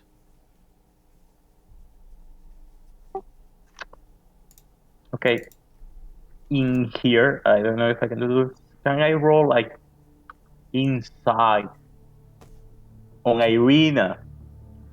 When what quality has Irina that is really popping that Strahd could find appealing? Maybe her bravery, I guess. But you're grasping at straws here. You're grasping. Yeah, completely. I'm asking that one. Yeah. Can I use insight to cast magic? No. Yeah. Well, I have met someone that Strahd finds appealing, and I will say like her bravery, like she's fearless. Are Or you saying that you've met the solution to my problem? Perhaps you should bring her to me. I can withdraw her essence infused with basilicas, add her essence into that of my creation, bring her closer to perfection. when you say draw her essence, what do you mean specifically? Like her soul? Sure. Make her being a part of basilica. Whatever it is that you believe that draws Strahd to her, I can put in basilica. Or why can't you just give Basilica her own voice? Is it an issuing voice? I was simply following Strahd's instructions. He prefers his women silent, obedient. I didn't think it was necessary to give my creation her own measure of speaking. Means of speaking. I mean, I would feel like Strahd's the type of man that likes to be worshipped and have his women tell him how much they worship him. If she doesn't have a voice, how she can do it? How could she do that? I will require the right tools for it, he says, rubbing his own voice box. But if you follow up on your promise, or if not getting in my way, it is simply a matter of time now before I add those features to Basilica, essentially is what he's saying. I'll try to help you on your work and make sure that the town gets out of the way, and hopefully I can bring the one that Strahd finds so appealing to you, so you can I will accept marry your help. her. I choose to trust in you. I choose to have faith. I shall provide you a lodging within my abbey so I can keep my eye on you. You can join the other one who resides already upstairs. I'll accept your work when the time comes. I will sedate Basilica and make those additions, and you can be my hands. Just know this. Humanity as it is, I believe that Dimitri and his ilk will not be so welcoming to your decisions. Be prepared for their ignorance. I understand what you mean. They don't appreciate my beauty, and I point to my horns.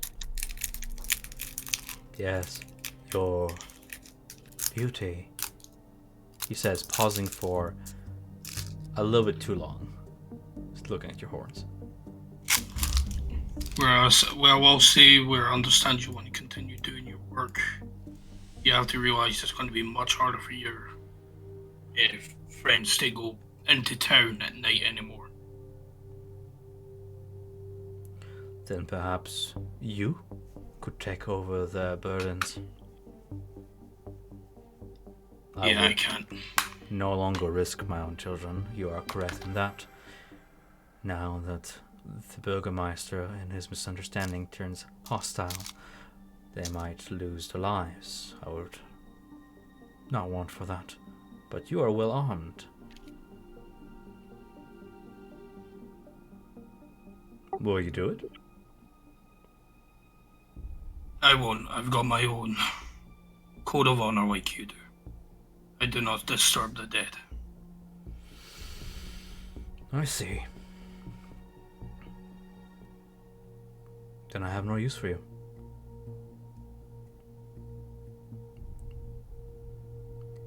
I'll think that he can come around, but if you allow me, I'll go upstairs and meet the one that resides there. Cool, and I think we'll pick it up next session because I can literally hear Novak Marmac falling asleep. Not too bad. We'll give you guys time to figure out things for next session, figure out a plan as